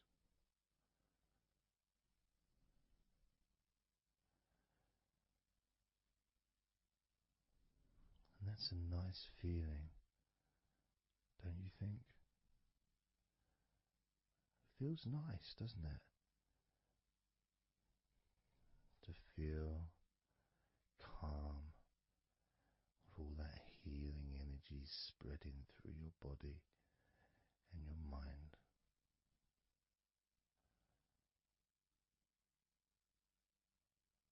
To spend time in that special place where negativity can no longer enter.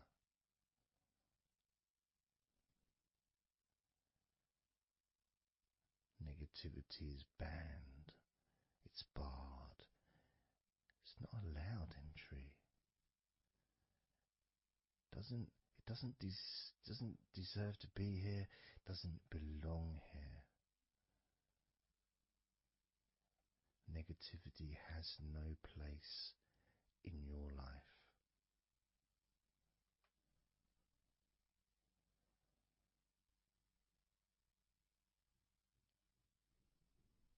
Which makes room for more comfort, more healing, more relaxation, more peace.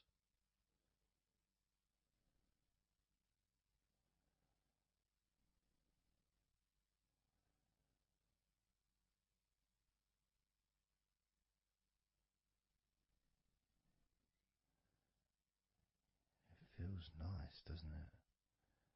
To just let go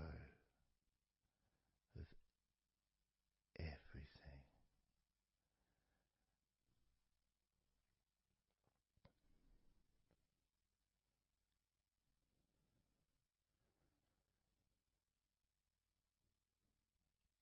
And I'm going to count down now from 20 down to 1. You can continue to relax. If you choose, you can drift to sleep. With every number you hear me say, you can feel twice as relaxed.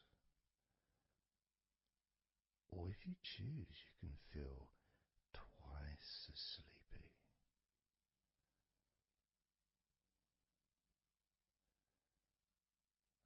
Now,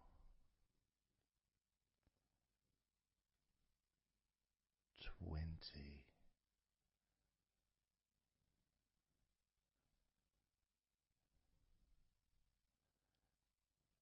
19.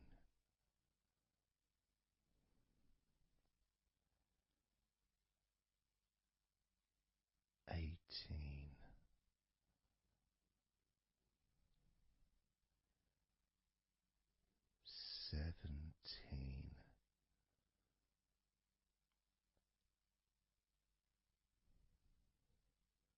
16,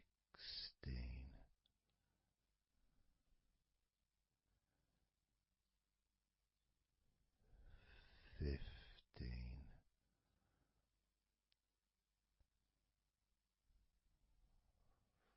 14,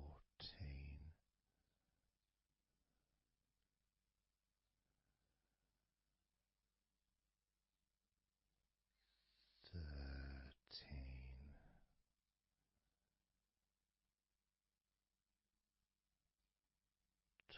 12,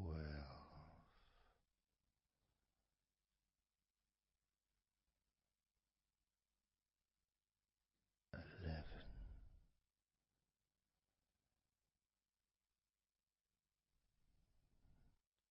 10,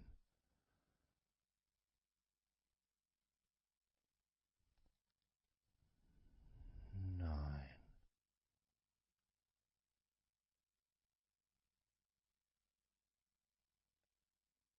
8,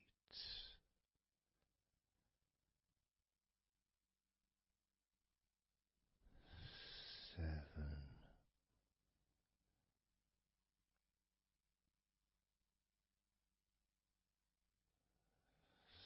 6,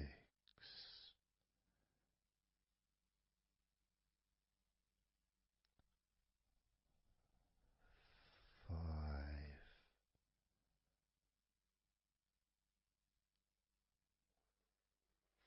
4,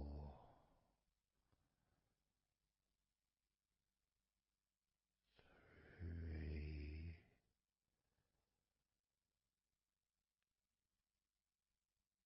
2,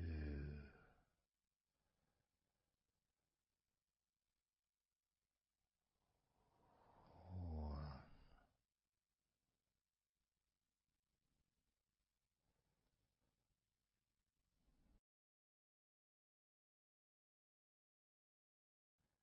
This is your time to just take a break. Your time to relax, to allow your mind to slow down,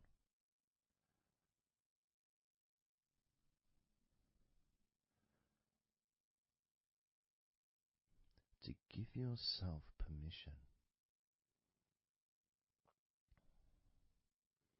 to take a break from everything. And you're the only person that can make that decision. You're the only person that can actually tell your mind to just relax.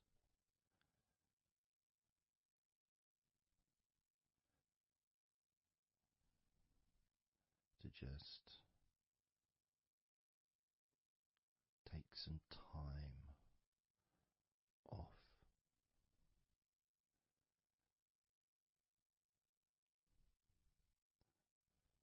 So that you can focus on your body, getting in touch with how you feel physically.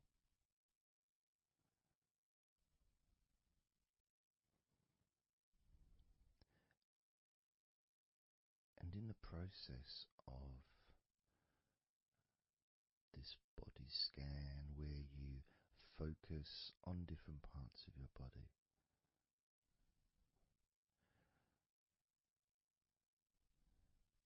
those parts that you focus on and observe,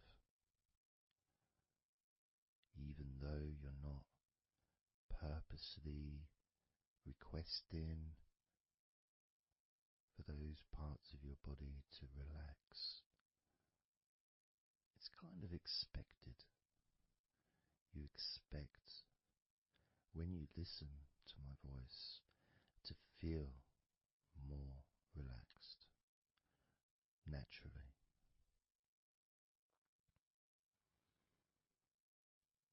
Because when you're listening to me, your attention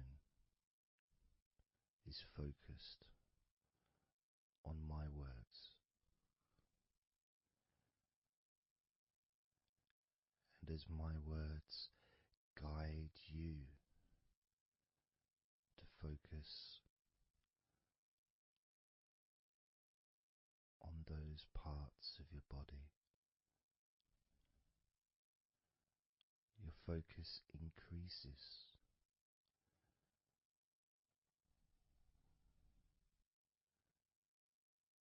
which actually calms your mind.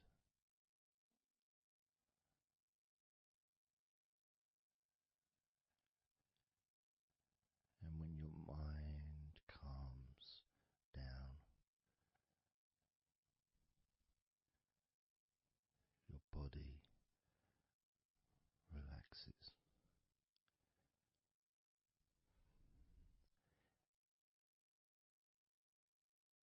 And when your body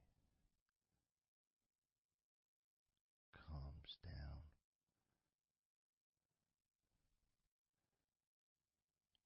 your mind relaxes.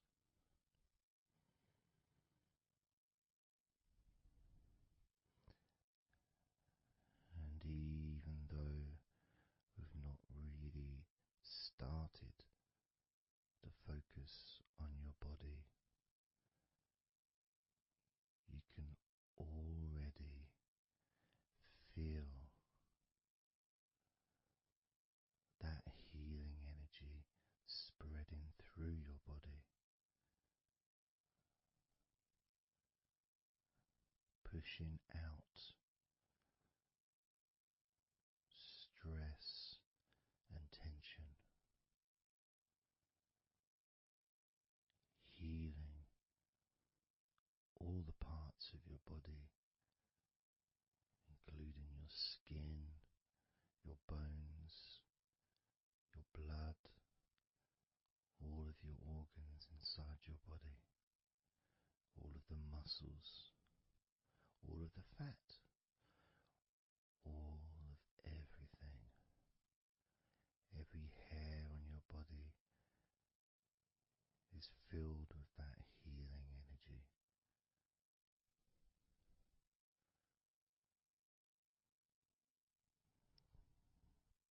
And when your brain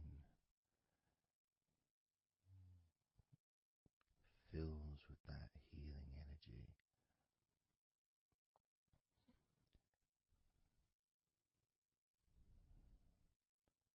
the feeling of comfort and relaxation increases.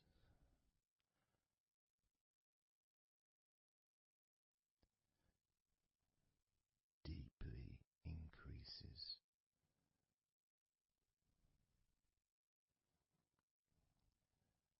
In a way that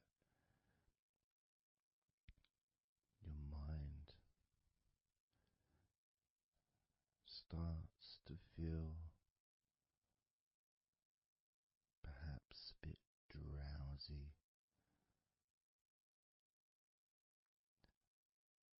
because it's not needed, and it may start to drift.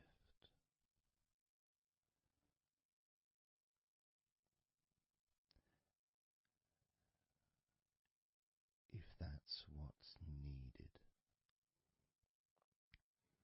So if you're listening to this and what you need is deep relaxation, that's what you'll get. If what you need is to fall asleep naturally and easily as your mind drifts,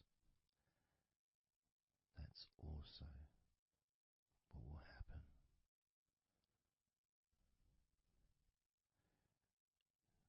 Because by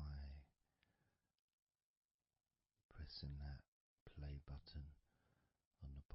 podcast and listening to me, you give permission for your body and your mind. In fact, you give the command to your body and your mind to relax deeply and to drift off to sleep if that's what you want or need.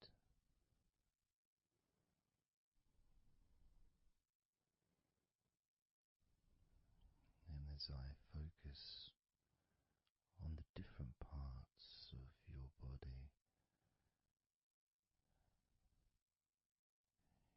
you may start to just drift,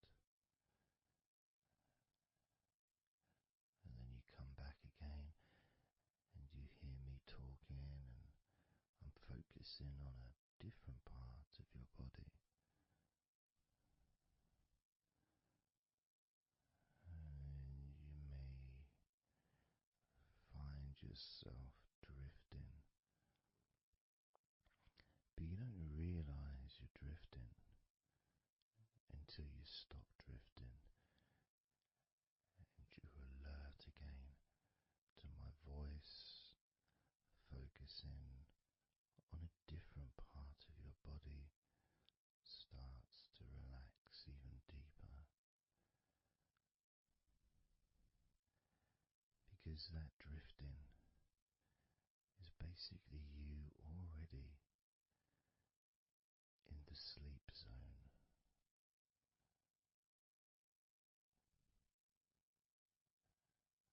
And the more you drift, the longer you drift, and the longer you drift,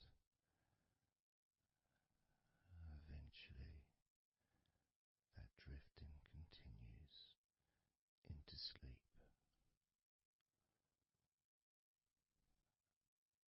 And that's the last you remember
Let's focus again on parts of your body. Focusing this time on your forehead.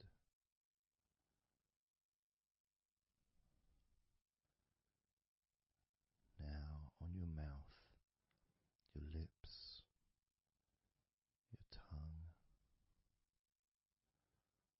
the whole of your mouth.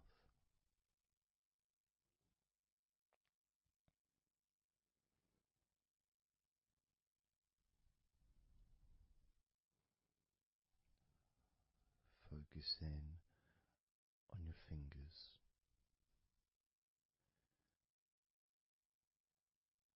Maybe you could move your fingers a little bit so you can focus on each one individually.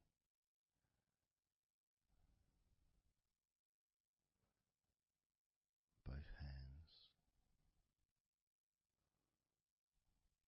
And even though as you focus on both of your hands now, they almost seem to just melt into one.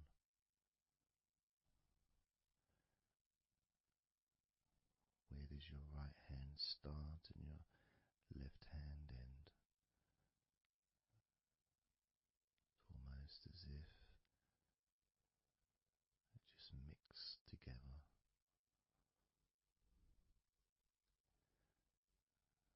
Now focusing on your knees.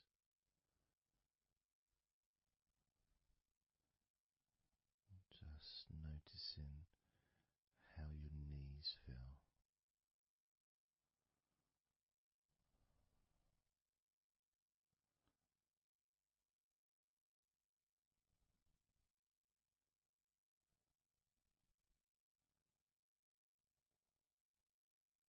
Now focusing on your elbows.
letting go.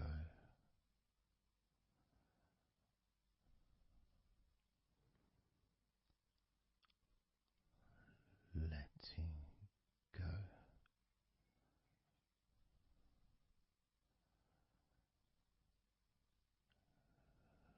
Letting go of everything.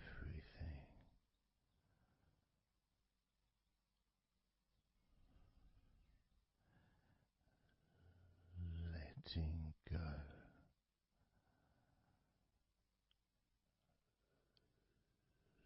Letting go.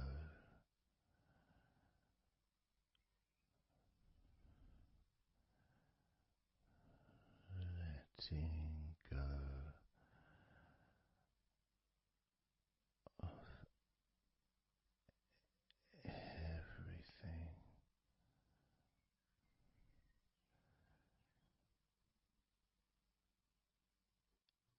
Everything.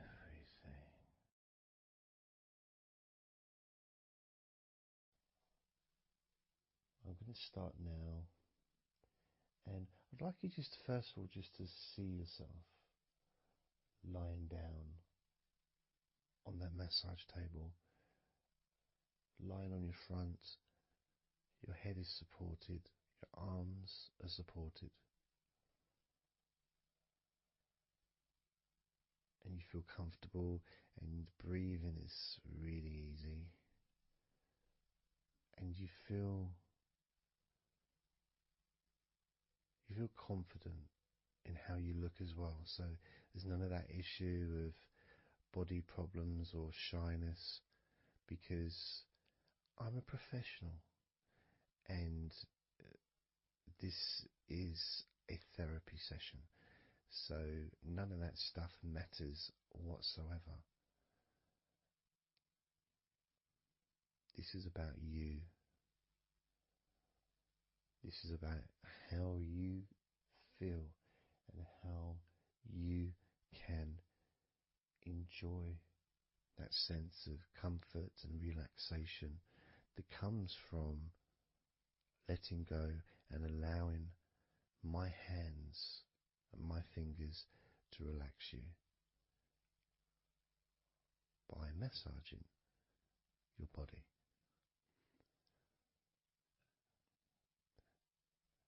So I want to start off just by placing my hands on the back of your head, just gently, just so you can feel what my hands feel like really on you. So you can maybe feel the warmth of my hands on the back of your head. And I'll move my hands to the side of your head, not pressing, but just holding them there very gently. Maybe over your ears and a little bit on your face, just so you can feel my hands, so you can become accustomed to them.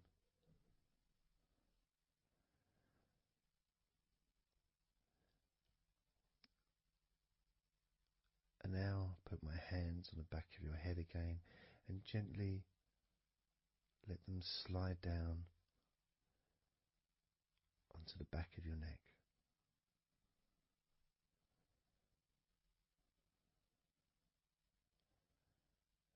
You can feel my hands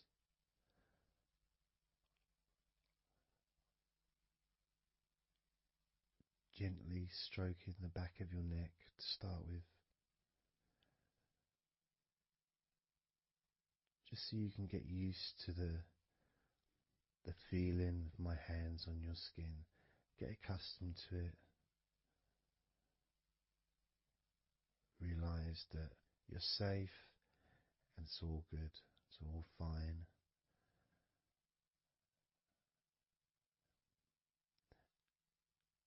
And I'm going to start gently massaging the muscles in the back of your neck.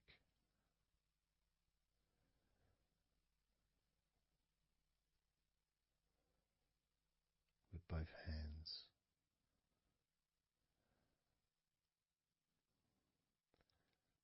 Now this this is a very trusting situation, really, because our necks are so fragile, and to have someone have their hands around your neck in that way can sometimes be problematic for people, which is why massages are quite good, because it allows you to relax and to get in touch with trust, to feel peaceful and calm.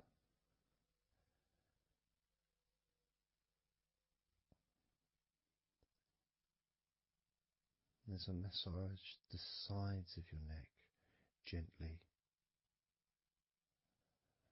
moving from the bottom of your neck, which would be sort of near where your shoulders start, I guess, all the way up to your jaw, your ears kind of area, that side of your neck. Of course, is a lot longer than the front of your neck.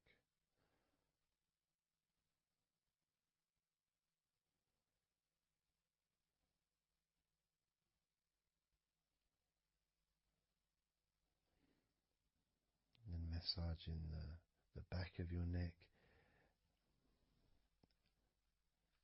especially that area where perhaps we hold tension. And as that area is massaged, you can actually feel a sense of release in the back of your neck.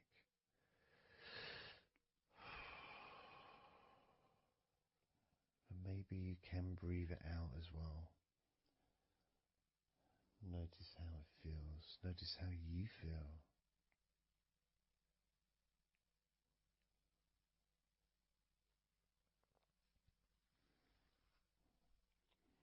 Then moving down to that area between your neck and your shoulders, that muscly area,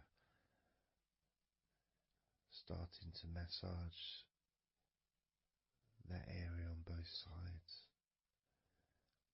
I mean, this would be the area that a lot of people would massage if they were going to give you like a shoulder massage. Even that's not technically the shoulders, but it's all the muscles that lead to the shoulders, from the neck. And again, that can hold tension and stress. And when massaged, sometimes a nice deep massage is useful. And you decide how deep that massage is.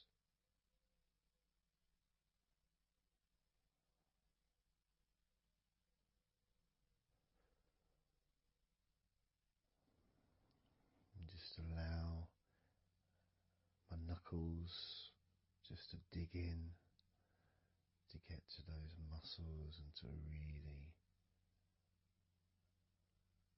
relax them.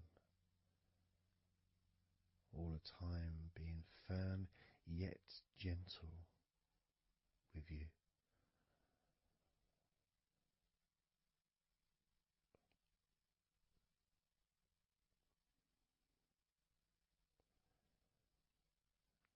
And just stroking down that area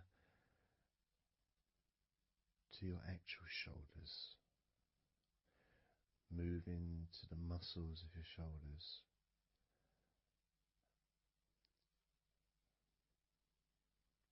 And maybe initially just pulling up the shoulders a little bit off the table, just to give you a little bit of a stretch, but very gently.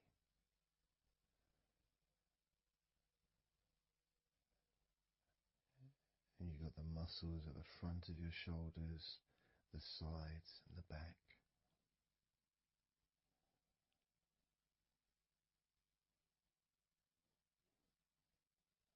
Again, this is a part that can really take quite a bit of pressure, quite a bit of kneading, if you wish, to really release the tension. get into those muscles, and you can let your fingers in there and it can feel really nice. Sometimes just being stroked gently or being massaged quite strongly can all be beneficial to the relaxation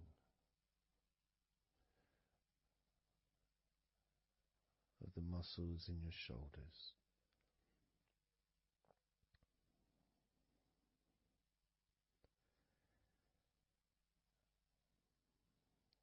Now, as we move down your arms,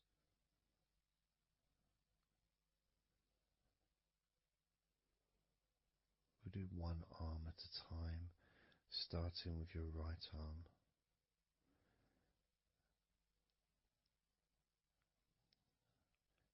What I'll do is I'll just lift your arm up, just hold it to the side of you. Don't worry, it'll still be attached. And I just massage the tops of your arms.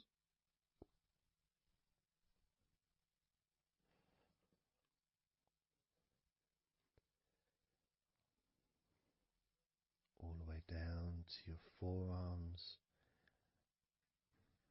into your wrists.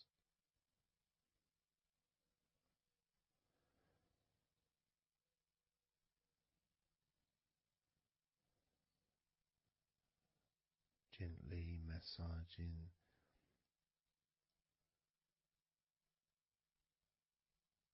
that part, the softer part, which is the under part of the arm, which leads to the crease in your elbow, the inside. It's much more sensitive skin.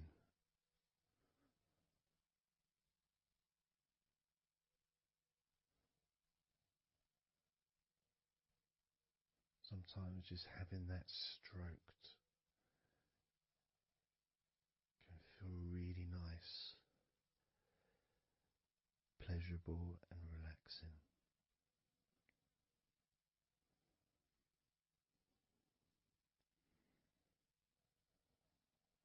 Now moving down to your right hand.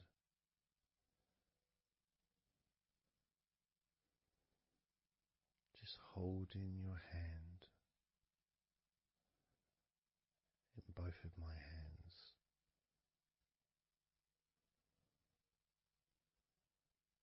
Just pressing gently on the back of your hand and stretching your fingers ever so lightly. At the same time, pressing down and massaging each finger.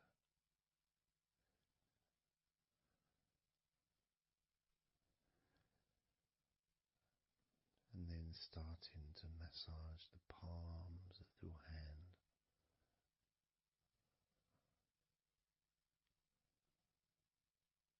Just turning the hand gently, stretching it gently.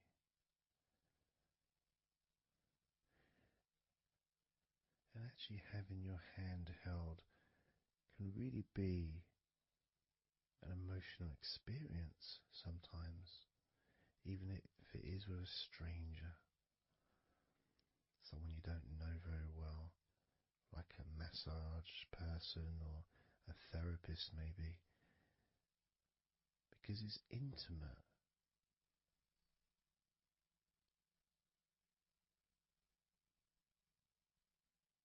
And it can feel nice and you can feel safe.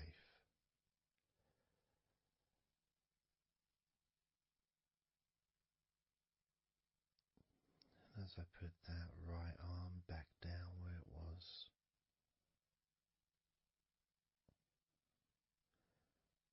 we're going to do the same with your left arm.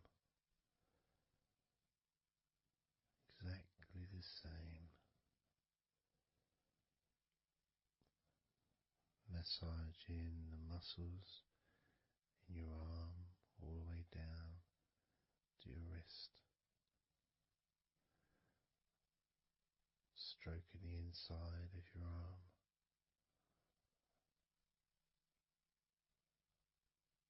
Just being gentle or as firm as you require.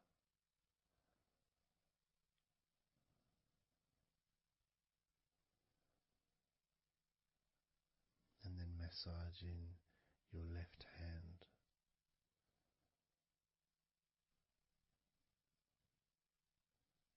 stretching the fingers gently,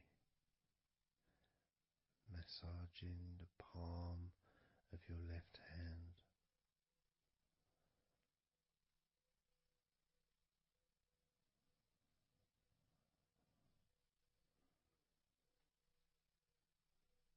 You can feel so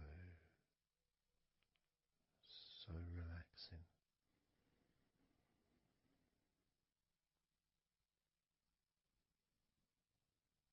So comforting.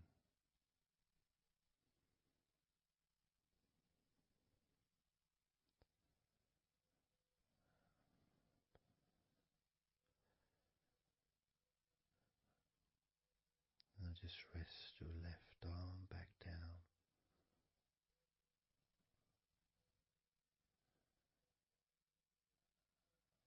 Start to massage your back, the biggest part of your body. Starting at the top,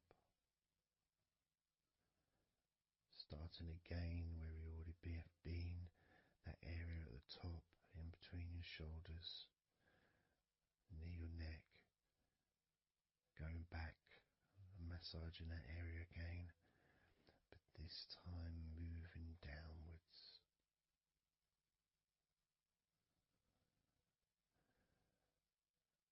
Making a downward stroke to the middle of your back, working from the outside inwards. So massaging your back, but the outsides of your back, the parts where your arms would maybe rest against.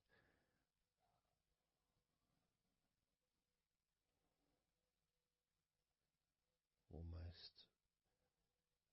the part that connects your front to your back.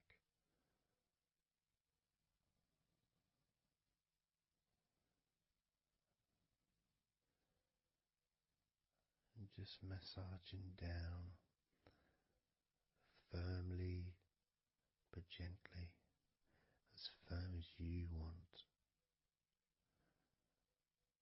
Moving down and then moving across a little bit and moving all the way down again. Being very gentle, yet firm as you choose.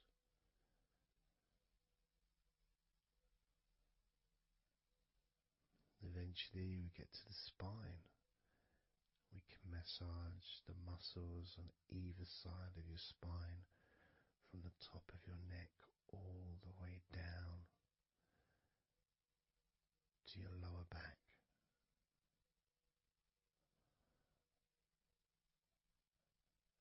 We can do that a few times. Sometimes people would use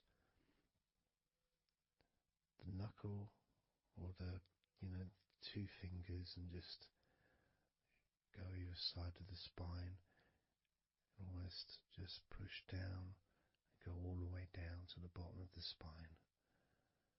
Each time releasing tension and opening up the body, stretching your body so that you feel more relaxed, but at the same time rejuvenated.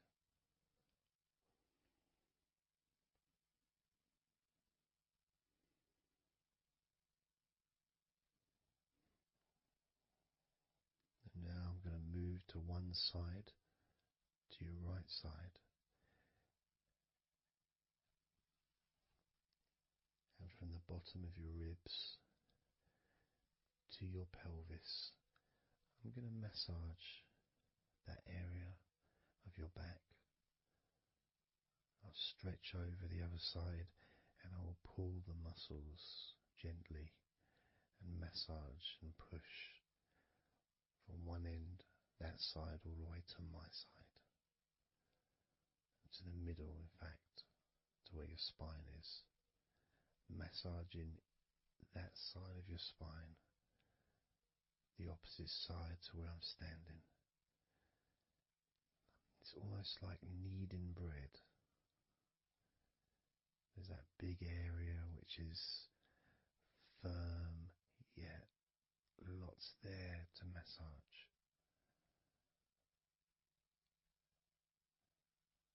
Potentially one of the most important places to actually have a massage, because you really feel it. You really feel the release and the pleasure of having your lower back massaged. It releases so much from your body that's not useful, starting a healing process which will continue long after this recording is over.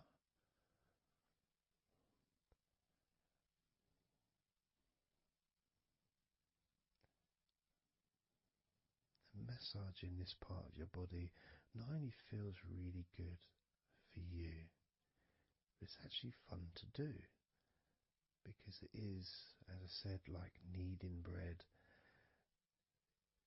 It's a part that you can really get a hold of and really massage deeply, if that's your choice.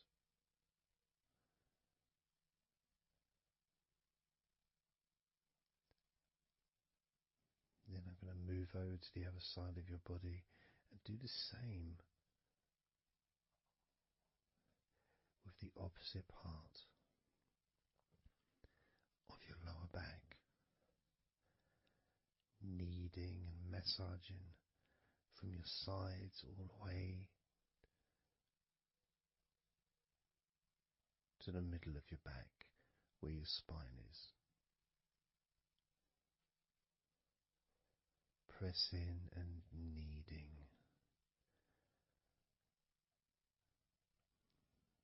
firm and gentle at the same time. It feels so releasing. This mixture of pleasure, comfort, release, calmness, relaxation, all mixed together.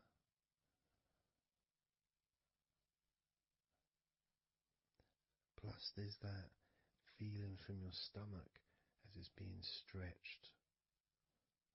Even though you're on your stomach now, you can feel it being stretched because that whole area is connected to your stomach.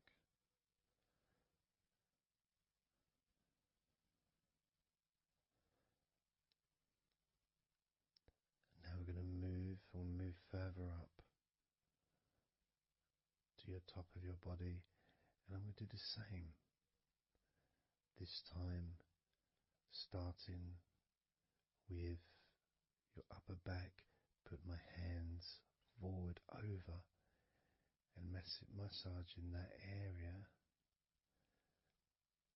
up to your spine, from the side of your body up to your spine. So some of that massage area, the muscle tissue, or whatever, fatty tissue even, will be possibly from your chest, because it's all connected. The chest and the back connect together.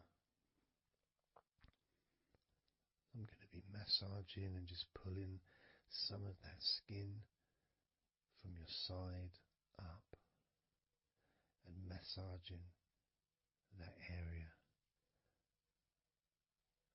of your upper back all the way to your spine.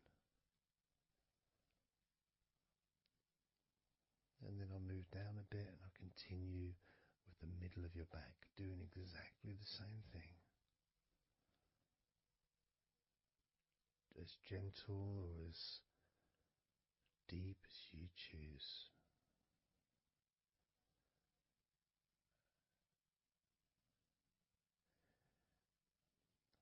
Now I'll move the other side again and do the exact same thing with the top of your back on the other side, from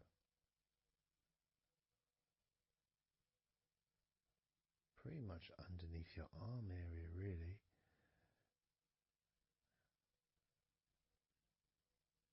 to your spine.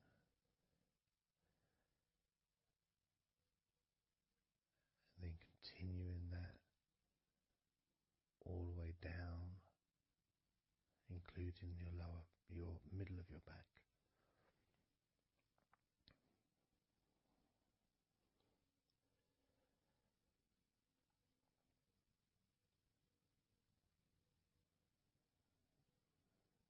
Now I'm going to go to your thighs, the backs of your thighs,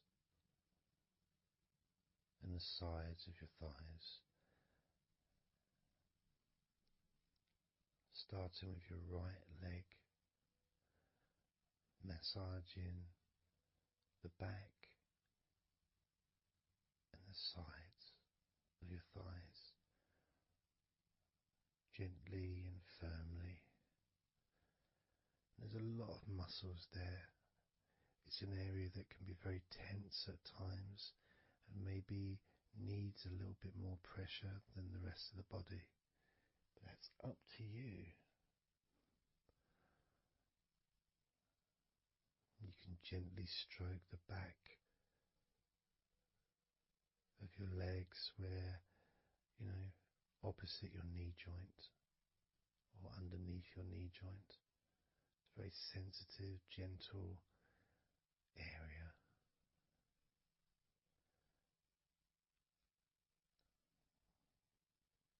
And working down to your calf muscles, massaging your calf muscles thoroughly and deeply if you choose, using both hands and fingers, digging deep.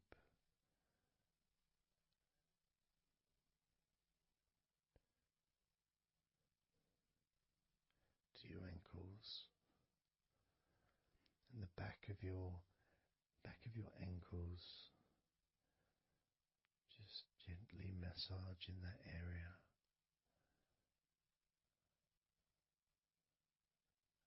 Maybe lifting the leg and stretching it a little bit.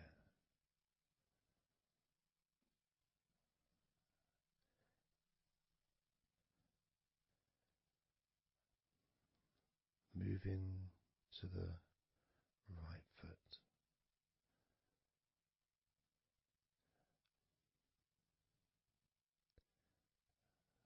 Massaging the bottom of your feet and the sides of your feet.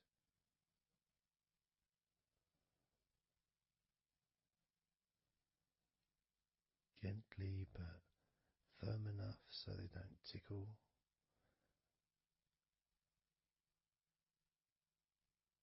And just allow the pleasure that you get from having your feet massaged to just overtake you. As I continue to massage your feet, the bottoms of your feet, the sides, your arches, your heel. You can put a lot of pressure into your heel and it feels amazing. Yet the arches need to be a bit more gentle. Stretching your toes gently and massaging the bottoms of your toes with my fingers, each one individually.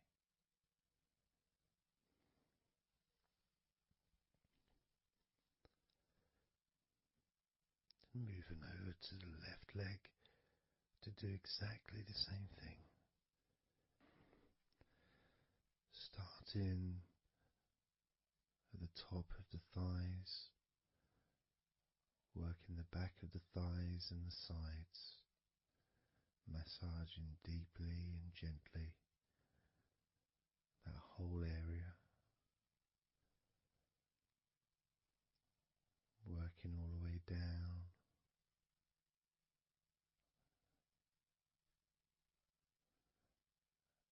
And this is an area that maybe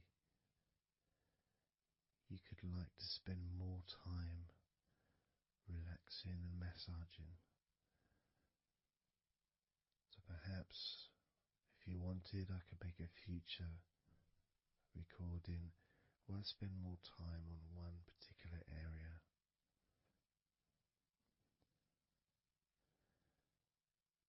As you move down to your calf muscles,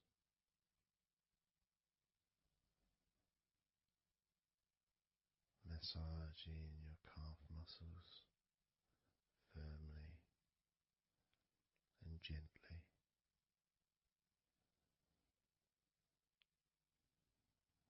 Moving down your ankle and to your feet, massaging the backs of your feet, the bottoms of your feet, stretching your toes and massaging each toe individually. And that feeling of pleasure and release that you experience when you're having your feet massaged feels really good.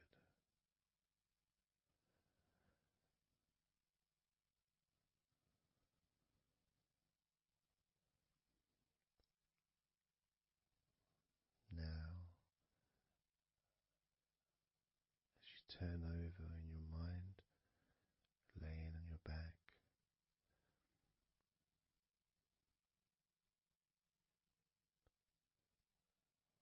I'm just going to start again at your neck area.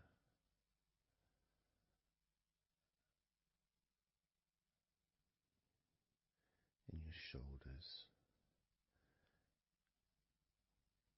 just to get back in touch with that area.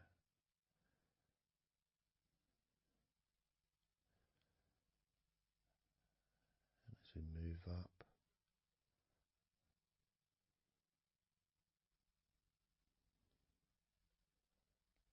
I can clean my hands, make them all fresh, because now I'm going to massage your face gently.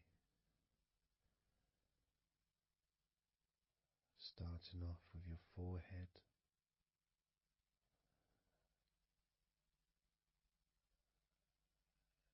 your eyes are closed, and I can just stretch your eyes a little bit, pushing up on your eyebrows.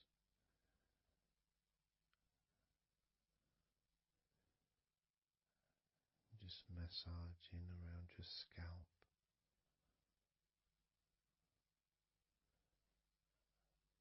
massaging down your cheeks, around your ears, into your jaw, gently. The sides of your neck, your chin,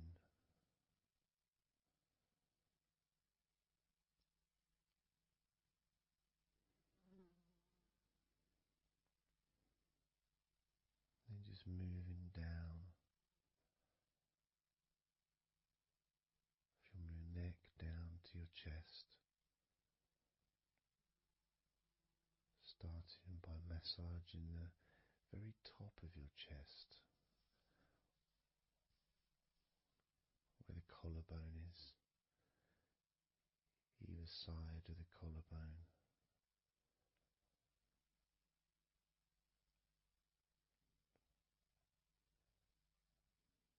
And then just massaging the whole of the chest.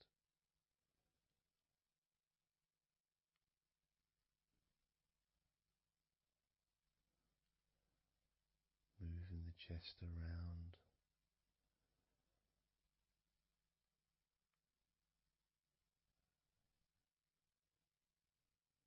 Because it's quite a large area, you can move from one side to the next, moving my hands from underneath pretty much where your arms are, stretching up, stretching some of the muscles of your back in the process. Moving up over your chest, and then moving down again.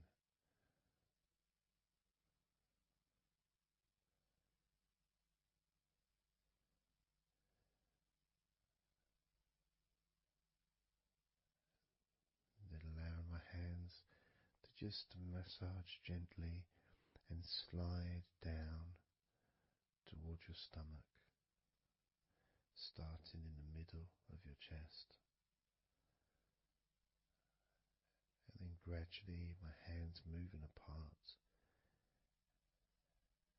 and massaging and sliding at the same time, moving down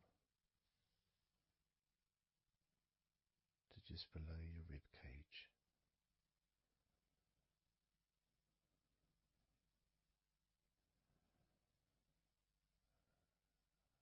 Moving down, then massaging up again, giving your chest all the attention that it needs to feel completely relaxed.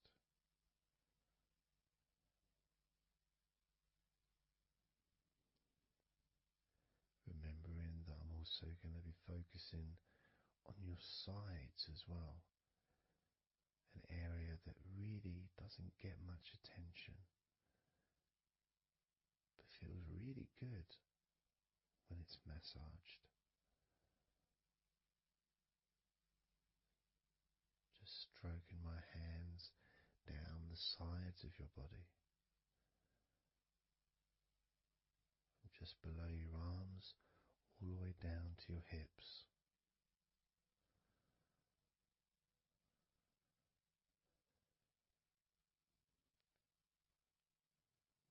Now, moving to your stomach area, I'm going to stand one side of you like I did when I did your lower back. I'm going to do a similar process of just stretching the muscles from your side gently, massaging from one side to the next, moving that whole area from below your ribs all the way down to below your belly button.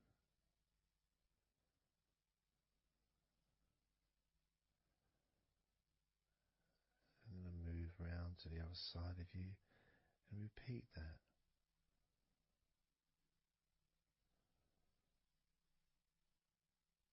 Process of relaxing deeply,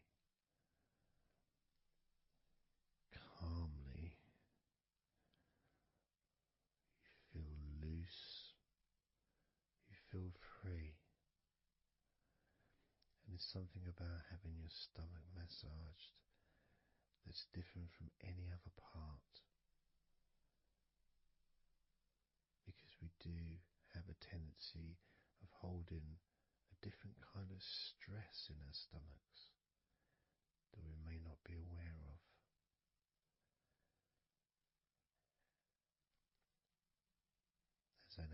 massage your stomach,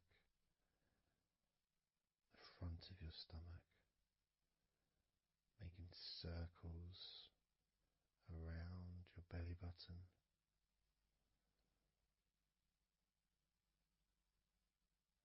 And then going the other way around.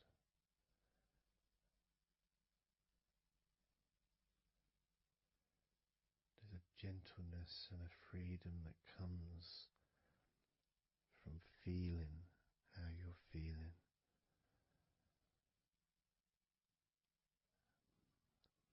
As I now move down the tops of your thighs, the muscles, massaging them.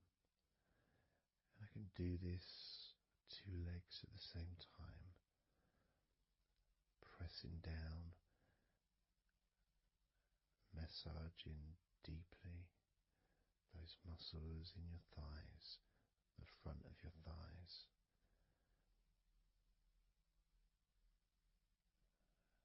And moving down to your knees, gently massaging your knees. Sliding down your shins, putting pressure on either side of your shin, gently, softly but firmly. Moving down to your ankles, stroking the tops of your feet.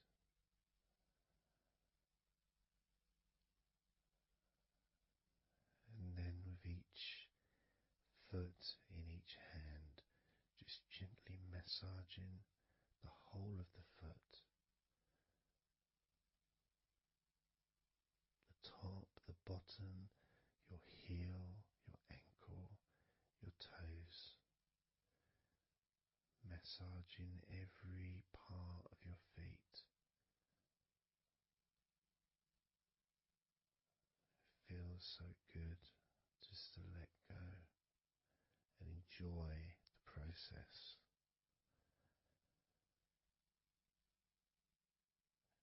Enjoy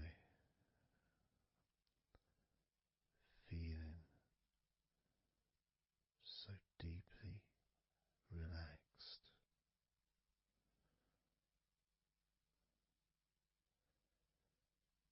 So much comfort and so many feelings that come just from touching your skin.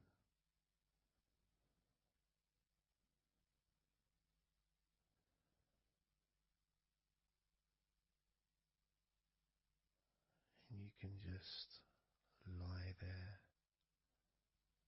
for as long as you choose, enjoying the feeling of deep comfort from being massaged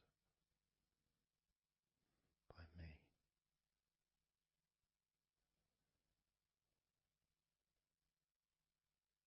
Enjoy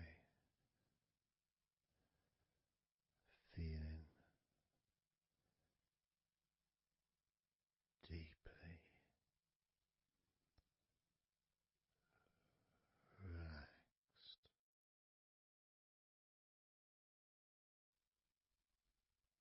And all we're going to do is blow out some candles in your mind.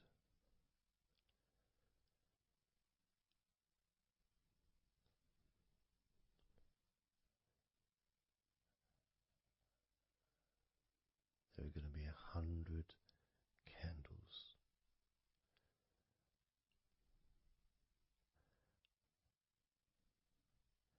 And you're going to blow each one out individually, one by one, starting at 100 as I count down,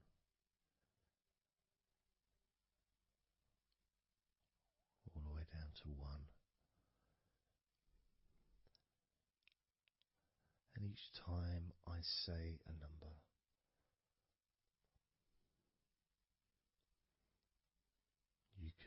imagine that candle in front of you,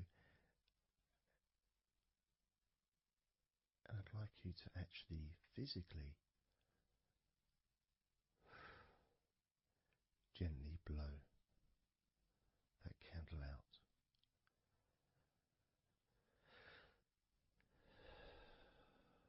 Just so it's not a big blow, it's just a gentle, and that candle will extinguish. And then I'll say the next number as we move down, and you can just blow that one out as well.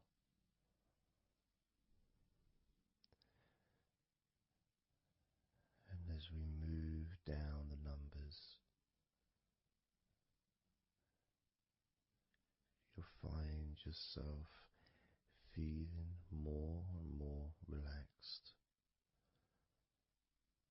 And if you need to sleep, you'll also find yourself becoming incredibly tired and sleepy. In fact, you may struggle to blow out all 100 of these candles.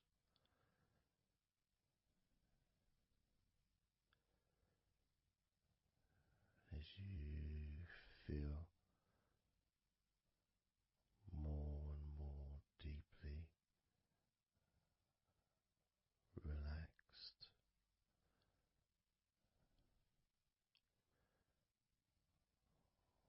more and more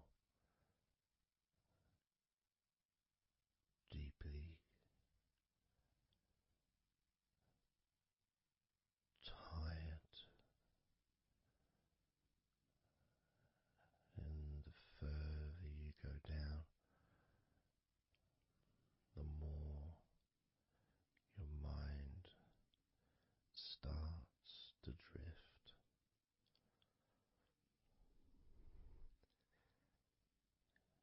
And you may find that you stop listening to me after a while.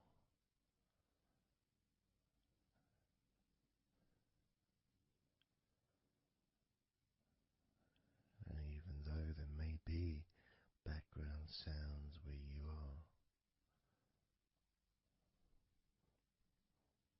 you'll be aware of those sounds at the moment.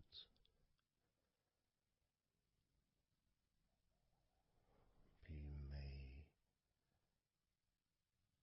start to just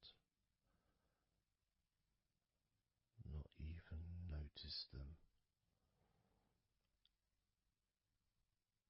at all, because they're unimportant.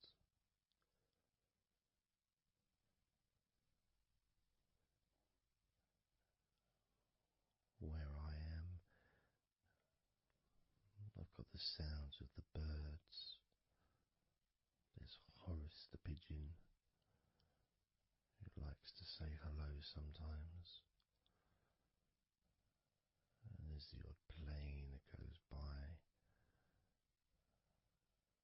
maybe traffic and trains in the distance.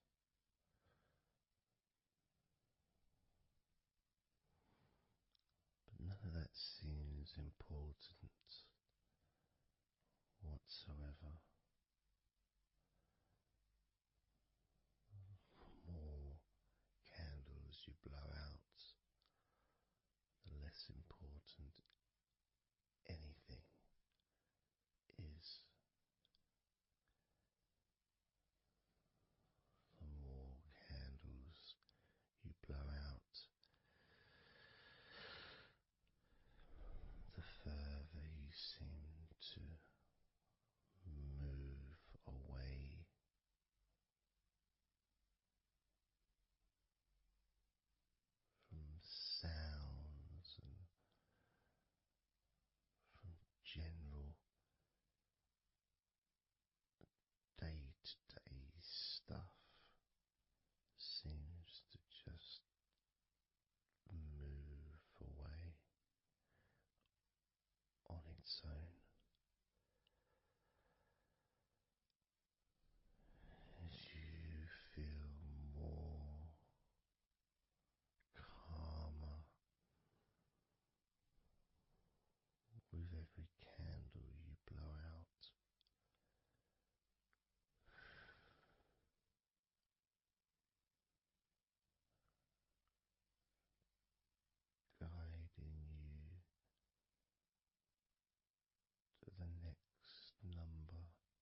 easy, so simple.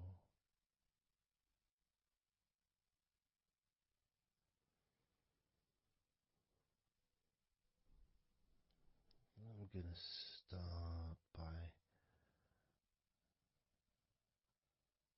introducing the first candle, which is 100. First candle, which is 100. When you blow that candle out,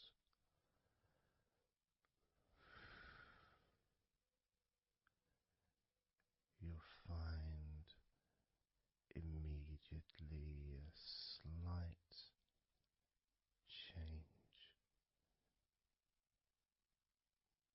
in how you feel,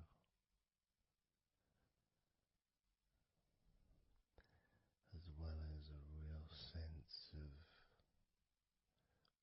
positivity growing within you.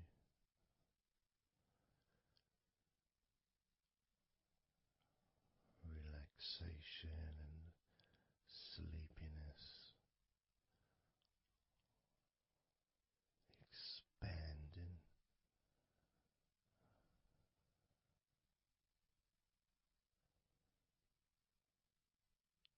starting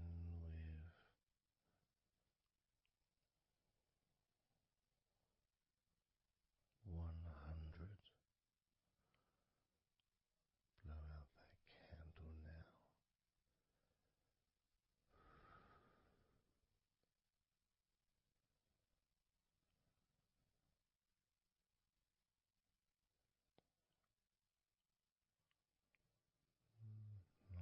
99.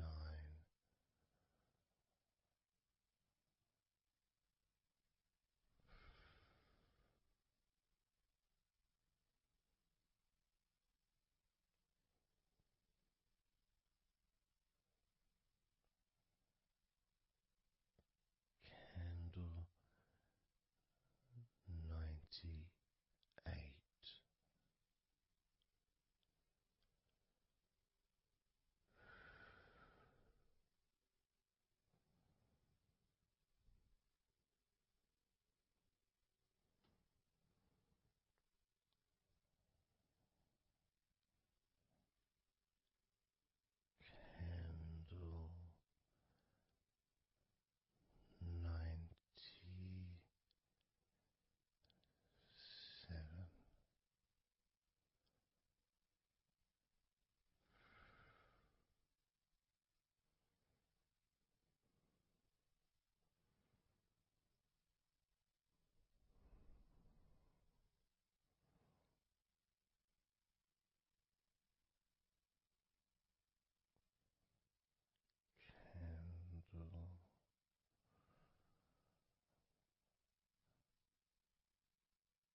candle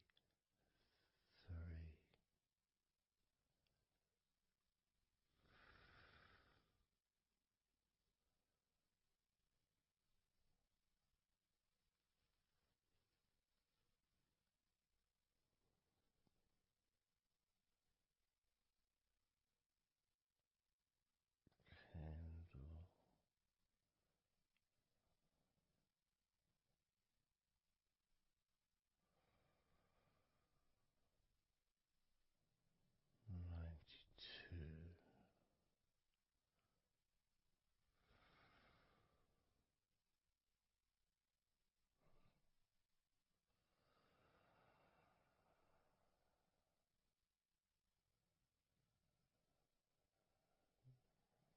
Candle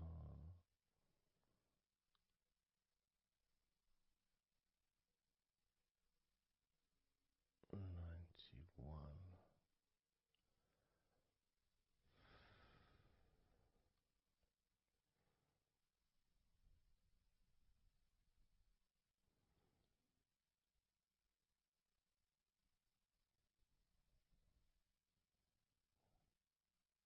Candle 90.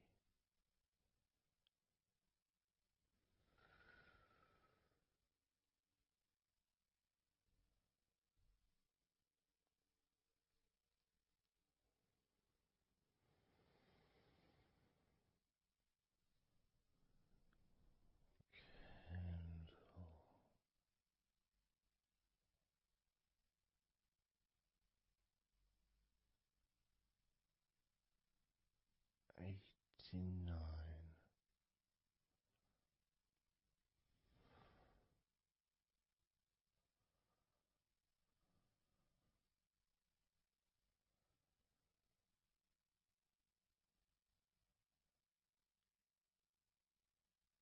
Candle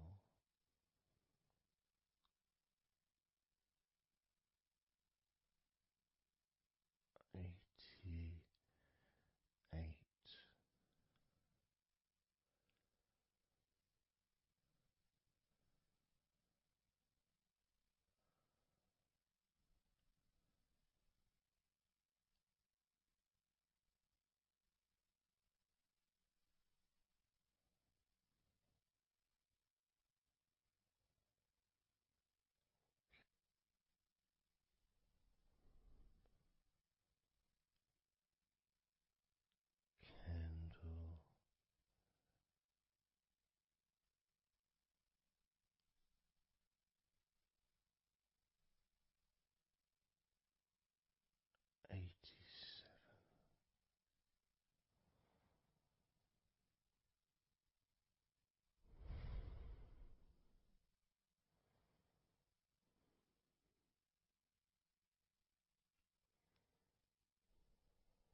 78.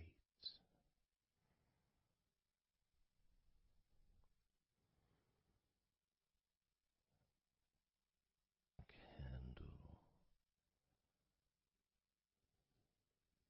77.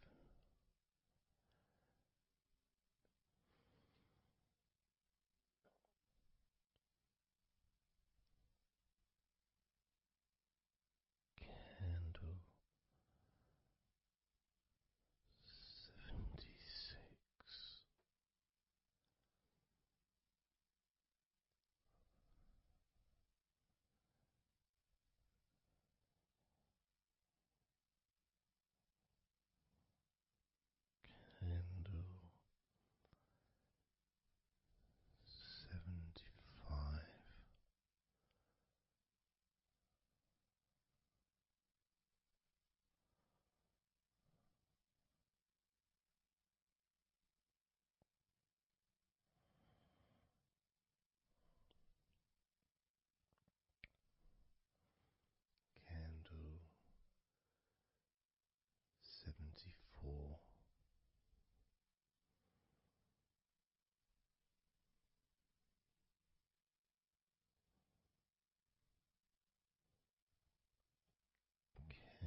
4.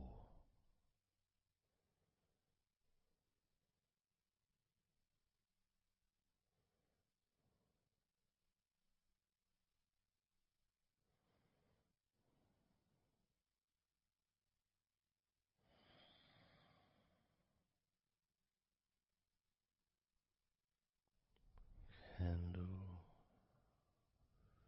53.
those thoughts, worries, concerns about the past, thoughts about the future, and even things you've been thinking about today. Just let it all go, because none of it is useful in this moment.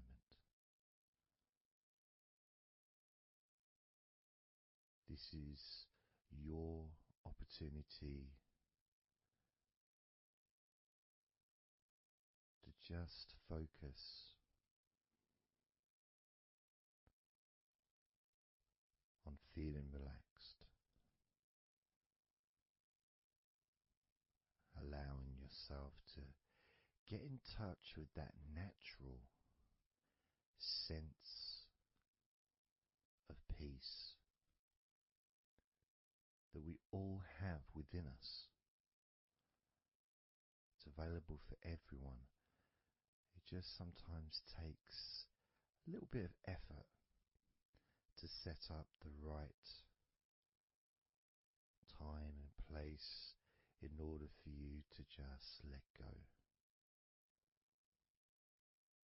Because when you do decide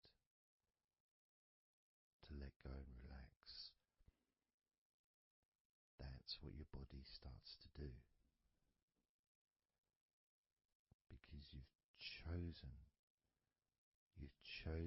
to just allow your body to unwind, and your mind starts to slow down. And it's a nice feeling.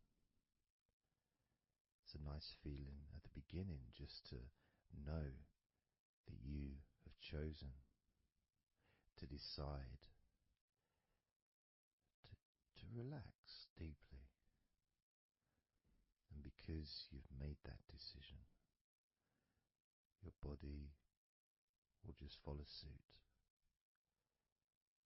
Because sometimes all the muscles in your body need is just permission from you to relax. Because so often we're busy, we're going from here to there, we're walking around and we're doing stuff, and the body doesn't have any time or space to really relax deeply. So it kind of waits for you to lead the way, waits for your permission. And when you do give your permission, when you give the say-so, when you say, okay, it's time for your body to let go completely and relax totally, your body just follows. It's almost like a breath of relief. Ah, good, I can now relax. That feeling at the end of a day, of a very physical day that you may experience in the past, where you get home and you just sit down on a chair, maybe you kick your shoes off and feels so nice. Knowing that you don't have to get up again for a little while at least. And if you choose, you can just sit there for maybe an hour or two. And it feels blissful. And just by sitting down like that, your body knows that it's time to relax. Your body has been given permission from you, because it's a mindset. In your mind, you're prepared to let go of everything and just completely allow all the stress of your body to evaporate. Any gradually vanish.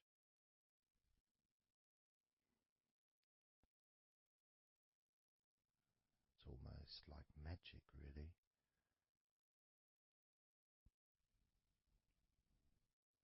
because that sense of relaxation in your body is a very natural state. It's not something unusual. It may feel unusual when you first start to relax if you haven't really spent a lot of time focusing and giving yourself this space to let go completely and relax. It may seem almost alien, but it isn't. It's actually the most natural thing in the world to let go completely, to relax totally. The most natural thing in the world to allow yourself to feel really calm in your mind. And it is almost like a literal unwinding. It's like you press a button and all the tension just releases. And it's like a wheel, like a cog, like the inside of a clock just unwinding.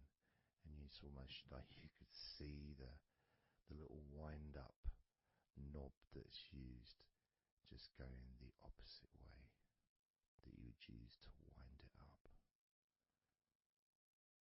And the energy, that frenetic, stressful energy, gradually winding down, losing its power, losing its strength, as the sense of relaxation becomes stronger and deeper.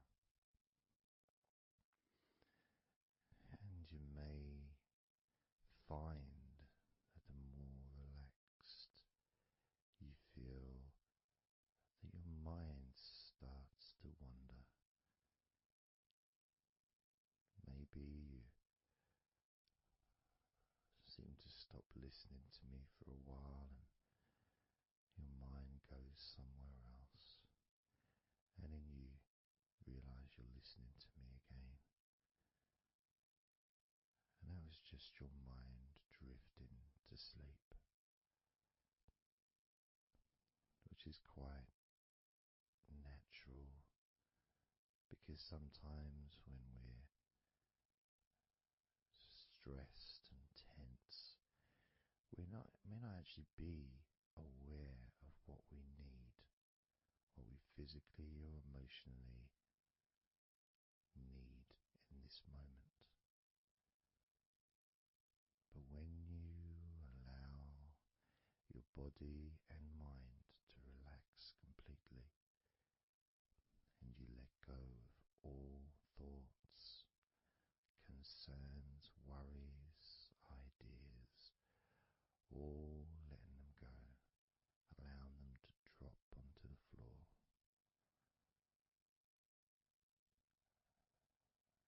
You start to get in touch with the feelings of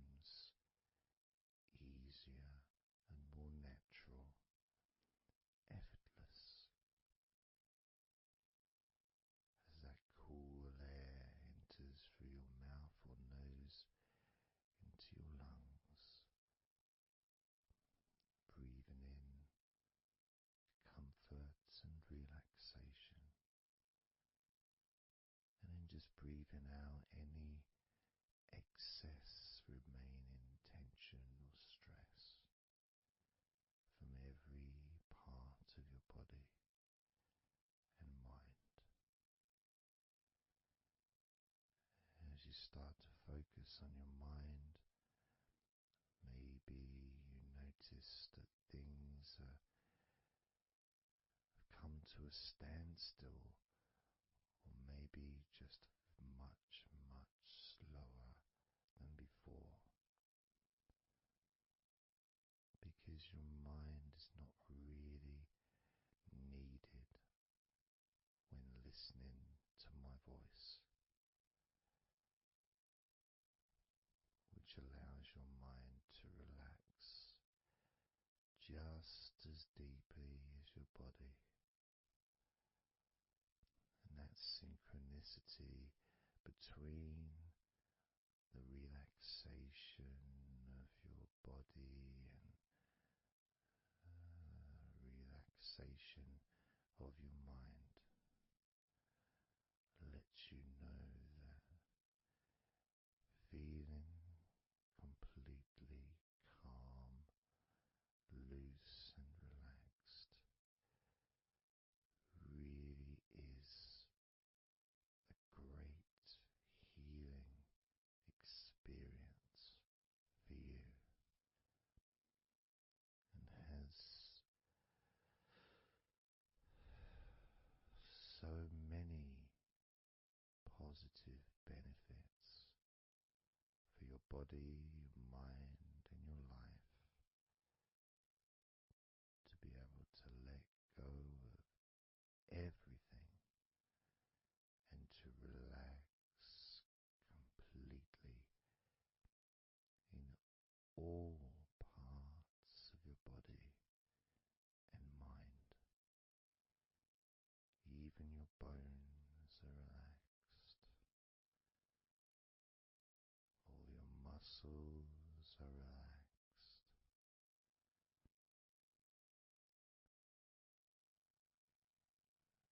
Even the skin that covers your body is relaxed. Every hair that you have is also deeply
amazing sensations of comfort that are spreading throughout your body, relaxing each and every muscle of your body even deeper, even deeper, much more deeper than before, much more comfort spreading through your body and your mind, feeling so peaceful and calm, so very, very peaceful in every part of your body, letting go of everything, everything so peaceful and calm, so relaxed, with every second that passes. You feel deeper and deeper relaxed, deeper and deeper relaxed, calm, so calm, peaceful, so very peaceful, from your head down to your toes. Such peace and comfort growing all the time. Such peace and comfort spreading through your body and mind, deeper and deeper. Such comfort spreading and sinking deeper into every muscle of your body, so that you feel amazing,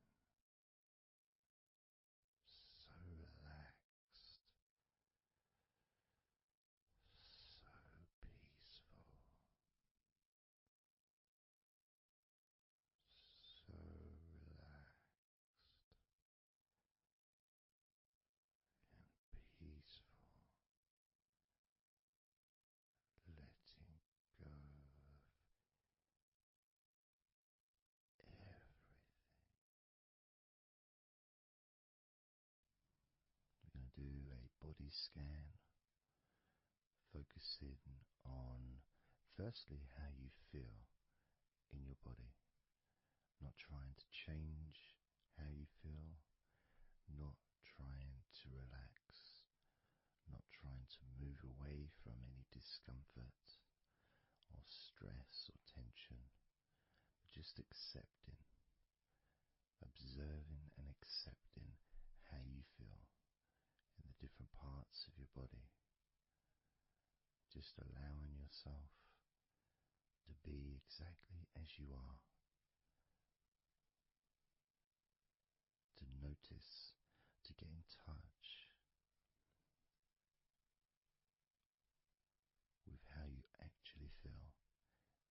this moment. So we're going to start off by focusing on your hands.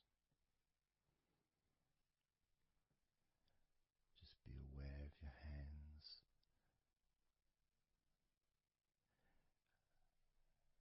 I'd like you to move your hands around.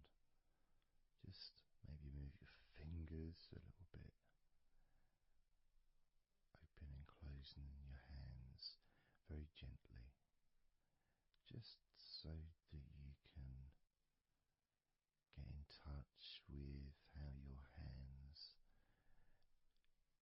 and your fingers feel, with very, very slow movements.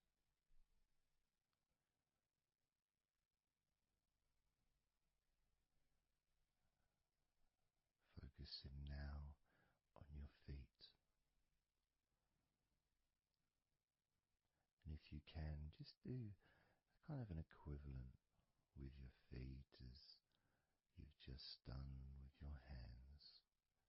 Maybe turning your ankles, moving your feet around, moving your toes gently, but only very gently and very slowly, noticing how your feet feel in this moment.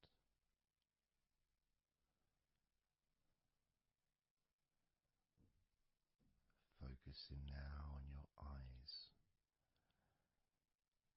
I'd like you to just focus on your eyelids. Maybe you can open and close your eyes a couple of times to really get in touch with how you feel when you do close your eyes. The muscle changes in your eyes when you do close them. Maybe raising your eyebrows, which stretches the tops of your eyes. Perhaps squinting your eyes, scrunching up your eyes, just so you can really get in touch with all aspects of how your eyes feel right now.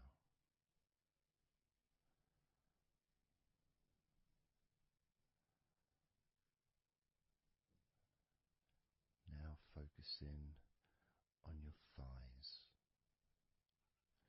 and I'm going to just ask you to gently tense your thighs, just very, very gently, just enough so you can become more attuned to the physical sensation of your upper legs, the front of your thighs and the backs of your thighs. Noticing and observing how your thighs feel right now.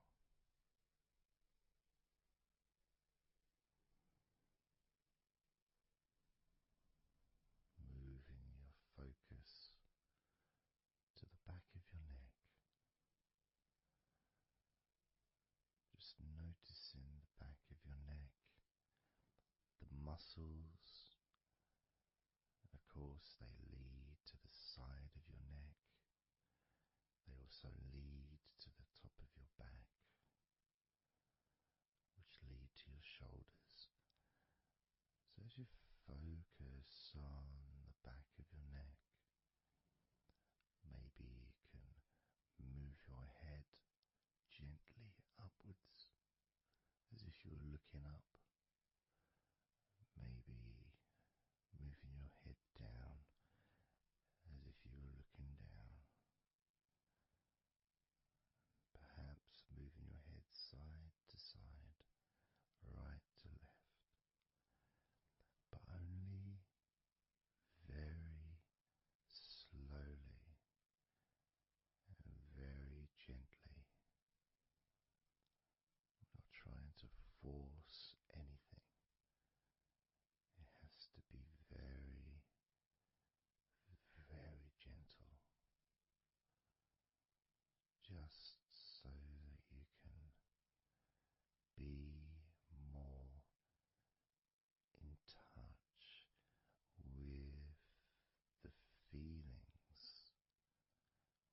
sensations, the physical sensations of how the back of your neck feels right now.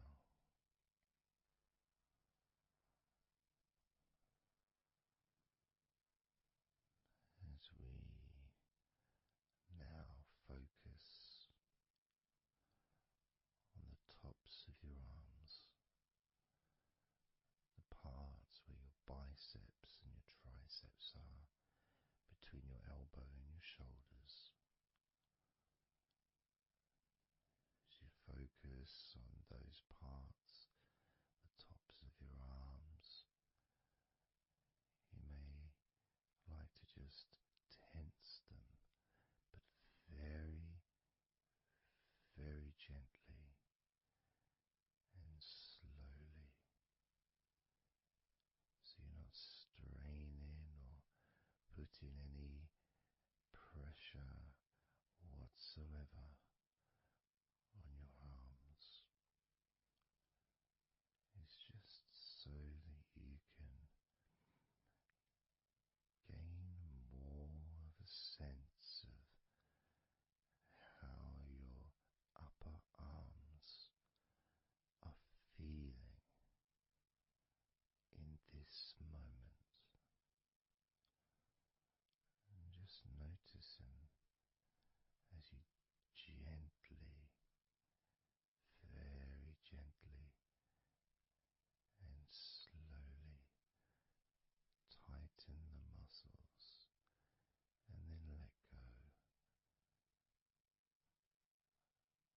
Notice how the tops of your arms feel right now.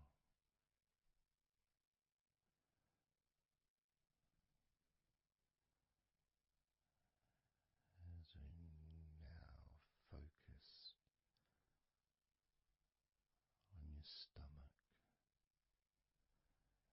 the area, the lower abdomen area below your belly button, moving all the way down to your hips, just above your groin.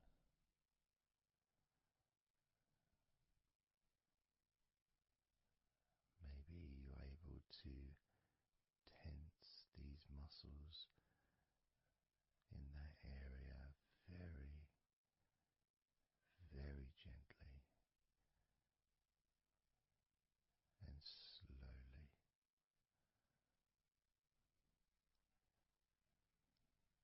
If that's a difficult thing to do, then maybe you can just move your body,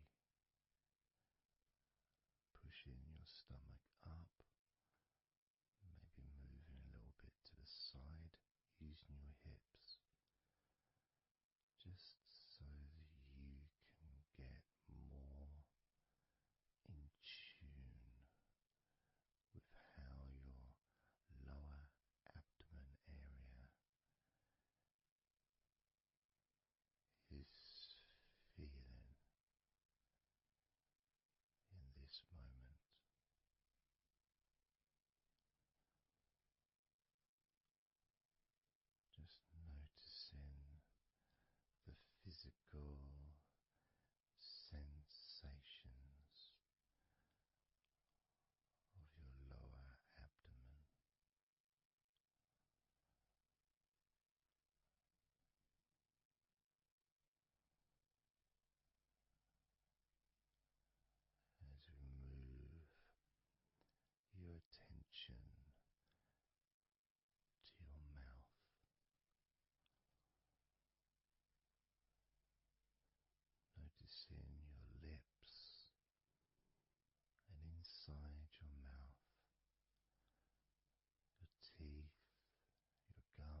muscles also move into your hip area, connecting to your buttocks, the sides of your hips.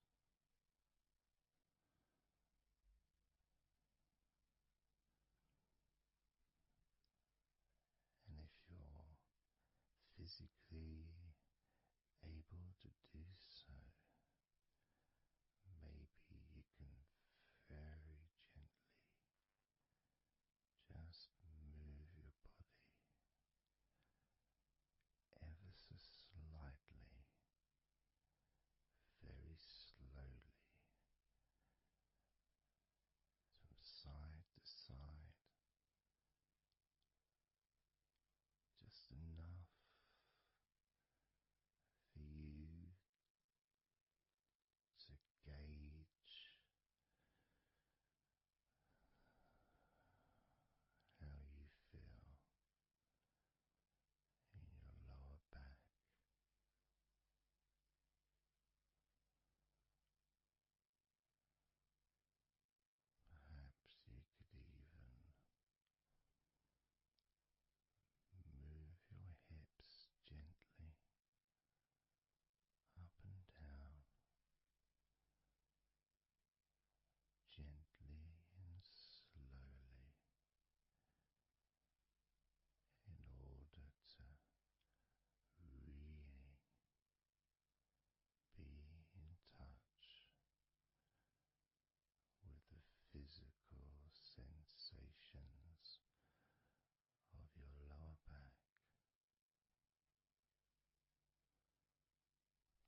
everything starts to slow down,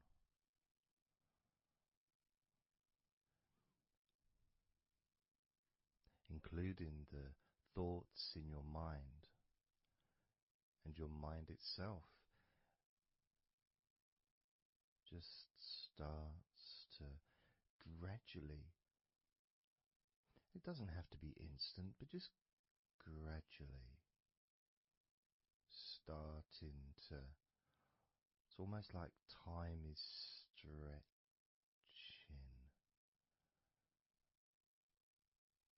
It's a slower pace to maybe what you're used to in your day-to-day life. It's a slower movement of energy.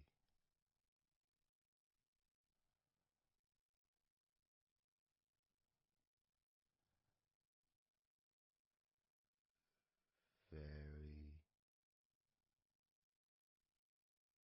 small movements which make up the larger movements, which is always the case. When you move your hand, it might seem like it's one movement, but it's lots of minute different muscles moving in accordance with each other, and what happens in this space that we're sharing is we move from that big movement into those smaller movements.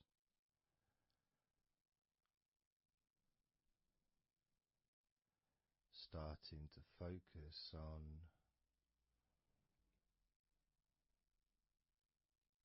how your body feels, but not just as a whole, not just, oh, I'm feeling this way, I'm feeling stressed or tense, or I'm feeling relaxed and calm, I'm feeling this way, I'm feeling that way. Starting to notice that your body begins to present to you small feelings around your body.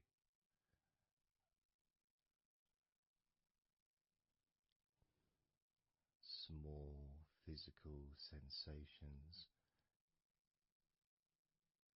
in your legs, whether pleasurable or not.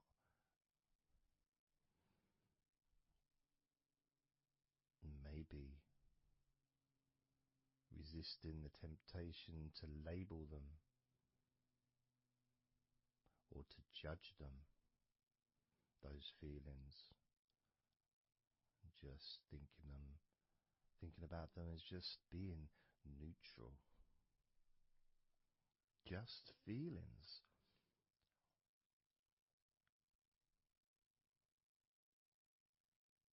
Not being particularly concerned, but just noticing what your body is telling you.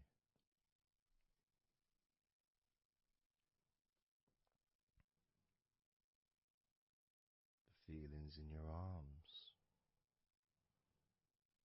Instead of feeling the whole of the arm, maybe notice those individual feelings of all those different muscles and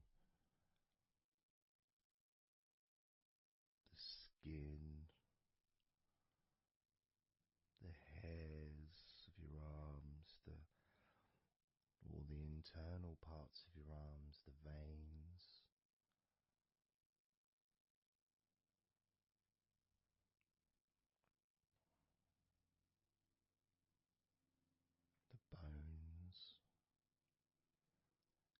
just being aware of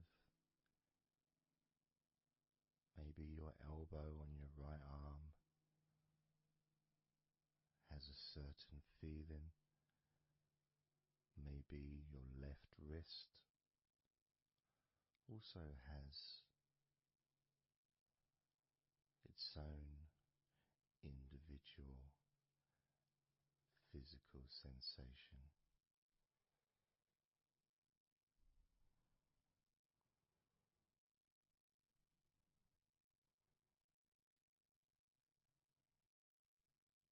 What about your forearm on your right arm? Your right forearm.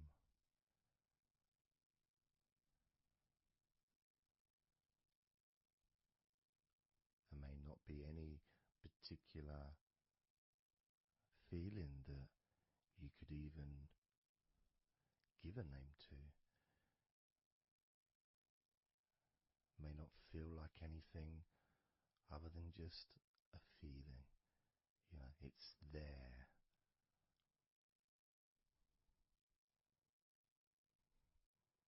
The feelings in your shoulders. Perhaps your shoulders, when you think about them, kind of almost like they're the same, the same feeling. Almost like both of your shoulders are just one thing. Of course they're not.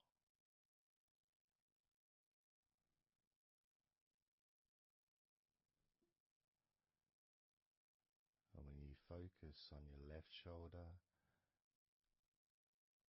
and then on your right shoulder, maybe you find that you move the muscles a little bit.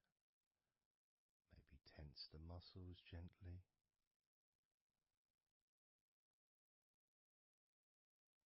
Noticing the difference in each shoulder.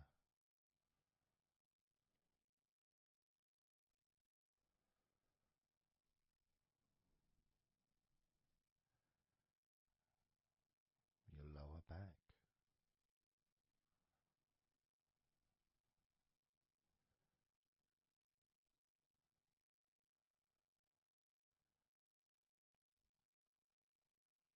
The left side of your lower back and the right side of your lower back.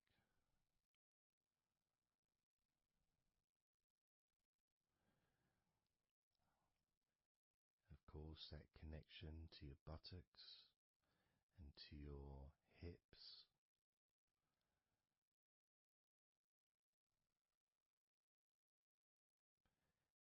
And also moving up into the middle of your back.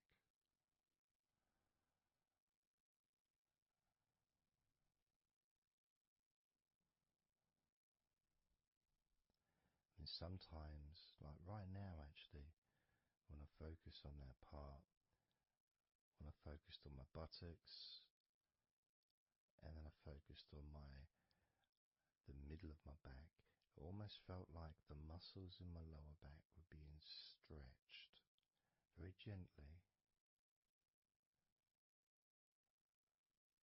but just stretched a little bit, even though I wasn't doing anything to try to stretch your lower back. It just seemed to happen. The feeling of very gently stretching your lower back.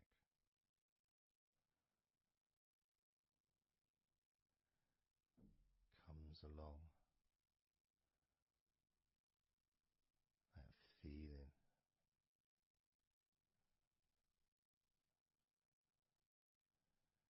In your chest.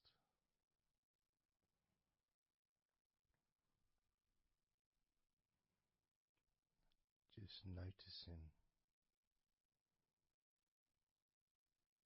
what sensations you are experiencing in your chest right now.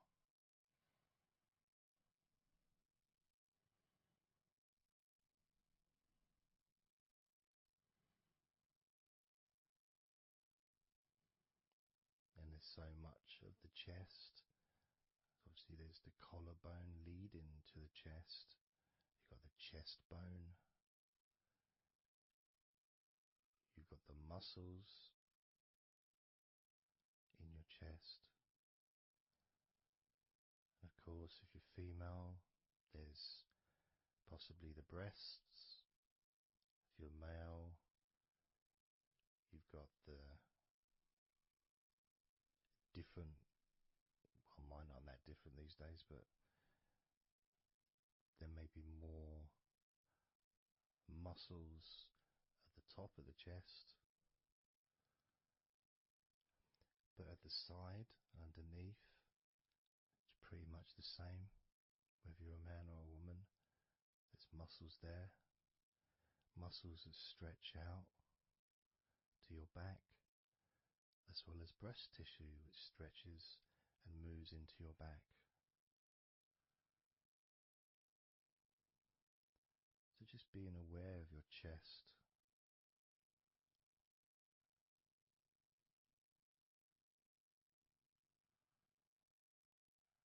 being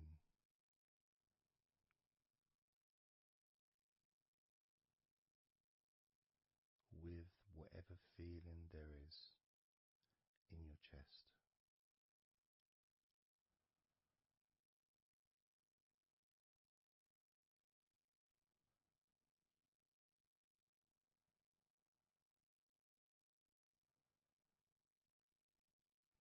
And when I notice that I focus on my chest, I feel it in my back, my upper back. I mean, I guess the obvious reason would be because, I breathe in,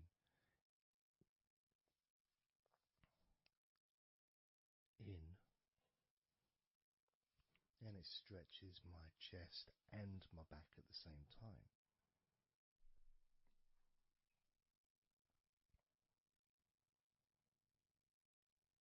Yeah, it feels okay.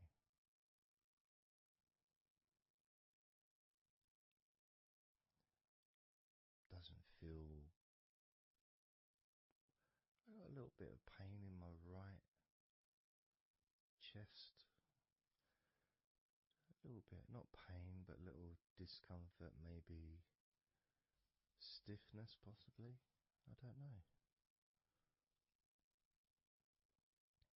I notice my shoulders are also wanting to flex for some reason. I think that's probably part of my upper back.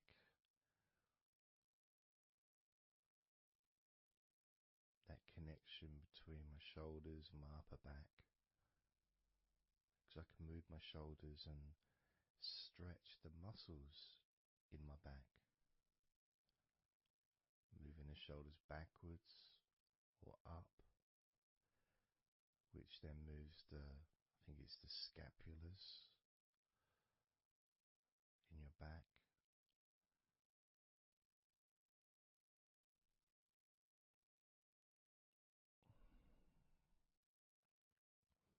It feels quite nice actually.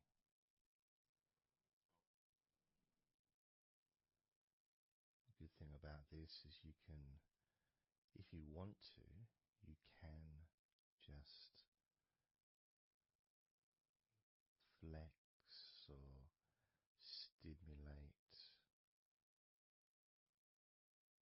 the various muscles in your body gently in order to get more of a sense of how they feel.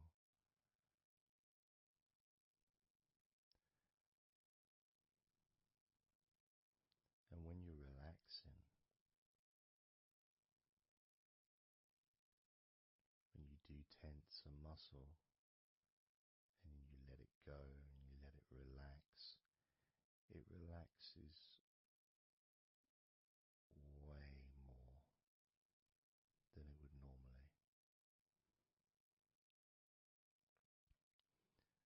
But you have to feel that you're able to do that. There's no point doing it. If there's an issue with a part of your body, you need to be gentle with yourself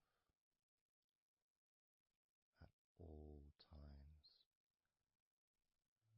when relaxing deeply. It's important to be kind to yourself.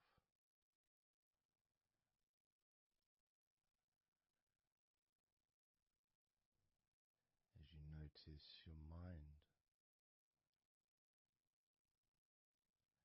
how much has your mind slowed down since we started this recording?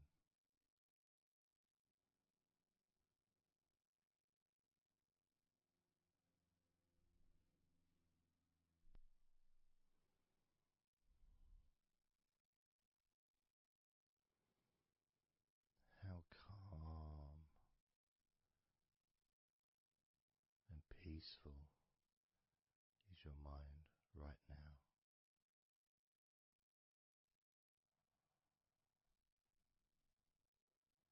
With nothing to think about and just my voice to listen to, because you know the intention behind this recording is relaxation. At the very least, for you to feel more relaxed at the end of the recording than you did at the beginning.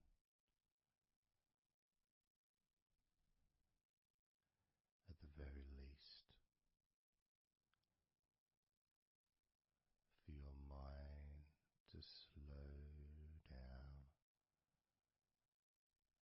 as your body continues to relax,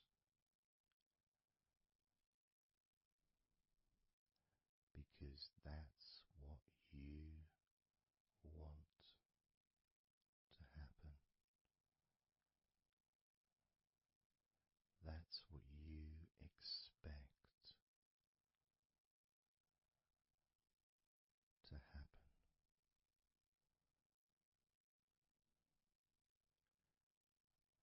For relaxation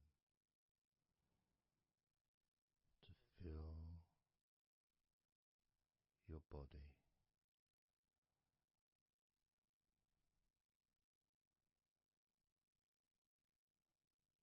maybe calming your mind to the point of boredom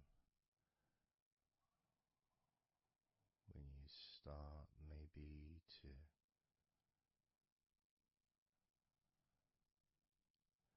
drift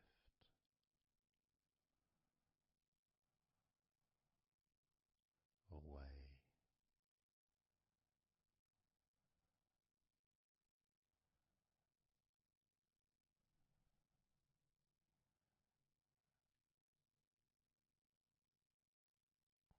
Drifting.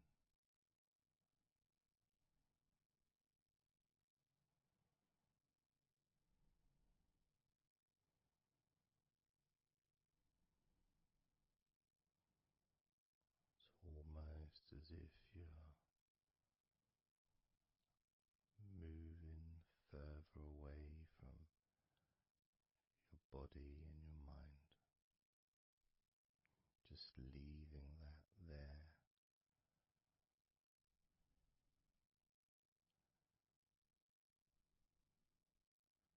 Kind of like an escape pod in a spaceship, a movie, a space movie, you know, when they get into that little pod and it sends them far away from the spaceship.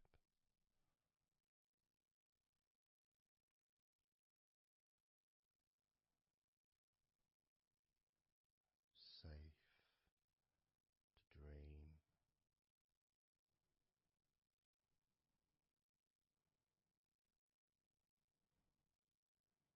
and continue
physical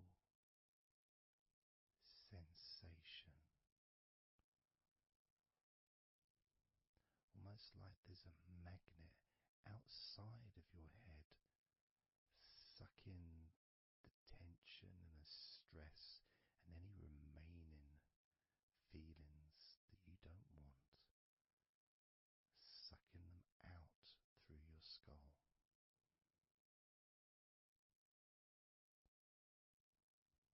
And then down to 4, you can start to really experience that sense of not just emptiness but space,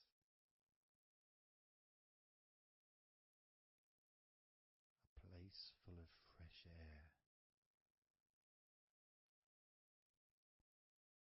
a place where you can stretch. It's almost as if as you go down to 4 and 3, your mind is expanding with this sense of peace and tranquility growing.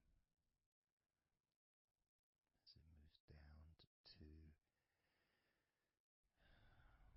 when you get to 1, your mind just feels exactly how you want to feel. It's almost a perfect feeling.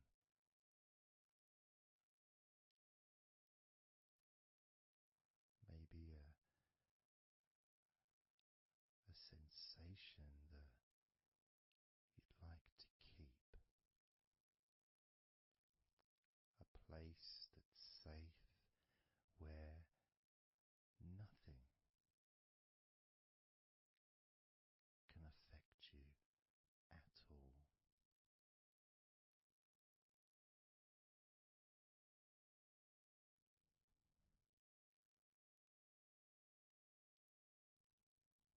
And you can stay in that space of comfort and confidence, confident in your own ability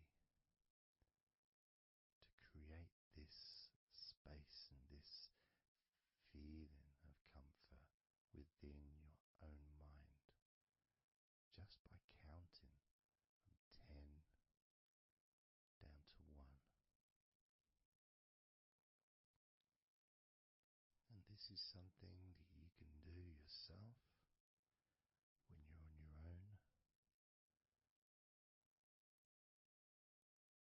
A time when you can maybe sit down, maybe just for a few minutes.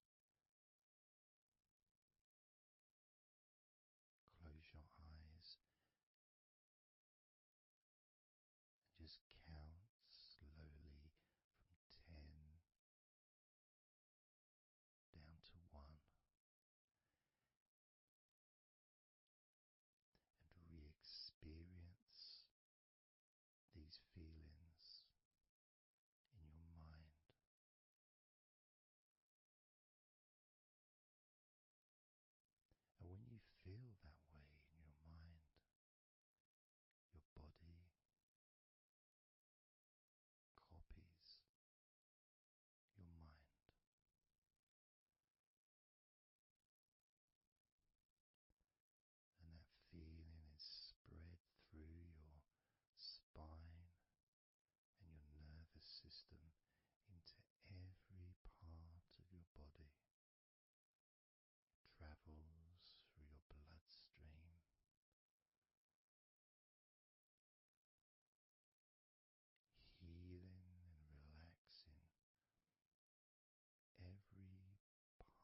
focus on your fingertips, maybe they feel a little bit tingly, which is, I suppose, quite understanding considering the tension has been exiting your body through your fingertips.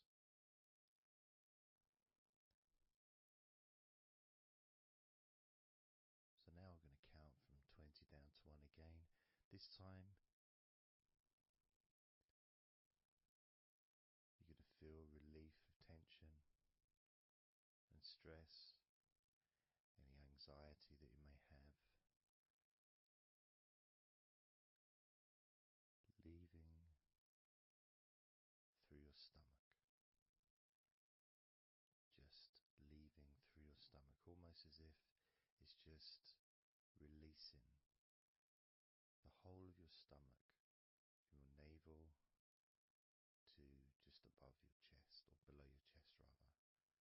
So surrounding your belly button area, that whole area, you can feel the tension of your body, whatever's left, just releasing from that area.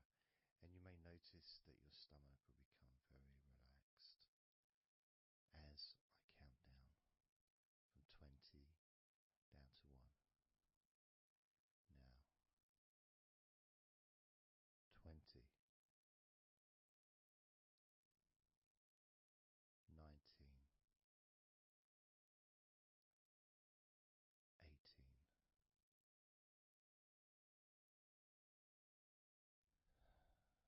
17,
the kind of mask that covers your eyes but also covers quite a lot of the forehead.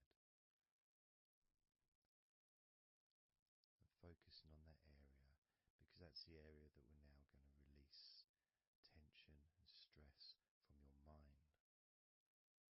from your brain and from your mind, and any tension that you may have remaining in your face, in your neck, in your jaw, in your eyes, your forehead, or your scalp. So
you to make up your mind that you're going to relax.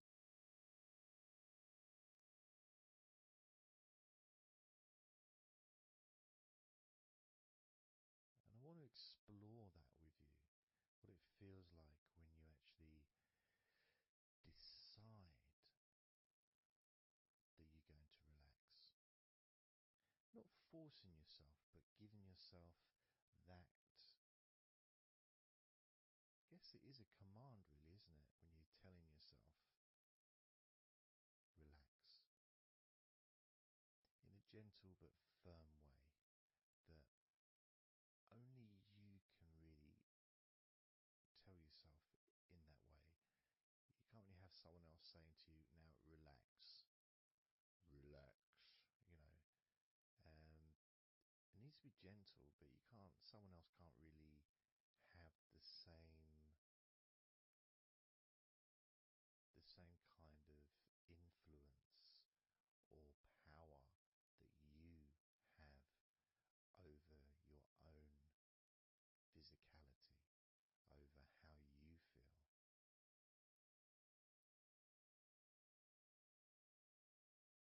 Because when you say it to yourself, it means more. It's personal, and your brain and your unconscious mind and your body listens to what you say. So, for example, we'll test it out. We'll do a little test, a few little tests along the way, and you can get more of an idea of the force, the positive force that you can have in creating a sense of comfort and relaxation in your body and your mind quite quickly, just by you telling yourself to relax. So I'm going to start by, let's focus on your hands. So focus on your hands and just tell your hands to relax. So just say relax as you focus on your hands. You could say, my hands are relaxed, or I want my hands to relax. But I think if you actually do it directly, by focusing and imagining that your hands can hear what you're saying, like they've got little ears, which is a bit weird. So talking to your hands and just say, relax.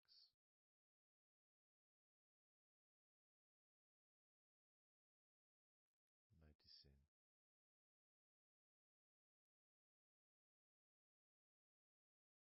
how your hands start to relax.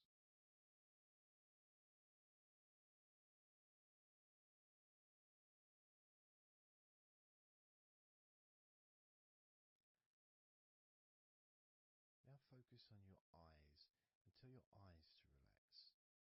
So you're just saying the same word, relax.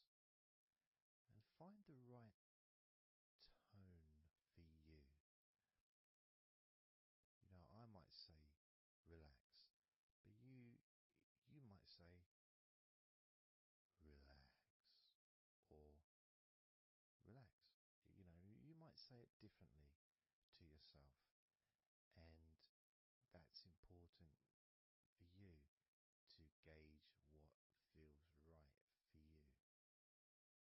So just tell your eyes to relax whilst focusing on your eyes, your eyelids, the muscles around your eyes, your eyebrows, and just tell your eyes directly, relax.